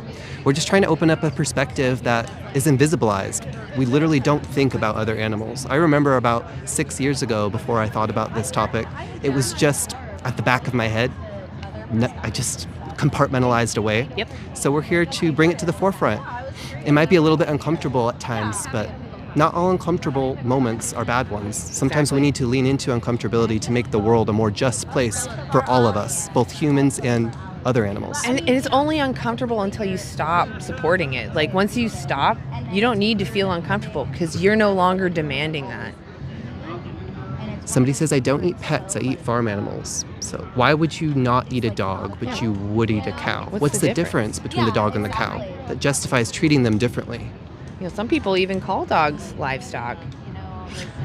To anybody who's joined more recently, we're here in Portland, Oregon. Just continue double tapping that screen so we can so we can have a bigger conversation. We can expand this discussion and get it to a bigger platform. I saw, what about insects? Well, if you are worried about them like in crop fields, most of those crops are fed to the animals that you use, the other animals you use. So if you want to reduce your impact on insects, go vegan. I know it sounds counterintuitive, but we grow fewer plants. Yeah. And we can also address, as we abolish animal use and animal exploitation, we can address veganic farming practices within plant agriculture that are more considerate of these issues like crop deaths and insect deaths. Yeah. We can minimize them as much as we possibly can. We should. My boyfriend's Mexican, so it means a big Somebody says eating a steak. So I hear you, but provide your argument for why it's justified to use and kill cows when you don't need to. We'll address it. Somebody says you're so privileged and oppressive. So what's privileged about choosing to recognize that animals are persons who are worthy of respect and not objects for use? What's privileged about that mindset? Yeah. If you're talking about cost and affordability, Oxford University conducted a study that demonstrated we can actually save money. We can save up to 30% on our grocery bills if we switch to a plant-only diet that focuses on foods like legumes, beans, rice, potatoes, local fruit, veg. So if affordability is your concern, that can be a reason actually to go vegan. It's not a barrier. Exactly. Somebody says, are animals they, them? Honestly, I do use they That's not the one I was often. laughing at.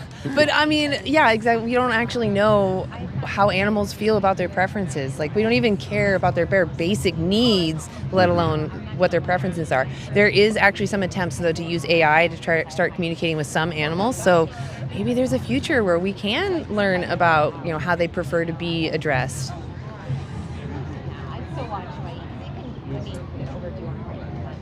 Somebody says these people are kept alive by modern conveniences. And I'm sure that there are people. I'm sure that there are people who depend on hospitals and medicine and What is and what? You're on a transport and phone. cars and phones. You're wearing clothing. This is all modern tech. Yes, If we you think all we're hypocrites thrive. and you think the best way to go about it is to abandon modern life and become a Buddhist monk, there's up to nothing you. that prevents you from doing that. Yeah, you Be can the do that. perfect, non-hypocritical vegan that you seem to think we should be. Show us. Show us how much Exactly. more consistent you can be be. the example. Oh, that's good. Yes, be the example.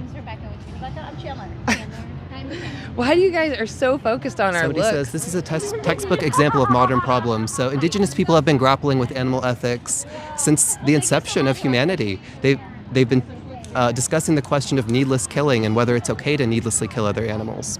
So it's not new. This isn't a new ethic.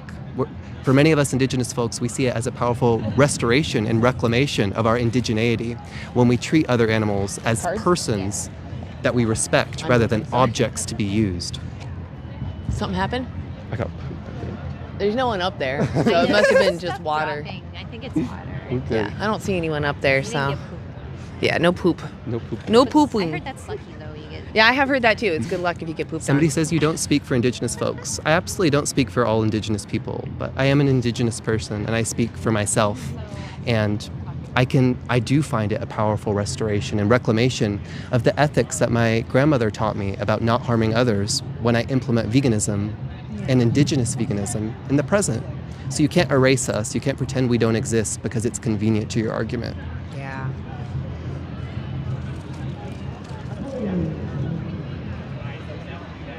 Yes, plants are alive, but they're not sentient. Sorry. It's hard to not address that. It's like I'm bored of it, but at the same time I keep seeing it. I'm concerned that people genuinely think that it's equivalent eating plants or animals. It's not. Not only because plants aren't sentient, but we feed way more plants to animals. Somebody is kind of spamming halal meat. So that's talking about a specific standard for slicing someone's throat. We're asking the question, is it fair to slice someone's throat when we don't need to in the first place, regardless of if the knife is sharp, if we stun them first, regardless of these examples, like, is it okay in the first place to chop the head off of an animal who wanted to live and didn't need to die? Would you accept that for dogs? Would you accept chopping their head off when you didn't need to? You don't need meat, you need nutrition. You don't need someone's muscle to meet that. You need nutrition. You can get that from plants. Continue liking and sharing the live. Double tap that screen. There's lots of folks here. I see all of you. For anyone who's joined more recently, we're here in Portland, Oregon, and we're asking Portlanders about animals and fairness. Is it fair to use animals to turn them into objects and to depersonify them, to reject their personhood when we have another option? Is it fair, for instance, to pick up the pig flesh in the grocery store when you could have picked up the bag of beans or the mock meat alternative instead? Is it fair to put that pig through that on your behalf when you didn't need to? Can you hold this for a second? I was going to try to capture this. Hold on a second, guys. Here we go. Somebody says, address protein in all caps. So there are plant sources of protein. And if you seem to think that there is a scientific study, or better, a scientific consensus that the human body needs animal flesh to get its required protein, then provide the name of the study in the chat. We will look it up. We're evidence-based here. We engage with studies and academic evidence all of the time. Yeah. So just leave us the name of the study. And to the non-vegans, put your best argument against veganism in the chat so that Anna and I can address them. Yeah, I was like, is it frozen? I think it's frozen. So this is what Alvin and I have been doing. Alvin showed me this.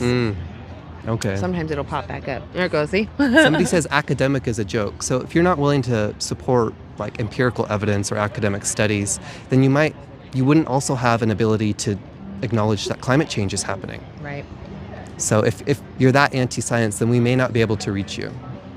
We do believe in the reliability of evidence to bring us to true conclusions. What about us looks sickly? Is it just that I'm white?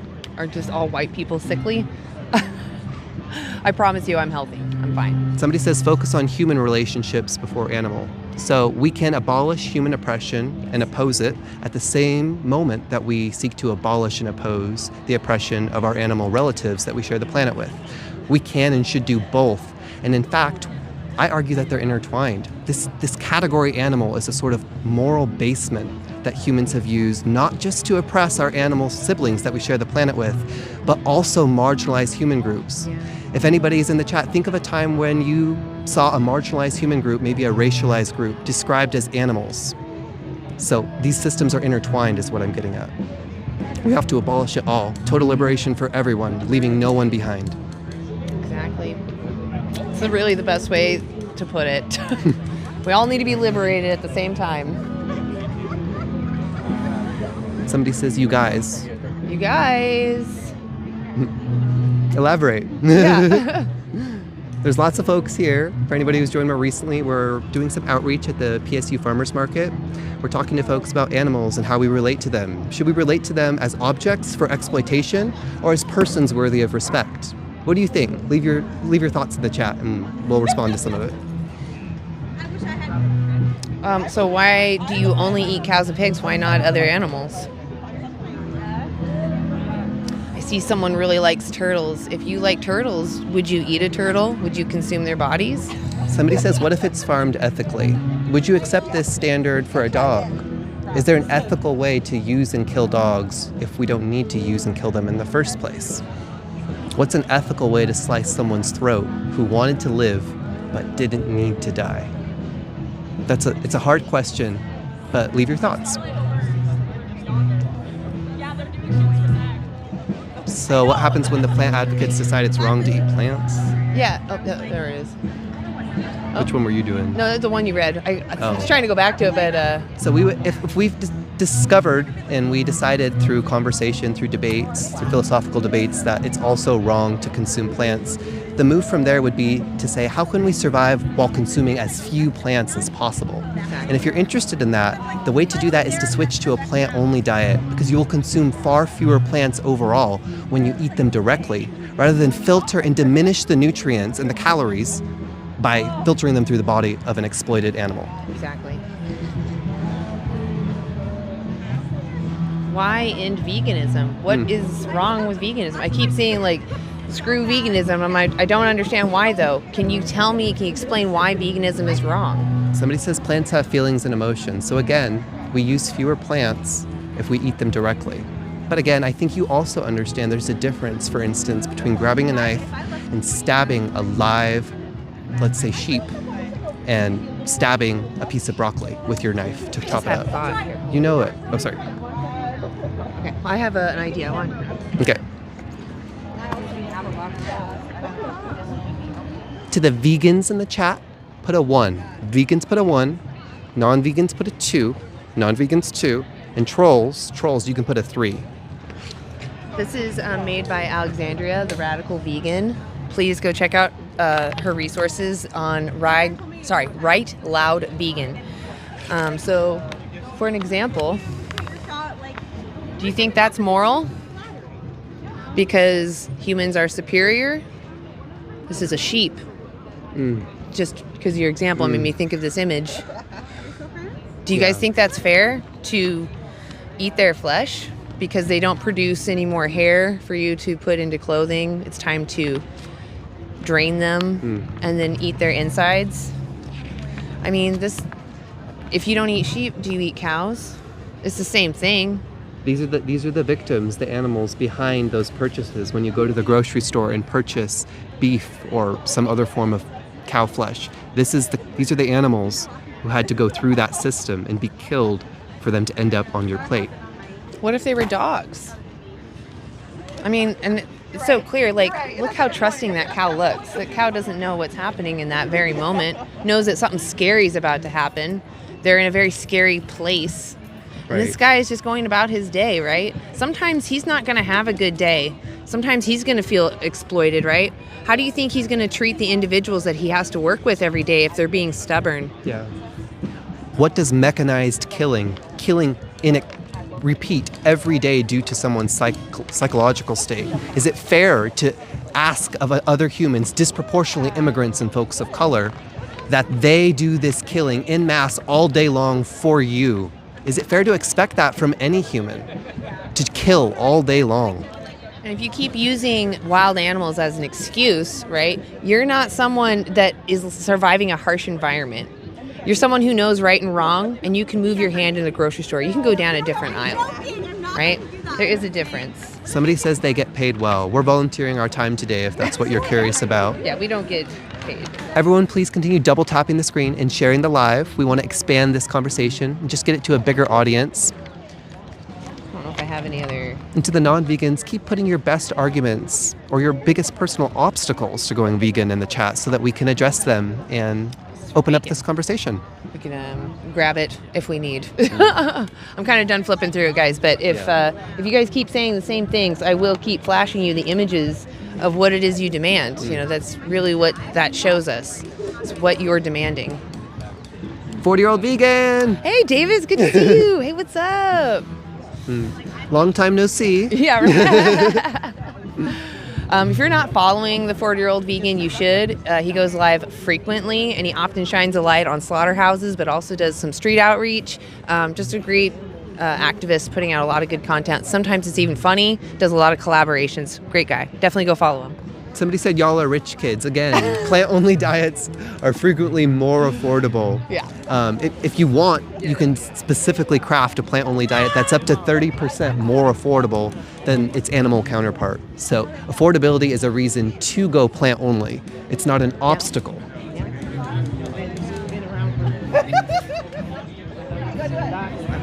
We're not necessarily here to spar with anybody in the comments, but we are here to address the arguments and debunk some misconceptions, along the way. Rebecca, did you want? Okay, just making sure. I'm just checking in with you. Good. Somebody says take calls. We're not doing that here today, but if you want to talk to somebody online on Mondays or Fridays, you go to Vegan Stoner Lady. And Anna here will talk to you. Yeah. Anna's very open-minded. Sometimes some of anti-animal use is on my panel even, so you might even get a bunch of Haas, I see you. Eat oats, not goats. I think that's what you said. I saw the oats and then it went away. Pigs. Oh, figs, not pigs. Figs, not pigs. Go follow Haas. Great. It's got great phrases to help you remember. Eat cherries, not dairies. Yes. Thank you for just participating and I never can think of them as fast as you I know, do. right? I feel like you have you have them. Somebody says, "What is your Oh, the chat moved really quick. It did. That was really fast. That wasn't it. What is your response to plant proteins being less? Oh, to plant proteins, I think you meant being less digestible. So again, this is an empirical question. This is a question of science. So provide us the link to the academic or scientific or medical study that demonstrates what you're claiming. Hey. I keep talking to people, but I know. They're I keep turning around. I'm like, oh, I guess they don't want to be on camera. camera. Yeah. Are they good conversations? I mean, they're definitely open-minded. Like that guy, he just definitely wanted to get a moment. I don't know. He just wanted to take a moment to come think about to boost us up, Yeah. just to say to help us say that we were doing a good job being out here fighting against oppression, raising awareness about these systems of hierarchy. And then I was like, oh well, it's actually about animals too. And then but he agreed. So he's like, oh, I was gonna say that's the segue that you are talking about going from too. Exactly. I really like that angle.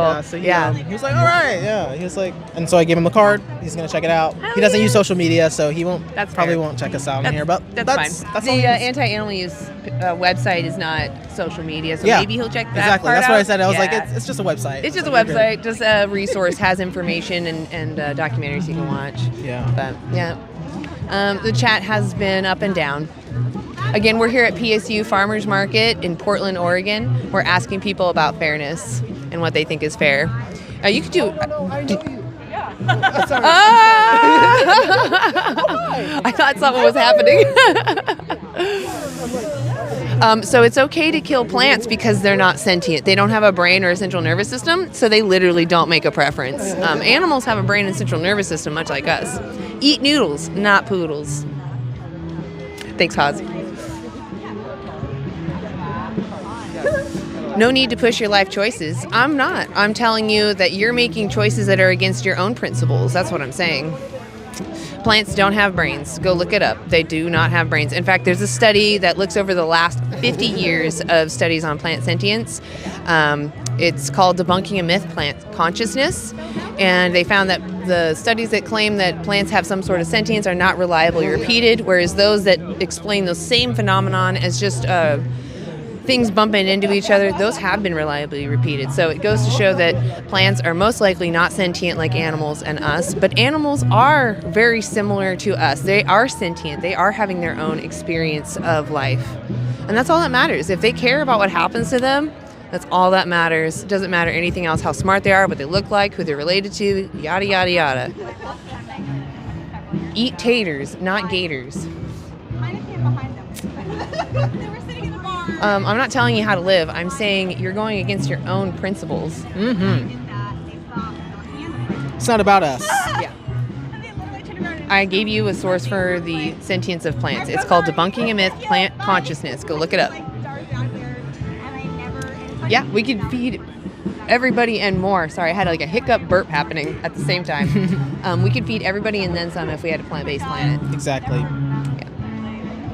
Ugh, the light keeps killing my eyes. What was that? They're just sitting here. I'm like, should I ask them? Yeah, you should if you feel up for it. I'll talk to them if you want. I totally want to talk to somebody. Talk to me. I'm so lonely. Eat prunes, not baboons. No, don't eat fish. Fish care about what happens to themselves. That's the whole point that we're talking about. Sentience, respect it. Oh, I love it. Alvin is awesome.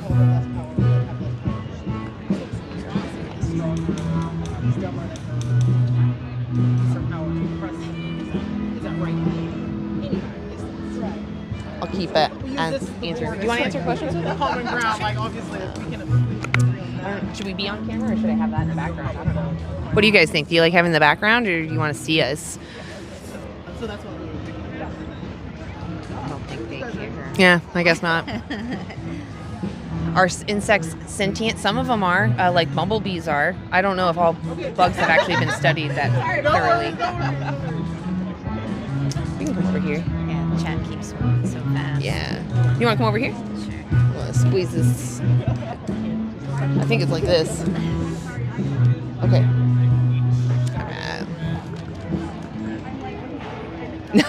Eat vegan muck, not anything on a death truck. That's a good one. I like that one a lot. You don't need to be creepy.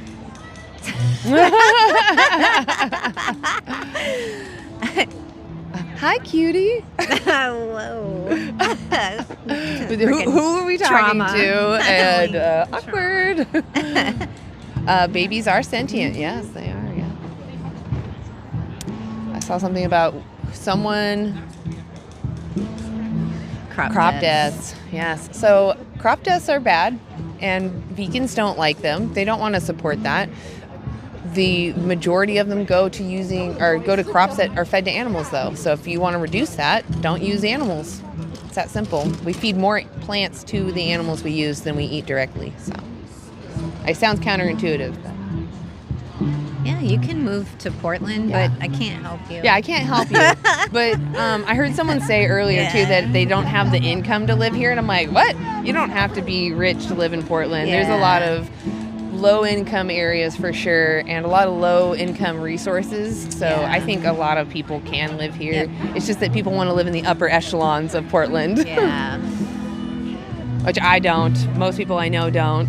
So most people don't live the rich life over here. Yeah. There are a lot of rich people, though. Don't get me wrong. Things are expensive everywhere now, though, like food and gas and everything. True. It's pretty much expensive everywhere. I've lived all over the country, so yeah, I can tell you. Yeah, you would know. Yeah.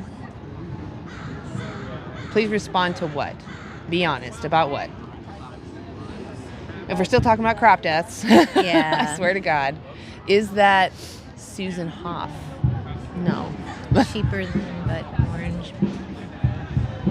There's junkies everywhere.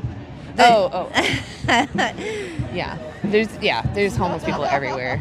There's people on drugs everywhere. There's people that are needing help everywhere. Yeah. I don't really necessarily see them as bad. I just see it as more like, our system has some big holes and people are falling through them. Yeah. Seattle's a great place too, actually. But yeah, I do understand what you're saying as far as like those holes are pretty damn big and people are falling through them pretty fast. Yeah. You're not unhealthy not using animal flesh. Like I said, I've showed you guys before. This is the backside of my car. This is the Dailey Dozen, the vegan Dailey Dozen. Look up nutritionfacts.org or just Google vegan Dailey Dozen. You'll find that you can get everything you need on a whole food, plant-based diet. Support whoever you want. They are in our city. We do have the ice cubes in here, but they're not at the farmer's market right now. We have a rule that if we see them, we're done. We're leaving. Not going to hang around. No, thank you. We have a card because we're serious about what we do. Yeah. And we just want to share it with people because if you care about animals, then this is something that you should care about. That we would think that, it would make you more consistent in your values and the way you live. Well, and some people, it's just about they don't know where the information is, and having that resource can be like the difference. I've had multiple people say, yes, this is what I've needed. I've been looking for something like this. Yeah. So. Yeah. There's vegans, though, all over the world, not just in Portland, so.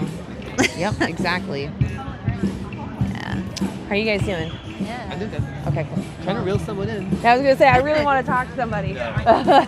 Talking to the chat is great and all. You guys are great and all, but you kind of repeat yourself on questions. I would like to talk to a human. It's repetitive. Yeah, it gets a little like, oh my gosh, plants again, huh? Yeah. Abortion again, huh?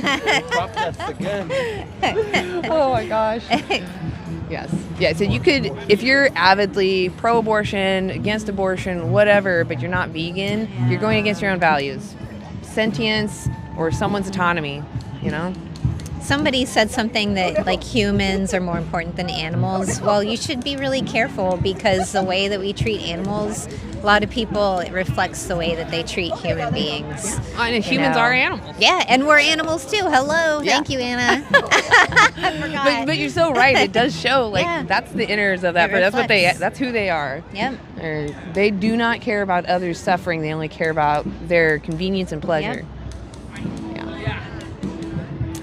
So because life's not fair, you should be able to exploit and enslave others. I'm sorry, I don't care that you've had a rough life. You don't get to do what you want to me. It doesn't matter if you're more important. What matters is that they care about what happens to them. They matter more than 5 minutes of you licking their insides.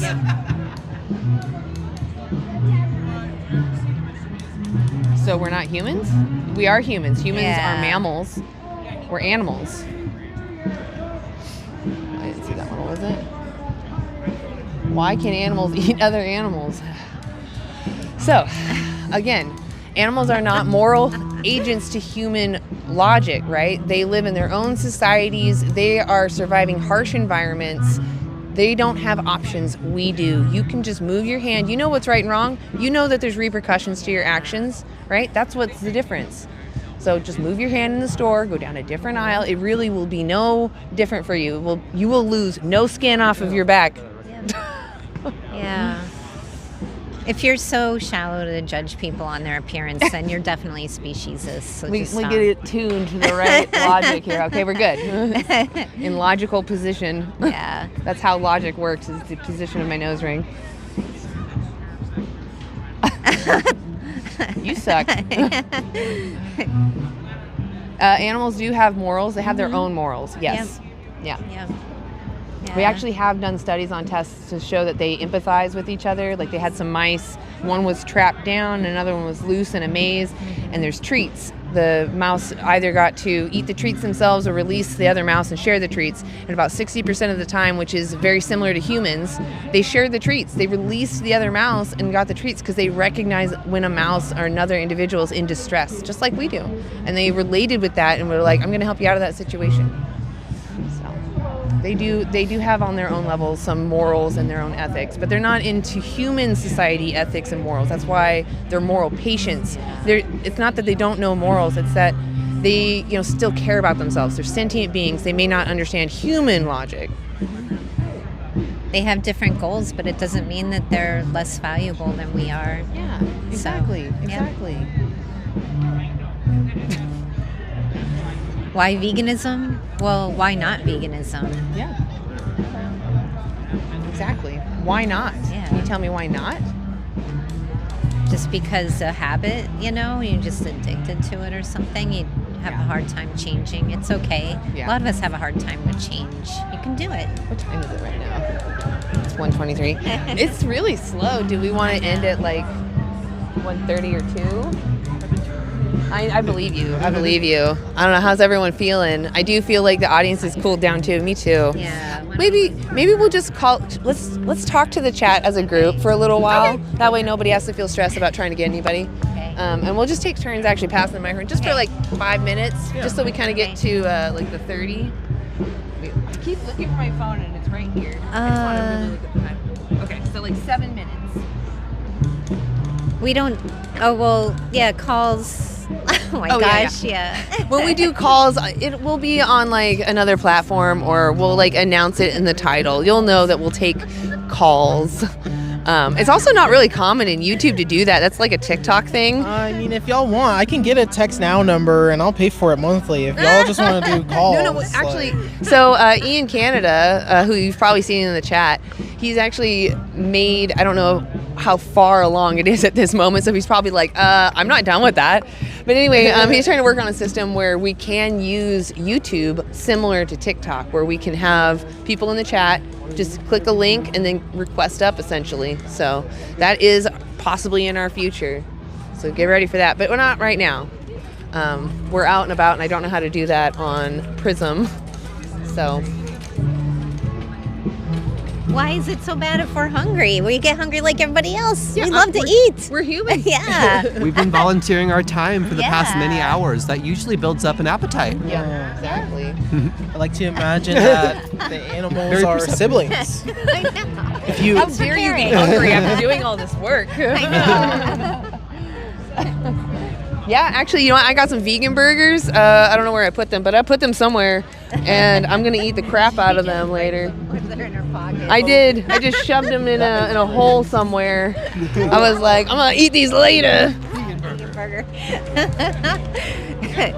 We love to eat. Yas, I got Lucinda's. Oh yeah. I didn't know what she meant. That Yeah, sounds you gotta like You mix got those. burgers in your I backpack? thought you were like an actual Pull out burger. this whole burger. Stacked with the bun. As long as it's on a pretzel bun, I'm there. I'm Hell game. yeah, burger. Yeah. But yeah, no, if you're in the Portland area, definitely check out Lucinda. She's got delicious food. Yeah, vegan meat. I see. imagine Your if option you is just lived vegan your meat. life. We are living our life. I'm Yeah. gonna run. You can stay right Okay. here. This is me living Where are my you life. going? I'm gonna grab oh my gosh, Darby's. Could you get my stuff? I bought stuff from her. Yeah. Anna's on the move. Yeah. They do let the black one talk. What the fuck? Oh my goodness. That's crazy. Y'all are so racist. The black one talks all day. The black one's tired right now. Just talks Elvin's sorry. had a lot of off-camera conversations today. Yeah. Lots and lots. I see you vegans. I see you, Lewis. I saw Chase for a second. The chat moves quick. It does. Everyone who's in here, keep liking and sharing the live. We're not going to be here too much longer, but We're thankful. Oh, yes. sorry. No, go ahead. I was going to say we're thankful for all Free the vegans. Palestine. Yeah. They still me Oh, say. jeez. Let's see. Emaciated. So Where? Where? Who? Give us more details. all of our Oh. doctors are. Are you talking about a lot of the animals in the animal agriculture industry? Emaciated and exploited and bruised Yeah. and It says, where/when do you take calls? So if you go to Vegan Stoner Lady, she does some lives on Mondays and Fridays, and that's a call-in show type of format. So if you're so interested in having this conversation live online, that is one way to do it. Thank you to all the vegans who have been here the whole time. Thank you to the mods. Yeah. What's going on here? Well, it's our vegan abolitionist channel, and we're at Portland State University Farmers Market. Oh my gosh, you bought a bunch of stuff too. Yeah, I had to try some of that nooch sauce too. I know, I was like, nooch yeah. sauce? So this is Darby, who also is actually part of anti-animal use now. Yeah. But they have Roundhouse Foods, and the white garlic, or the whipped garlic, excuse me, is so good. So damn good. And I'm gonna try this today. It's called nooch sauce. What? Yeah. What? I know, that's what I said. What? Oh my god. So I'm just gonna buy it. And I got some garlic, or garlic overkill hummus. Love hummus. And then just for last things, I got her chips. She got pizza chips. What is that? What? Oh, that does sound good. Yeah, I'm like, and she even has she has the seasonings for it, so you can just buy the seasoning and put it on top. Oh, anyway, we have delicious options here. We are so spoiled. Yas. Definitely, if you get a chance, go check out Roundhouse Foods. Why do animals kill other animals? Or check because out, they're in the wild. Or in survival. Lucinda's as well. Sorry, I just really wanted to get that out there. Please go support them. Or Vitopia. Yeah, Vitopia, exactly. Yeah. The cheese place. Go check out Vitopia here in Portland. Delicious. Yep, vegan cheese. Yes. Very, very good. All that cost $150? No, it didn't. Yeah. That's crazy. I bought some salsa from that guy over there. I got to go get it too in a minute. It was like spending too much money. 40. Okay. Yes. Healthy, nutritional yeast sauce. Yes. I'm really excited. I'm gonna go grab my salsa. Yes, go grab that salsa. Somebody says you kill animals to plant plants, but the animals you eat require more plants. Mm-hmm. So you're killing more plants by eating animals than eating the plants directly. What about the plants? They're not sentient. There's a difference between them and sentient animals who have a desire to live. Someone says, live your life, stop judging others. The only judging happening is you judging yourself. Yeah, Like- we're challenging the judgmental perspective that allows humans to objectify and treat our animal relatives as objects for exploitation rather than people and persons who we share the planet with. Bugs as food? I don't know. Depends on who they are. I don't know what you're talking about. Yeah, I think they're Like, trying where to are get they at, like, living? should we eat bugs instead? Oh! I mean, if they're sentient, then no. Right? If they care. And we should probably err on the side of caution. So, like, if we're up in the air and we're like, they might be sentient, why not just consume the plants who we know factually are not sentient? Err on the side of caution is a good principle in general. Would you put a baby on a vegan diet? Absolutely. Yeah, Like- it's empirically proven that all stages of life can survive on You guys ready? a plant-based diet. Yeah, they should have their mom's milk, like, Yeah, obviously. consensually, but yeah. All right. Are we ready? Yeah. We're gonna call it a day now, guys. It's so beautiful too. The sun just peeked It out. is. I'm glad. It's actually a good Cooper time now. I can think more. we can also You're not just in. enjoy I'm the not end in. of I just have the to sign in. Okay. Yeah.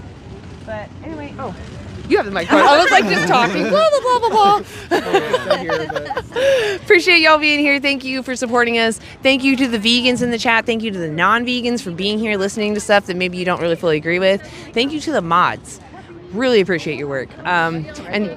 And honestly, even the vegans just talking to the non-vegans, huge. That is so huge, and it's not really talked about how important that is. I understand the chat gets really crazy, and at some points it's like, why even bother trying? I get it. But when it is slow enough and you can respond, that really does make a difference. So, just know that we do see you doing it, and we really appreciate it.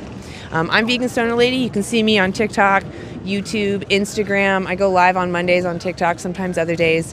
But Anti-Animal Use is just a group of different vegans that we do things in other areas, but we come together under this umbrella of anti-animal use to talk to people face to face, try to figure out if people are actually living in alignment with their own ideas of fairness. So I'm going to pass the mic around. I want to hear other thoughts and hear their places. I'm Rebecca, or the Uncaged Front. I have a blog, and I'm trying to expand on some things. I'm on Instagram too, but yeah, I really appreciate everybody being here, and you know, the other vegans for staying true to the animals, and you know, even the trolls. Thanks for showing up and maybe trying to engage with us. Thank you. Me and Enigma are at Total Liberation Now, total.liberation.now, if you'd like. On Instagram and YouTube, I believe, as well. Although I think it might be underscores instead. I don't know. There's dots or underscores. It's just Total Liberation Now on YouTube. If you do look up Total Liberation Now, it does come up. Oh, okay, regardless perfect. of the dots. Okay. So yeah, anyway, just Total Liberation Now. It's been nice today. Get some good conversations in. We had some open-minded people, but also some interesting people. But that's just the mix you get in Portland all the time. So nothing surprising there. A lot of cards given out. Although, you know, obviously can't really measure that change, but it's nice to know that they're out there. So yeah. And I'm at genderless.enigma on Instagram. You can follow there. Again, we're with Total Liberation Now. If you like what you saw with anti-animal use, or you thought the conversations were thought-provoking, consider liking our content or subscribing or following on YouTube or Instagram so that you can see our future events and tune into these conversations then too. Awesome. All right, guys, and with that, we're going to end it, and we'll see you next Friday or Saturday. We haven't really set the next event, but we'll see you next week, okay? See you next week. Until then, go vegan, all right? Go vegan.